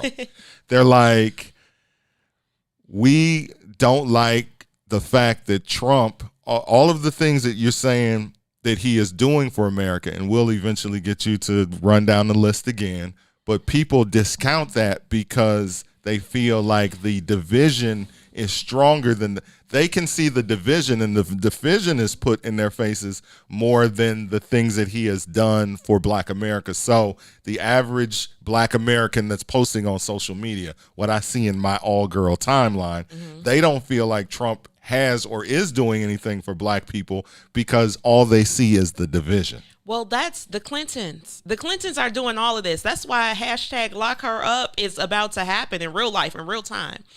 So the Clintons have been in power for the past 2 decades. I mean, at the highest level of power. We had the governor of Arkansas. Then we had the president of the United States for 8 years. Then we had the senator from New York City. Then we had the secretary of state. So they know people in the media. And because my Donnie had the audacity to beat Hillary Clinton, they have been attacking him ruthlessly in the media. And so that's what's creating this divide. They tell blatant lies on this man. Like, remember the shithole comment? That was a lie. I mean, like a blatant lie. But because they have these media hookups, they know how to get buzzwords into the media in order to create, conversation within the society. Right. And that's what's been happening. And so right now, they actually are releasing some of these Russia emails. Hillary Clinton was literally behind this. Hillary Clinton, Barack Obama, they knew that they were creating this faux dossier for this Russia hoax. Remember the Russia hoax? He was going to get impeached and they were going to drag him out and he was going to cry. None of that happened because it was all a lie. It was all media manipulation. And that's what makes me the angriest, because my people are an emotional people. We are. And they know how to get us to think like them through manipulating us through the media, because that's what we do. We listen and we feel. We're not a, no, we are. We are a very literate people, but we focus on our emotions. And they're playing with us. They are absolutely playing with us. That's why we have a little phrase that it takes high self-esteem to be a Black Trump supporter, because if you don't have high self-esteem, it takes high self-esteem and a high level of intellect to be a Black Trump supporter, because you have to think, what I see is trash. Let me dig a little deeper and find out what's really going on. So you believe if he becomes the president again for another 4 terms, okay, when, you'll still say if, because the election hasn't happened yet. Right. You think the Platinum Plan will roll out as planned? Just Absolutely. like you said. Absolutely. Because who's going to speak against it? We can't have these liberal, Democrat Congress people and be like, oh, well, we're going to be against it. Because then we're going to say, what, you racist? Why you don't want to give us anything? Y'all gave all this money to the illegals. You put all this money behind the DREAM Act, and we got sanctuary cities and sanctuary states, and we're putting all these American tax dollars behind people who walked in to get the same stuff our people had to pick cotton for. But now when it comes to something just for us, you all say no, tell us why. And they don't want to have that conversation. Do you think, and that is something that Black Democrats are the most skeptical about, is the Platinum Plan. Why is that when it's something that could benefit Black folks? Because they didn't do it, and now it shows that you haven't been working. We got people like Auntie Maxine, who's been in office for decades. Why didn't you pull any of this to the surface? Like, for instance, my congressman, who I love me some Danny Davis. But they got HR 40 in limbo right now, which is the resolution to start the study of reparations. So what I do is I call his office once a week and I'm like, what's the status of HR 40? Did he push it through? Did he go make a friend on the other side of the aisle who can help him push this through? What y'all doing for this? Our money is literally sitting on the table and y'all doing everything else but talking about us and our people, and we elected you to go do this. So I think in a way it's a shame that Ice Cube had to go and, get this done. We have elected officials who are getting paid by taxpayer dollars to handle this business. What y'all been doing? That's why they mad. Is the Platinum Plan Black folks reparations? Nope. No, I want to say very loudly, this is not reparations. Cut the check. So this, I told you all that in 2019 when we went to go see him at the White House, he said, Black people, you guys built this country. You just got a little credit and it's time for you to get a little more. And so I think that this Platinum Plan is part of getting more credit. But I don't think that we should accept this as a reparations piece, because in order to get the benefits from this Platinum Plan, you have to be literate, right? Because it has like business stuff in it or educational things and all that good stuff. But none of those things were a stipulation to be a slave in this country. So what they need to do is they need to look at that 1870 census. We can trace our people back to at least I can trace my people back to the 1870 census with a birth certificate and 2 death certificates. You can prove that your people were slaves in this country. If you can do that, then you get your check, cut the check, just like they just gave the Indians half of Oklahoma, including Tulsa. Now all of that is Indian land because Donald Trump is really taking care of the people promises made, promises kept. So he's keeping the promises that were made to people in the past, but no, like the Platinum Plan is cool, $500 billion is cool. That can maybe take care of some of the Jim Crow, gap that Jim Crow caused. Okay. But that has nothing to do with the check. Cut the check. Some of the other things that popped up in the last couple of weeks that were hot topics regarding the president was the stimulus check. Where do you stand on should there be a stimulus check before the election? Should there be one after? How much is too much? How much is not enough? And do you believe that this administration is going to go ahead and give people that stimulus check, that second check? So Nancy Pelosi is playing a game. What she is doing is she's trying to get states like the state of Illinois to be able to slap all their debt onto this Corona package so they can get a federal bailout from it. Donald Trump is saying, no, we're not paying for failing Democratic states and cities. The purpose of this bill is to help people get through the coronavirus. So what he told them is if you bring a bill to my desk right now to give out new stimulus checks for the American people, I sign it today. But what I'm not going to sign is this bailout for these Democratic cities. And I 100% agree with him. Like I tell everybody, vote no for the tax increase because we're a sanctuary city. We're a sanctuary state. How dare you tell us we don't have any money, but we're using our taxpayer dollars to attract illegals here who aren't paying into the tax base? No. If you want to save some money on taxes, cut sanctuary policies across the country. And I bet more people will go into the red, to the green. But we're not doing that.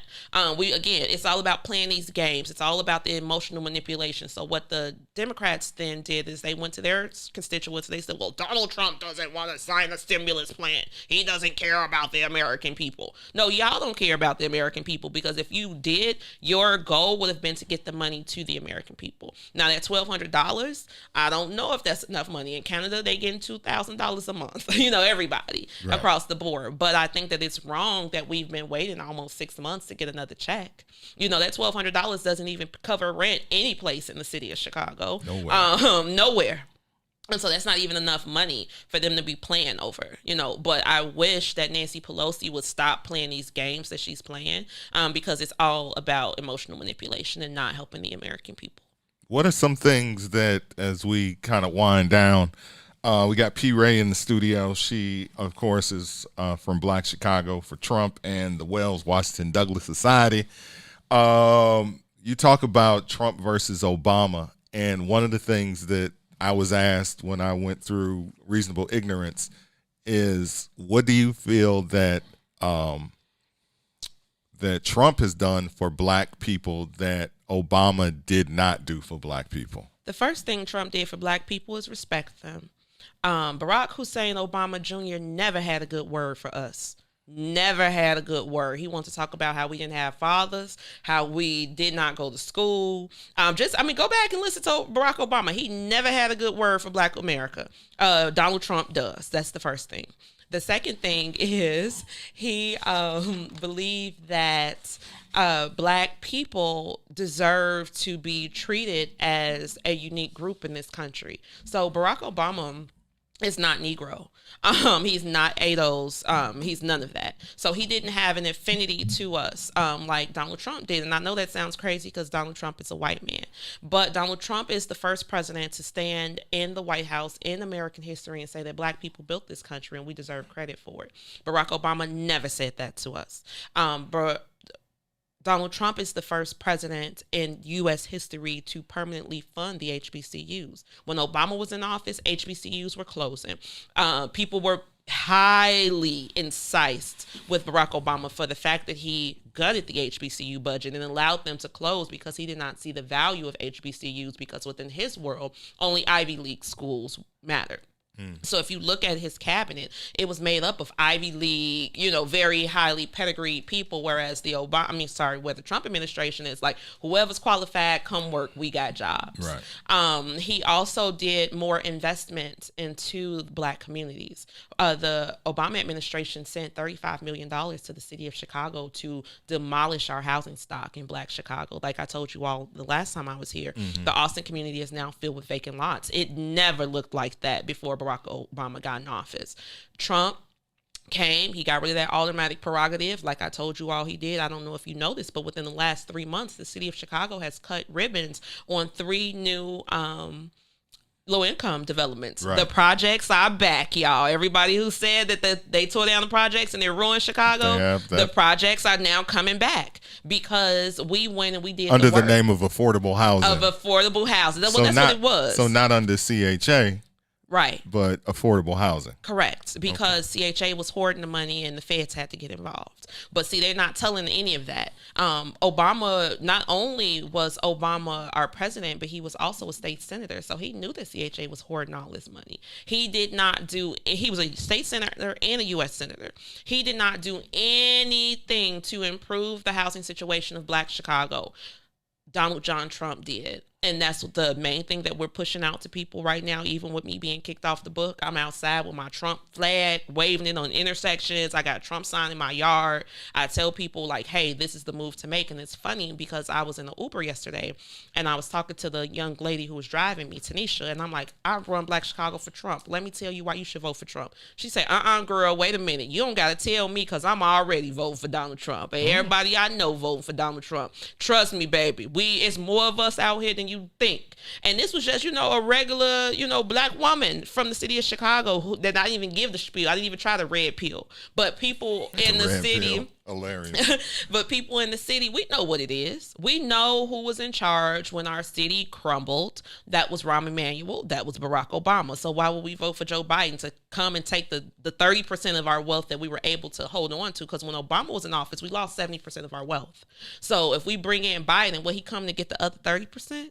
Why would we do that to ourselves? We have to love ourselves more. So how much does the history of a person's lineage or family play in your decision to support somebody? Because somebody will say, okay, you're very good at going back and talking about your grandmother and tracing your own roots back.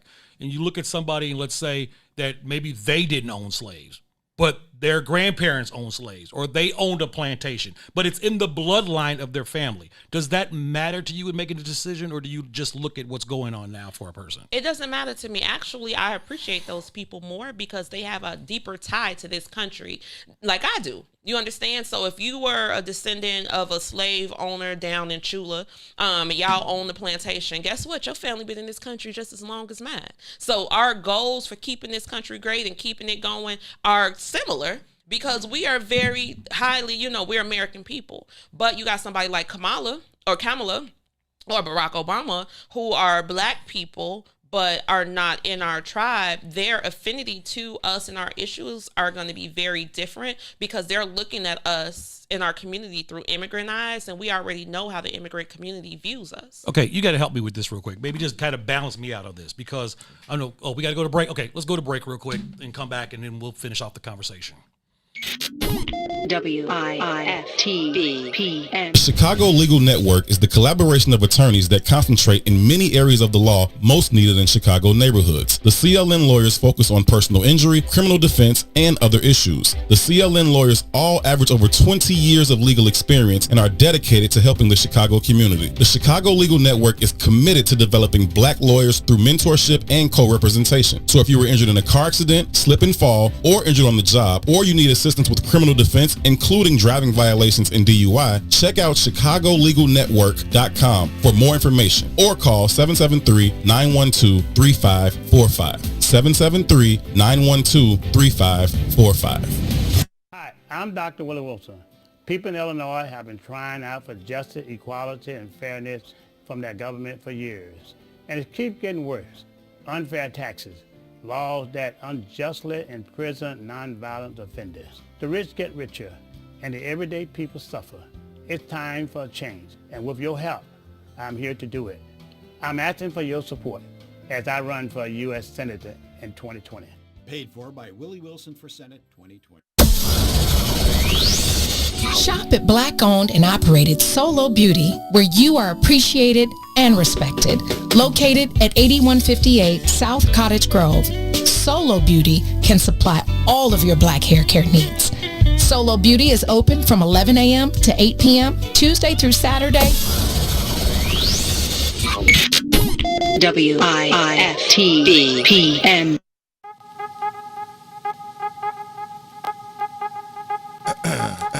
Chicago famous Mike Love, Diz on the What's In It for the Black People Media Network.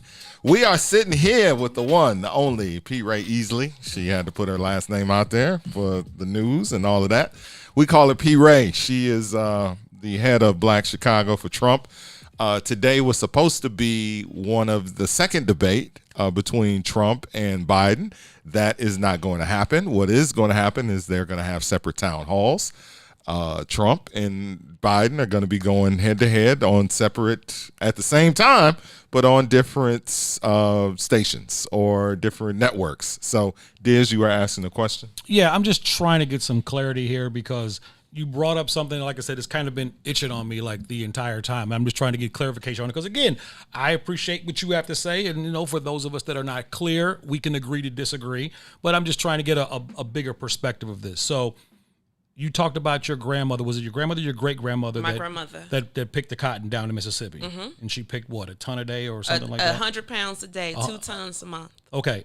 I remember my father telling me about my grandmother's mother, who was a slave and who had to pick cotton down south, and how much she hated it. And how she got the shit beat out of her on a regular basis if she didn't pick enough cotton. And how I'm quite sure if it was up to her, she would much rather raise a family, bake bread, build her own business instead of having to pick cotton for somebody who was whipping her on a constant basis.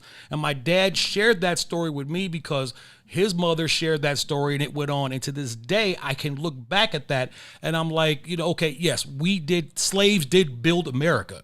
But it wasn't like they asked us to. It wasn't like they brought us over here and said, hey, would you like a job? We're going to hook you up. No, they brought us over here and kicked our ass and made us build this country. Right. So to wrap all the way full in the American flag, I can understand why some people look at that and go, it's kind of, I don't know, it's a sensitive chord to me. Mm-hmm. And am I being too sensitive about this? Or should I embrace the fact that my grandmother's mother helped build this country, even though they beat the shit out of her for picking cotton on a regular basis?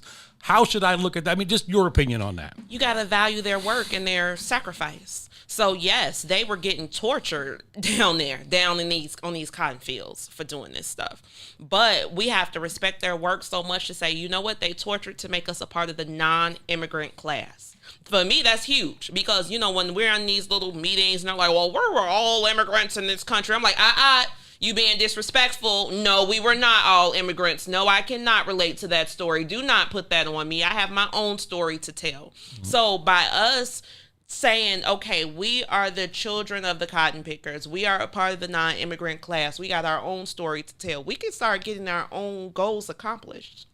But what happens with us is that we fall into this people of color basket, and then we taking on everybody issues. Now, whenever you talk about black people, you got to slap on Ann Brown. Because when they talking about themselves, they don't say e negro. No, they don't. They there to talk about themselves. But for us, because we believe that we are in some united fight against the white man with everybody who's not white, it's messing us up because what people's goal when they come to this country is to assimilate into white culture. So we got to be careful who we align ourselves with. Mm-hmm. But to go back to your question, I value what my grandmother did. You know, like I said, I stay in the building right now that she got her and my granddaddy in 72 because of their work ethic that they got down on the Mississippi cotton fields. So I value it. So has this country been bogus? Absolutely. Is it bogus right now? In a way, but it's better than it's been. This is the best country in the entire planet for Black people, specifically Black women. And I learned that when I moved to Senegal. I learned that when I went to Paris. I learned that when I went to Istanbul, and how people received me before I opened my mouth. Because when I'm quiet, they tell me I look Aramaic or East African. So I get a lot of Ethiopian, a lot of Somalian, all that good stuff. And so they're like, And then I'm like, hey, y'all. They're like, whoa, a Black American. Well, hello. I understand the value that this country and my blue passport gives me. Mm-hmm. And that's why I love it. Mm-hmm. So that's why I love it. Yes, we were slaves. Yes, they beat us up. Yes, they treated us bad. But look at us now, baby. Okay. All right. Switching gears a little bit. We talk, you talk on your pages. When you are on your pages, you talk about more than just Donald Trump. Mm-hmm. You talk relationships. You talk politics. You talk current events. And you see, as a millennial, a woman, you just turned 30 or 31? Somewhere around there. Somewhere. She's 30. Okay. She's 30. I did the math. I did my research. I was like, okay, 30. Because there's a story. It's just like when you was a 14-year-old girl in 19 something. I was like, oh, look at little P. Ray Easley in the Sun Times back in the day. But all right, so she's somewhere around there. So you still relate to the world of the musicians and the people that are coming out. So when something happens to Megan Thee Stallion, you feel it. Oh yeah, you understand that it, hurt and my feelings. Yeah, and you were kind of really going in on you jump on the, if I say as an old man, you jump on the protect black women train. Mm-hmm. You don't feel that people like her, guys like me, old guys, be like, make better decisions, and you see that a lot with Black men. What is your problem with the make better decisions perspective that we always put out when Black women are attacked by the people that they are with? Especially in the Megan Thee Stallion situation. Nobody decides to be with an abuser. Nobody decides to be with a man that's going to shoot them, belittle them, hit them, steal from them, just make them feel bad, right? These situations evolve. And then once these men that we love evolve into another person that we didn't know, the first thing is make a better choice. And my thing is like, we're not psychic. But once we scream, we need help. The squad better squad up. Right. If you don't, then that means that you don't value me enough to protect me. You don't value me enough to love me because you said, well, you made that decision to be with him. Yes, I did, but now he beat me up. Help.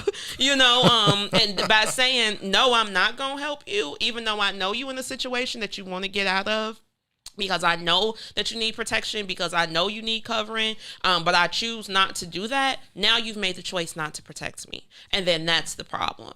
Because when Black men get in trouble, no matter what they do, how they do it, when they do it, Black women going to stand up. We going to be those social justice warriors in the front line with our bullhorn screaming and shouting down the police. Didn't nobody scream and shout? Black men didn't come out angry over Megan getting shot. No. A lot of people online laughed at it, women and men. Those women are male identified. We call them in our group mammies and pick-me's. They want to be picked by these men. So they align themselves with male thoughts and behaviors in order to get acceptance in male groups. And then they get into these male groups and they see that these men don't respect them either. You were better off with your sisters than trying to get up under these guys who are going to treat you like they treat women. So I'm quite sure you saw the statement that Megan Thee Stallion made on Saturday Night Live a couple weeks ago. I did. What did you think about the stand that she took during her performance in regards to the whole Breonna Taylor and the Kentucky situation? I think she was bogus. And I say that because Daniel Cameron did his job. That's it. He didn't make it personal. He didn't, literally, he took the evidence that was submitted, gave it to the grand jury. The grand jury did their job. He didn't force the grand jury to come to that conclusion. He didn't do anything but what the taxpayers of Kentucky let him do. But her stance made it seem like, okay, because you didn't agree with the popular Black folks' opinion, now you a coon. Now you a sellout. Now you one of the ones that would have sold us back to slavery. And I just don't think he deserved that, to be quite honest. I think that like the same thing that happened to Laquan, they took the evidence, they gave it to the grand jury came back with the charges. You know what I'm saying? That's why we have that process here in the United States. This is not a popularity contest. We have checks and balances in place to do that. So I think that her message was wrong, but I think that she was right to do it, because it shows that Black women not going to be quiet no more. And if you all don't want to stand up for us, not you all, but if the society does not want to stand up for us, we're going to use our own platforms to take care of ourselves. So when you look at, and I asked you this before when you were here the first time, you feel like you feel protected as an individual in your own neighborhood. You had a situation recently where a guy was shot by a cop in Texas, protecting a woman that was being assaulted, by the guy that she was with. Right. So a lot of times I say, man, call the police and stay out of, obviously somebody did call the police because the police showed up and they eventually shot. And we still don't know all the things that happened because there's no body cam. All we know is one side and the other side. You know, we haven't seen it. So my question is, how do we protect Black women when we are still in a situation where we as strangers could be shot and killed in those situations? So that officer was immediately arrested for murder. Right. So he's in jail right now. And that's sad. I think his name was Price. His last name is Price. I'm sad that Mr. Price died.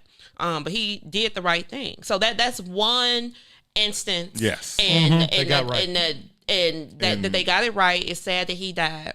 But I think that he was right. He was right. And I hope that everybody else, when you see a woman outside getting beat up by her guy, step in and say like, hey, Joe, we not on that. Don't beat your woman.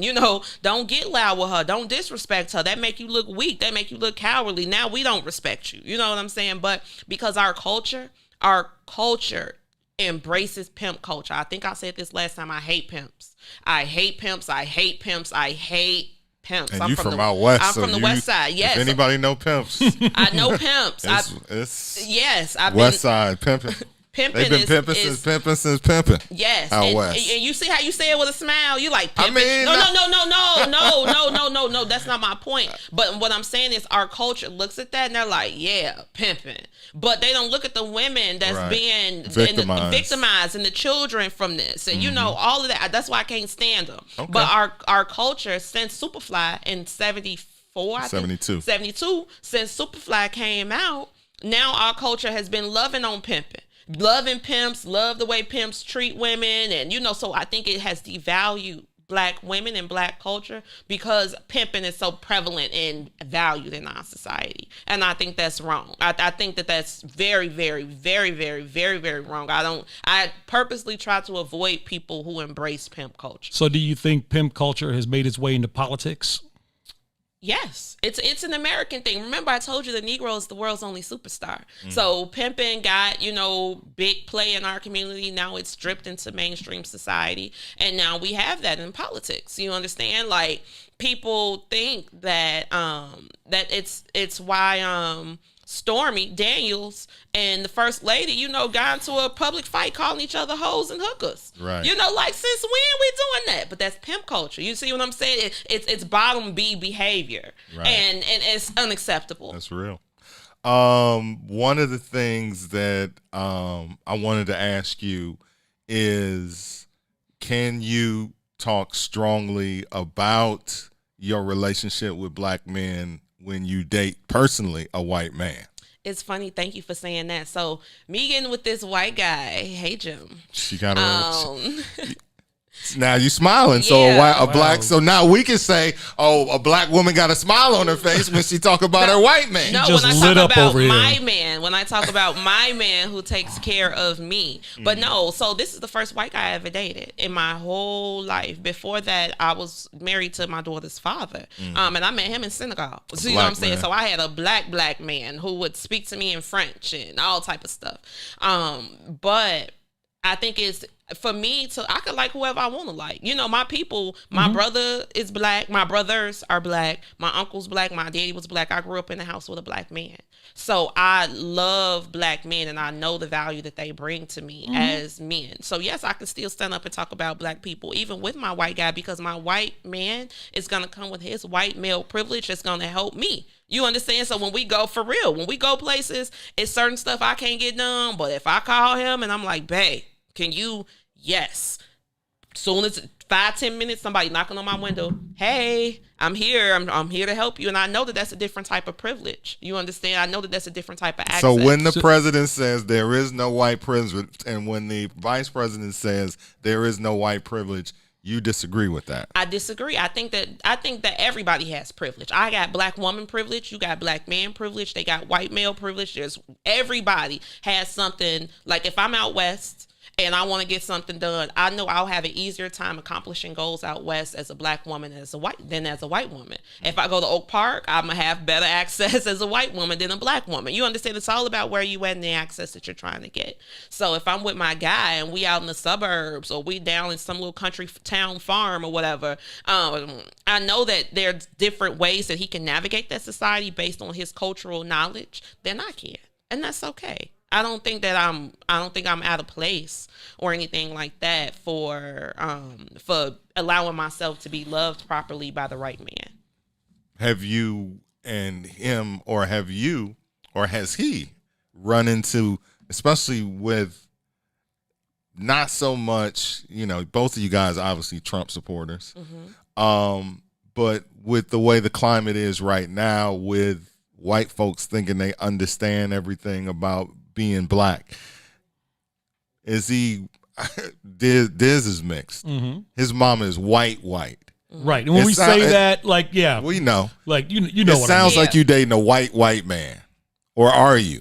He white. No. That's white. Like when we say, there's white. There's like Tina Marie White. Oh no, he's not Tina Marie White. And then there's my mom White. No. So, explain some of the things that your mom does that are white. Like my father's black, my mother's white. And my mother never once tried to cross that line to be accepted by my black father by trying to get onto the black culture. She never cooked greens. She never made sweet potato pie. She never listened to blues. She would make rhubarb pie, pumpkin pie. What about that? Irma Bombat books. What she do with green beans? In green beans, well, she just cooked them in casserole. Green bean casserole. Yeah. She got like 100 different casseroles. Like she just always decided to play her lane. Like there was she never her culture. So is there ever a problem with him being white and you being black?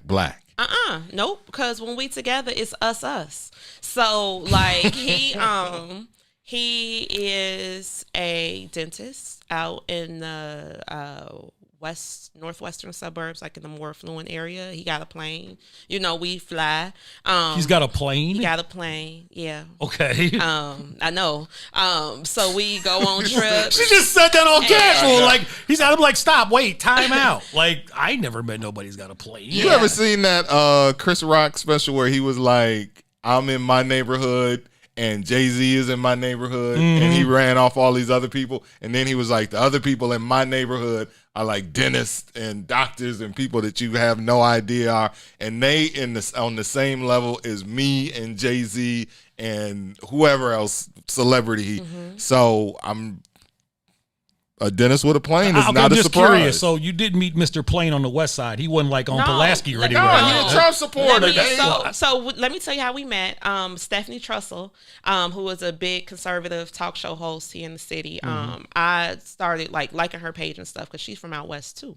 So she had me on their show, Black Conservative Female, and then I just started liking stuff on her page, and we had our little interaction.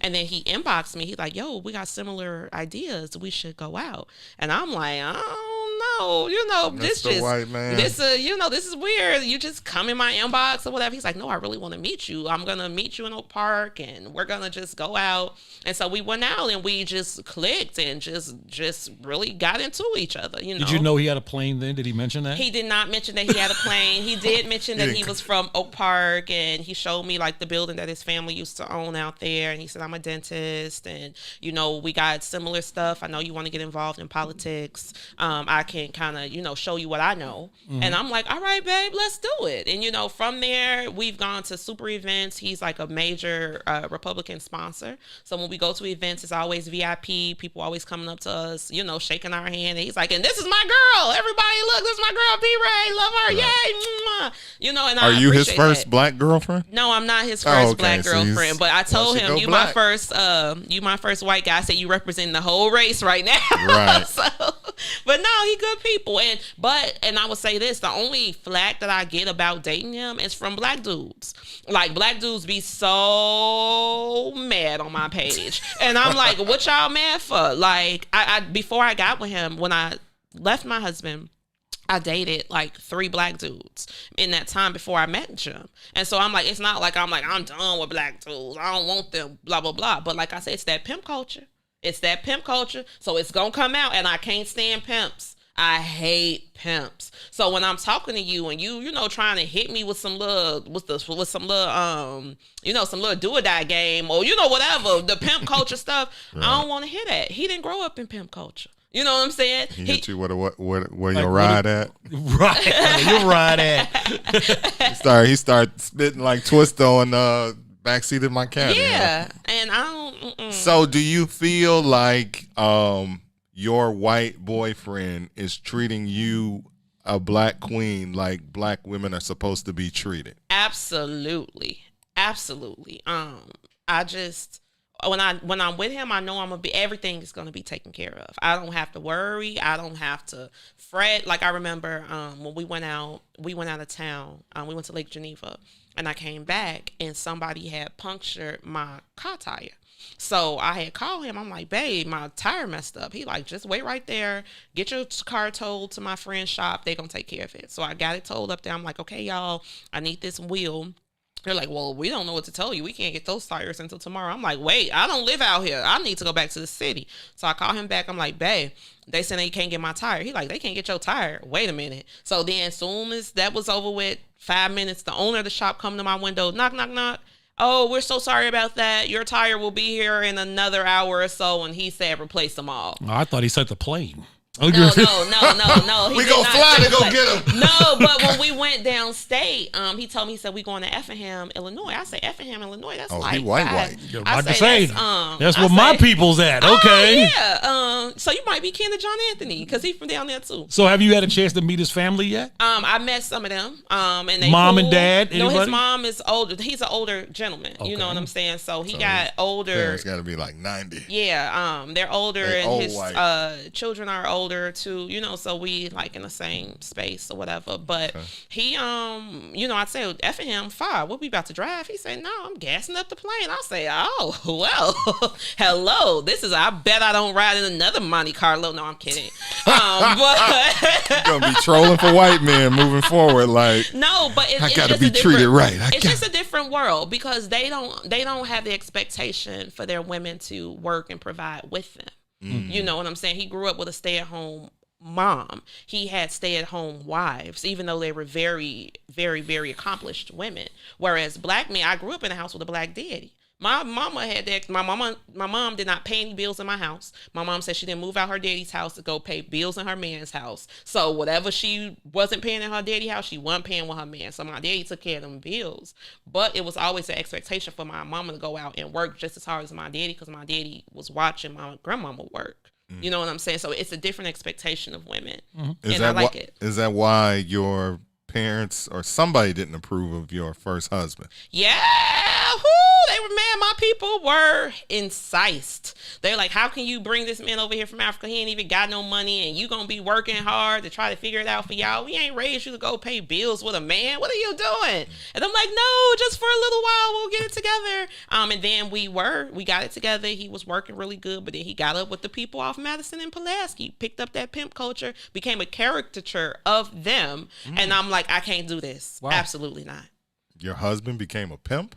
No, a caricature of Madison and Pulaski people. He started picking up on their ways. The cultural norms. Well, I mean, you have to Madison Pulaski people. That's pretty general. No. So if you've never been to K-Town lately, or on Madison and Pulaski, is pimping and hustling. You know what I'm saying? That's so, West Side, baby. I'm yeah, sorry. but no, and that's South Side too. No, well, it's Chicago culture. But what okay. I'm saying is, like, I grew up. My daddy had South a job. Side gangbang and West Side get money. Yeah, there you go. So that hustling, that heavy hustle, unstable. If you hit a lick, you hit it. If you didn't, you missed it. I can't live like that. And when you come to a country and you adopt those cultural norms, you believe that that's the way to behave. And that's exactly who I didn't want. Yeah, and, you know, just touching on that for a second, it feels like to fit in sometimes. And I'm, you know, speaking from someone who's come from somewhere. I didn't come from Africa, but I came from another state. And sometimes people do feel the need to assimilate with what's going on around them to fit in. Yeah. P. Ray, we got to wrap things up. We got another hour and a half, and we was just supposed to get an hour, but the conversation always gets good when you get here. Diz has some, you know, I love it. I have my notes. And you know what? We got to thank everybody for chiming in on the chat. I know the chat has just been running like crazy today. Crazy. So this evening when I'm sitting around, because there's no football game on tonight, but I'll be going back and forth between the two town halls tonight. I'm not. I'll reply to your comments on there and see what y'all was talking about, because I know it got heated in there. But as it always does. Hey, that's how it is. Sometimes we just have to agree to disagree. And, you know, same thing with us in this room. So I'm glad that you can sit down and be a professional and speak your mind. And we speak our minds as well. And, hey, that's how we do here on Chicago Famous. Yeah, she is a star in the making on the conservative side, and a voice that needs to be heard. P. Ray, thank you for stopping by and hanging out with us for a little while. Thank you for inviting me. Every time you invite me, I'm going to come. All right, that's what she said. All right. Wow, okay. Right. And on that note, shout out to Sonia Escobar for holding us down and making things right. Shout out to Maze Jackson for just being Maze Jackson. We will talk to you guys tomorrow, 3 to 6, the return of Chicago Famous on the What's in It for the Black People Network. Yeah, it's going to be big tomorrow. Hey, real quick, don't forget, send in your items to MikeLoveandDiz@gmail.com. There's already about 10 emails in there already. I saw this morning, so if you got something in your house that you want to take a picture of, maybe it's an old album cover, maybe it's a prom picture, maybe it's a picture of you and Obama. Anyway, you can take a picture of it and you can send it to MikeLoveandDiz@gmail.com. You got any pictures with Obama? I do. I told you I was his intern. That was my first job. Oh, shit. More to talk about. You got to send it. You got to email it. You get a minute, you can just fly up here and we'll talk about that too. Right. But send those to the crate to MikeLoveandDiz@gmail.com, and we'll share them on the show tomorrow. It's going to be a great show tomorrow. Make sure you join us tomorrow beginning at 3 o'clock. Bye-bye. WIFTBPM.